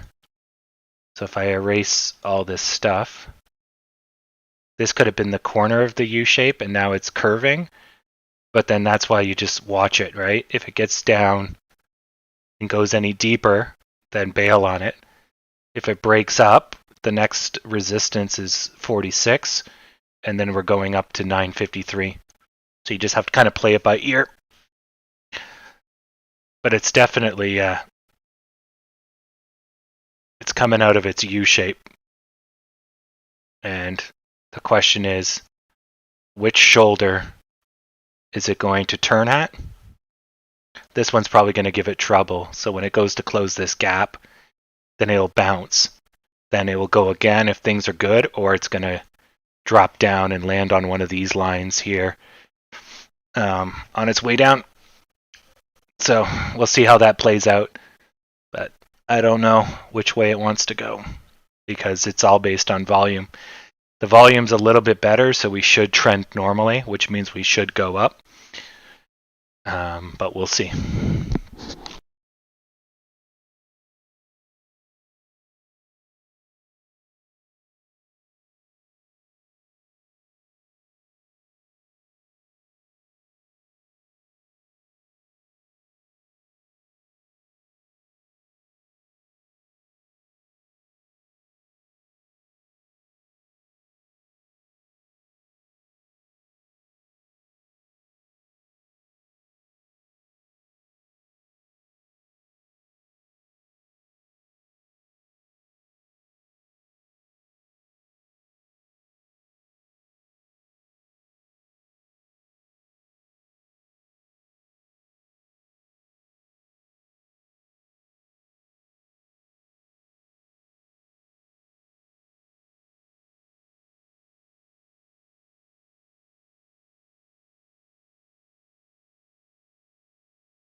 Oh, just getting some food there.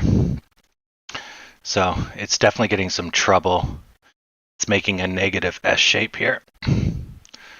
So that's not a good sign, but if the next couple minutes counteract it, we should be okay. But not a good sign. Stocks and shares are the same thing.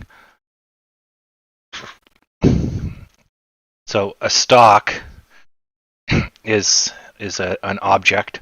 A share is a part of a company, but stocks and shares are generally the same thing. I guess on a technical scale, you may argue that shares are only if they have voting rights, maybe. So you own a part of the company, but you don't have any power, whereas stock is just general shares of a company. But I'm pretty sure those words are used interchangeably. Yeah. And a share is singular. Stocks are plural. You don't say I have a stock. You have a share, you have many shares, or you have stocks. So stocks may even be the plural of shares. They are used interchangeably.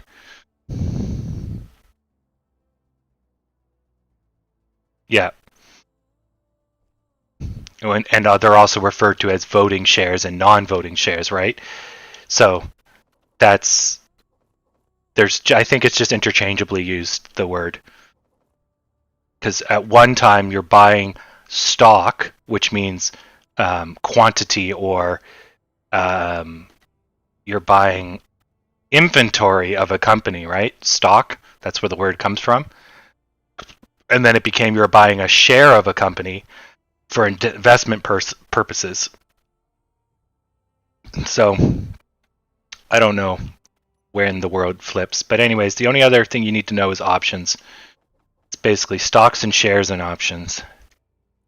There's a bunch of other stuff, but just to get you started, buy, sell, stock, and put calls, write, and what's the other one? Write and buy?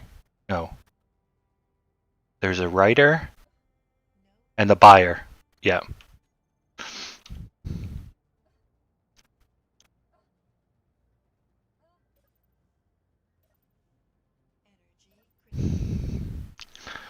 Yeah.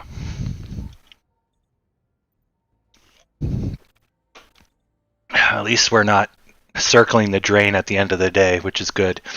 We got a little bit of height so that when there's a little bit of a sell-off at the end of the day, we're not going to be going into a technical breakdown, which is the worst because it makes a bad problem even worse. Because the stock's not doing that bad. It's just it's not getting enough up energy, so all it got is down energy. And when it hits certain positions, it's going to basically die on the technicals. Has nothing to do with how the stock's actually performing. It has everything to do with how people are not trading the stock. So that's the ones that really get me. I mean, if the stock was doing better, sure, we'd get more people, I guess. So it is a double-edged sword, and there is some basis to why it's happening. But it's just shitty to see your stock go down because of just stupidity. It's not like it earned it, per se. Although I guess you could argue that announcing a share dilution during a pandemic is probably the dumbest thing you could have done. But whatever. I ain't the CEO, so I don't get to make these choices. Oh, I think our company that barely makes any money is going to stand on its own legs. What should we do? Dilute the stock. Good call. But I think the dilution is good because they need money to fix where they are, right? They need to buy themselves out of their shithole. So if they can print the money now, get the damage over with while the getting's good, then they can come out swinging post-pandemic. Because right now they can't, even if they did want to come out swinging, they can't get people in the theaters, right? So there's no point in tripling down and using all your special moves and going nuts if you can't do anything. So that now's the time for turtling and building up your defenses before the eventual onslaught. So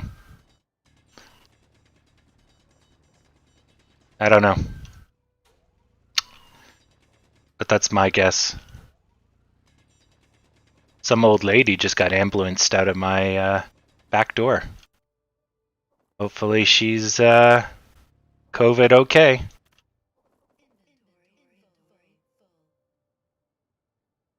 I'm in a poorer neighborhood, so a lot of the ambulance calls is just because no one has cars. And they put it off for too long that they can't get on a bus. So, whatever. It's a $50 car ride if you call an ambulance in Canada. Unless you're actually dying, and then it's free.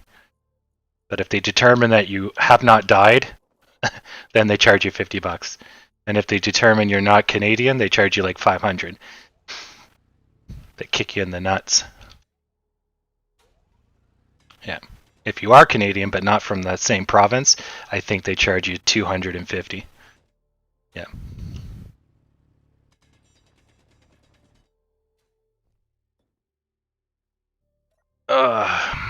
Yeah, stock's just going sideways.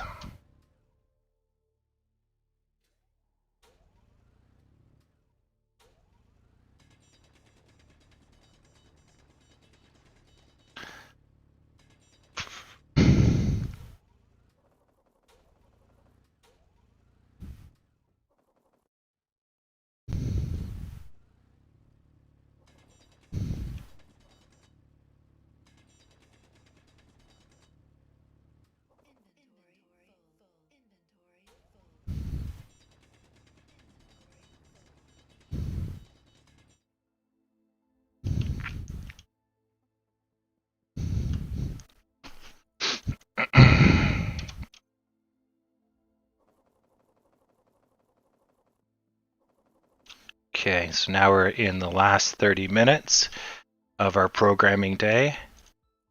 So if anything's to happen, it should be now. If not, then it is rest in peace, and we come back on Monday.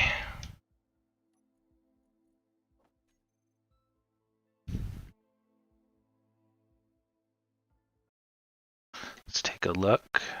GME, nothing. Dow's on a tear. Holy crap. S&P's on a tear. NASDAQ's on a tear. And we are, come on AMC, go on a tear.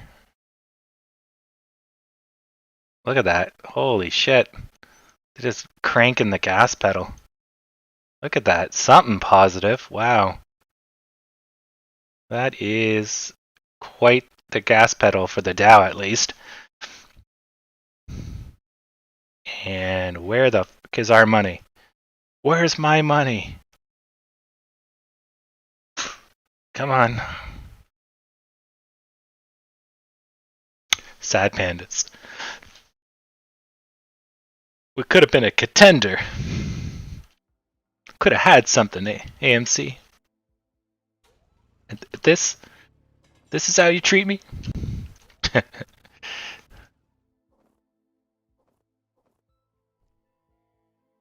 Ah, good times.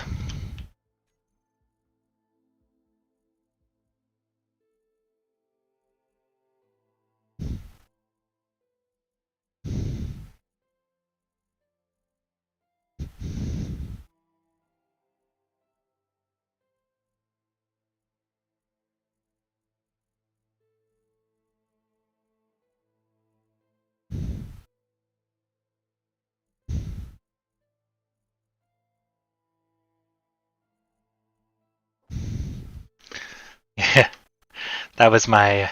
I can't remember what movie that is. Is it Rocky? It could have been a contender. Yeah. But, oh, man. Fuck AMC. Jesus, the Dow's going ape shit. Like, You know, earnings season's kicking up. More money has poured into stocks in the last 5 months than the last 12 years. Yeah, it's not going to be a meltdown. It's going to be a melt up. Yeah, RSI's on steroids. The macro looks crazy, but man, the stock market is just nuts. It won't go down unless people want it to go down, so it can keep going up as long as people can find more money. But why can't we see any of that? Huh? Damn. And the answer is all our AMC buyers are broke. Broke ass.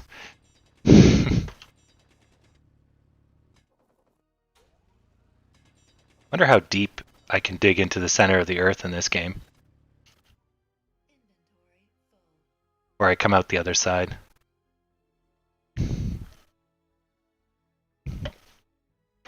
Or hit impenetrable rock. There's got to be some limit.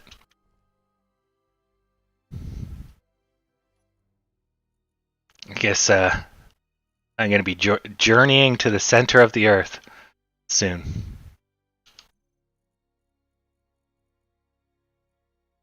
Oh, I don't know if you heard, Howard, but we've decided that the AMC Theater is going to show Mars Attacks, and I'm going to put in some Kong movie. That's our first movies in space.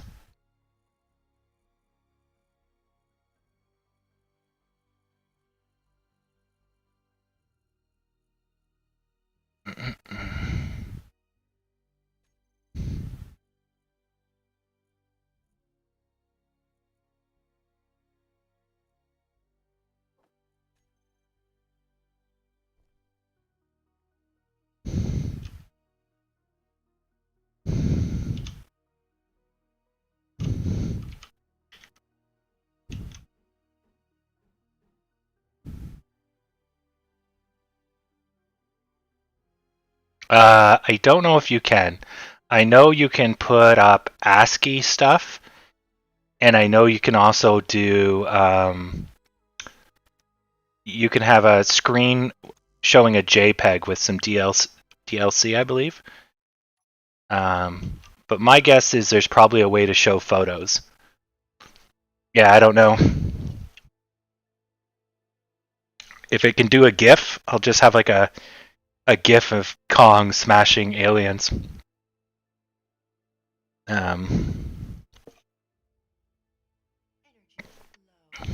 Yeah.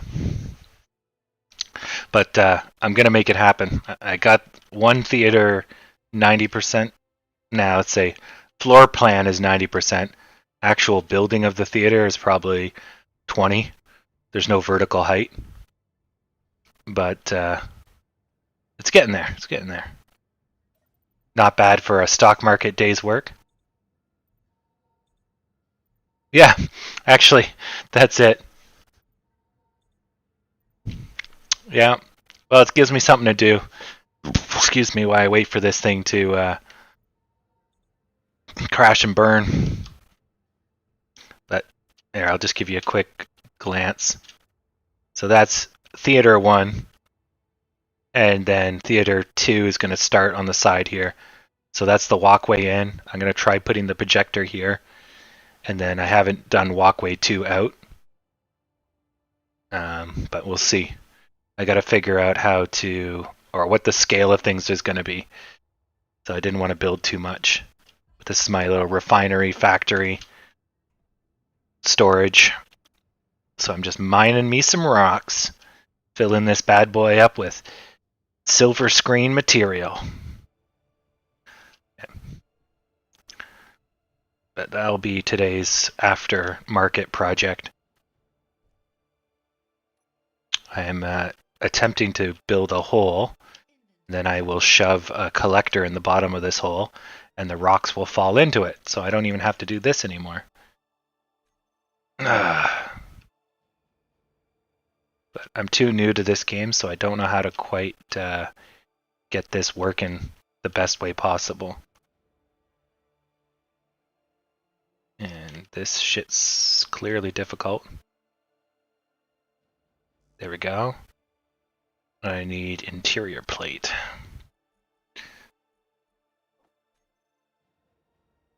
There we go.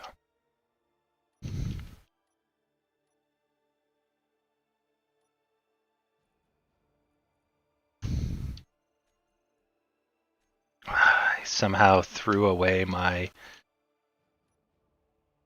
tool. There's a key that I don't know yet, which causes you to throw away your tool.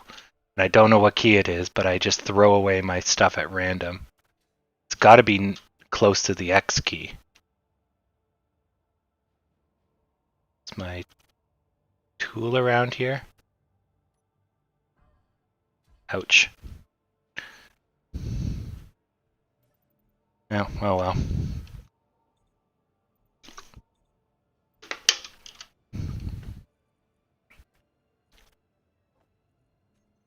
Luckily, I have some tools from my corpse. But anyways, yeah. Yes. Yeah, this is basically adult Minecraft. So this game started off as Medieval Engineer. This is Space Engineer. In Medieval Engineer, you have full physics. In this, you do as well. There's gravity. Like, the way I jump is all based on gravity. Technically, I don't know if this has it, but this should not happen. This should actually break because of structural forces. They may have removed it, but in Medieval Engineer, you could mine under walls and collapse because they would have full physics for any stacked walls, so structural integrity mattered. Anyways, so what makes this game its main selling feature is that when you dig in the ground, they're voxels, so they're basically polygons that collapse on themselves. So see, I'm digging away at the wall, but I'm physically deforming the earth every time it shrinks. So all of this hole in the ground is me digging, but it's not square like Minecraft, right? It's more voxel, pointy shaped. Yep, and then you can build, like, I could go to that moon. I could get a ship and fly to that moon, or that moon.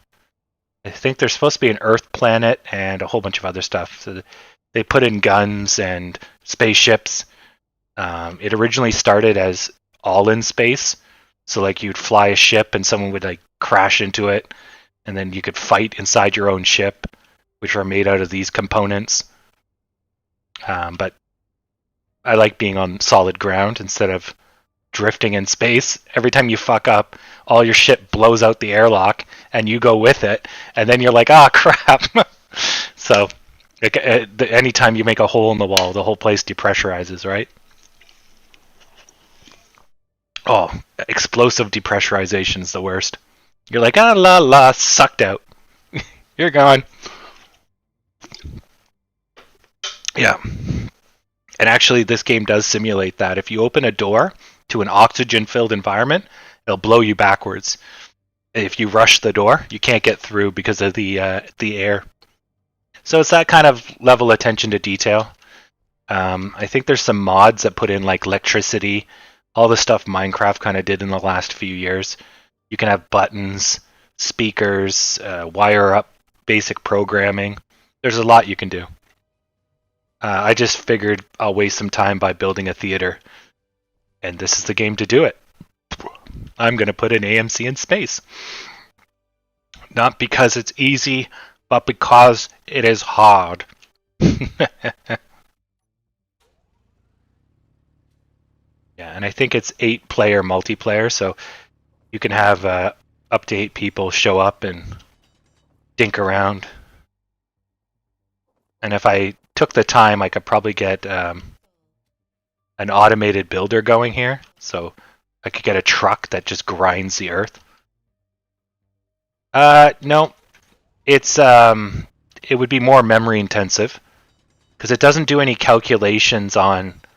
It only does calculations on the surface, and it would probably only do calculations on the earth that's been damaged.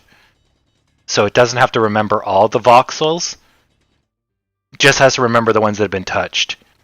And the big voxels are huge polygons, so it's really easy on the computer. It does use a bit of CPU.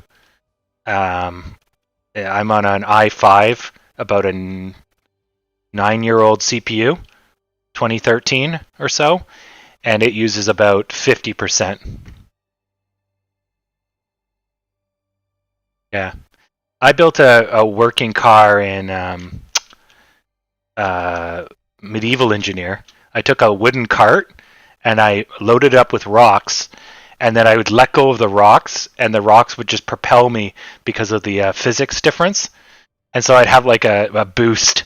I would just be like pushing my cart, and then I'd push the rocks out, and then I would slingshot from the rocks pushing me with the physics, and then I would smash, and all the wood would go everywhere, and I'd probably die. But it was useful. I had a castle in a field, and it was useful to just fill up with rocks and push one or two off, and then catapult myself, and then pick up all the rocks, build the castle, drag the cart back.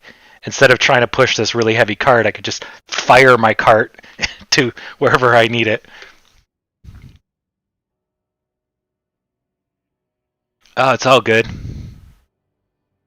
Yeah, it's a 7 or 8 year old game. They've been working on it for a long time. Yeah, it's all good, Emil. We're just dying on the inside. The huge. Yesterday was pretty good. Today, not so much.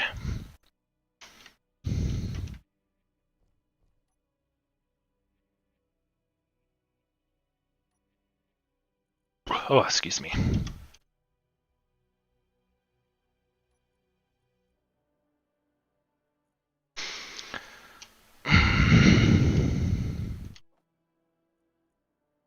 At least I figured out how to get resources. When I first started, I'm like, how do I find all this stuff to make computer parts and shit?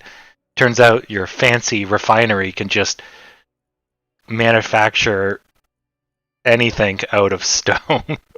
Just give it some gravel and it finds all the rare minerals and elements in it. It's like, oh, this is much easier than I expected it to be.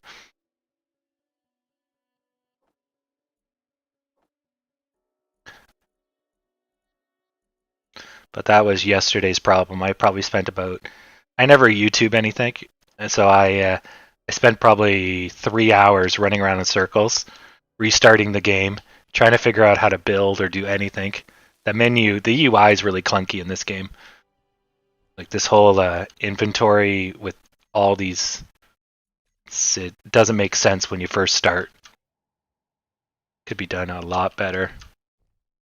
Strangely enough, the game that came before this, Medieval Engineer, was so much better. You build up a build menu, you just press B, you click on what you want, and then it's out front. Then you drag what you want to the toolbar. In this one, it's like there's a lot of crap. It's all up in your face, and this doesn't get bigger. So when I go into this mode and I start typing, it starts searching. So they're expecting me to hit G, type what I want, click it, or hit enter or something, which doesn't make a lot of sense to me. If I press G, this toolbar should get bigger. I should be selecting what I want with the mouse, or if I want to search, I click for it. Or I should be able to WASD like really quickly. That way I don't have to take my hand off the keyboard or the WASD. But I don't know, whatever. The UI to me is just little clunks in this game. Yeah, I didn't know what language it was in Bologna, but yeah, I knew you could program. Modders have made some really cool stuff.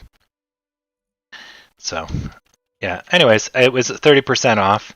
I figured I've been looking at it for years. I bought it from one of my friends. He loves it as a birthday gift. So I'm like, you know what? I'll pick it up. Gives me something to do. This kind of game is always fun. Gives you something to do for years.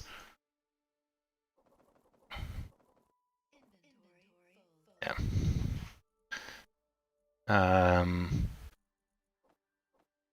Okay.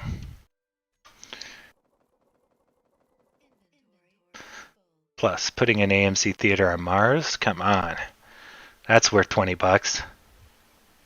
And you get a lot more out of this than that, so.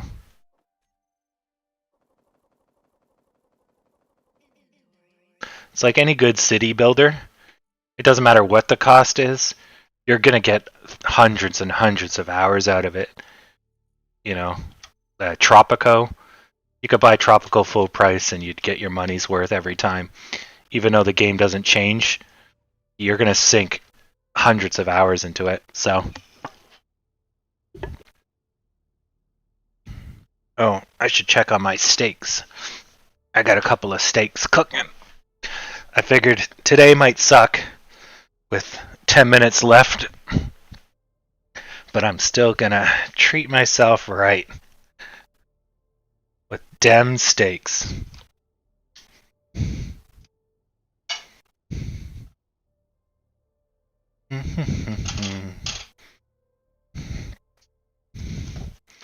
And I'm cooking these guys super low and slow. So low and so slow that I'm going to have to get a license. Make sure they're street legal.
Oh, that was a good steak.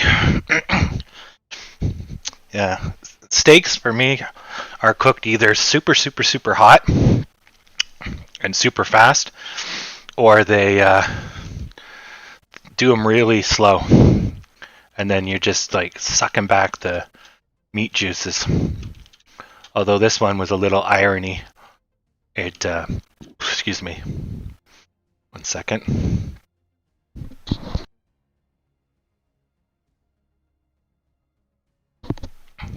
Was a little rare, but you know, I'll eat my meat still mooing for all intents and purposes. Yeah.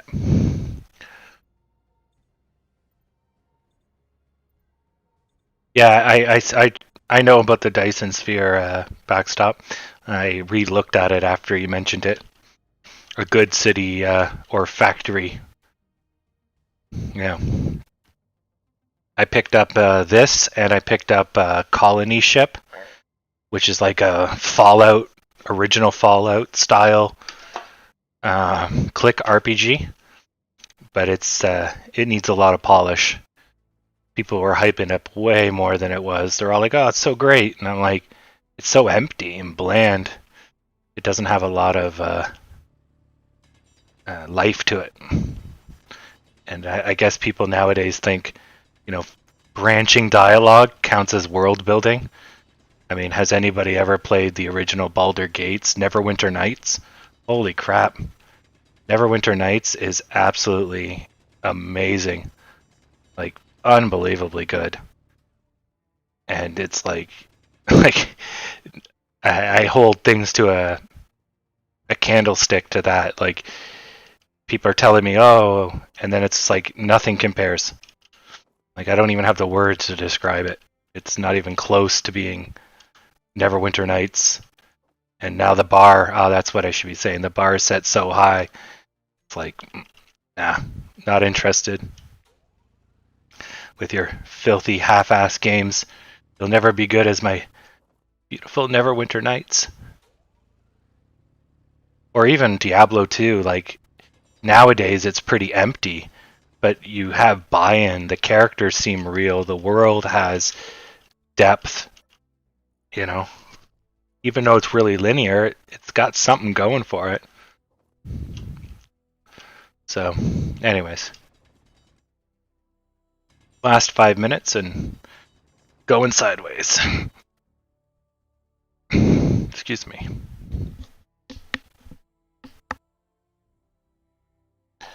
And the if you're looking at the sell volume on the right there, it's definitely picked up. But the buyers seem to be countering, so that's good.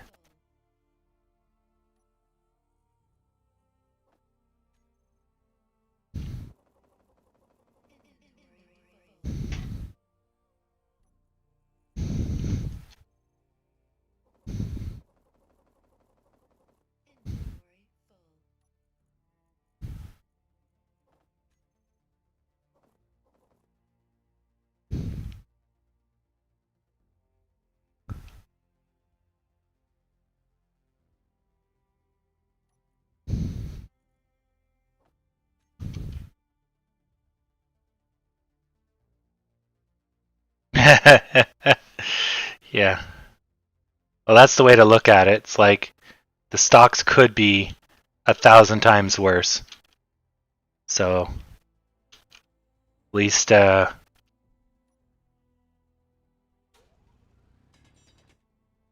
we're not there. I fully agree.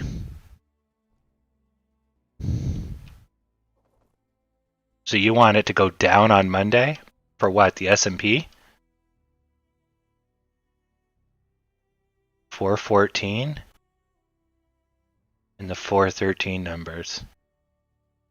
What are you going on about? There's a strike price. There's a premium attached to the strike price.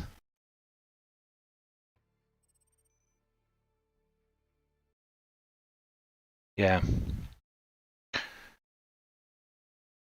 Yeah, our volume's definitely taken a nosedive. Aside from that crazy sell the other day. That other day was impressive.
Okay, we're in the last minute now. No change. Damn. Slow boat. So, a bit of a huge sell-off in volume-wise. But that's just buyers and sellers duking it out. You can see it in the bid and the ask over here. Oh, not over here, over here. They're just duking it out. So the volume's going up, but the motion isn't going anywhere. It's pretty good. I mean, someone's buying up all of the shares. Usually on Fridays, there's a last minute sell right in the last like 30 minutes, 10 minutes, 5 minutes. So it got completely defeated. So that's good. But that might continue into the post market if somebody needed to get out and didn't. All right. So that's it for our programming day. Not the best day. Yesterday was much better. But Monday is just around the corner, and I'm going to continue mining in space. So if you get bored, the invites on the 1000 Air Club, you can come mine in space. Aside from that, I'll see you all Monday. Enjoy your weekend. Now 3.68% broker.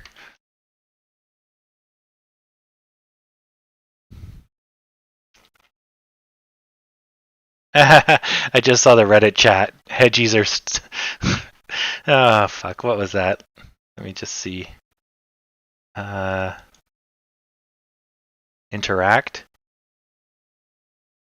Hedgies are weak as fuck. We're smoking HF pack. Oh, okay. Oh my god. What weird shit.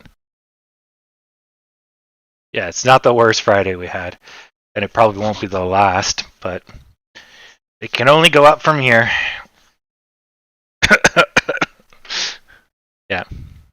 I mean, we've had worse days as well. I mean, at least the volume was 26 million. That one time it was like 15 million. Oh my god, I wanted to die. It was just nothing but this.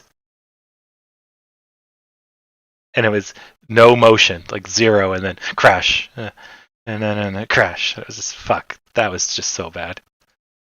Anyways, see ya. Yep.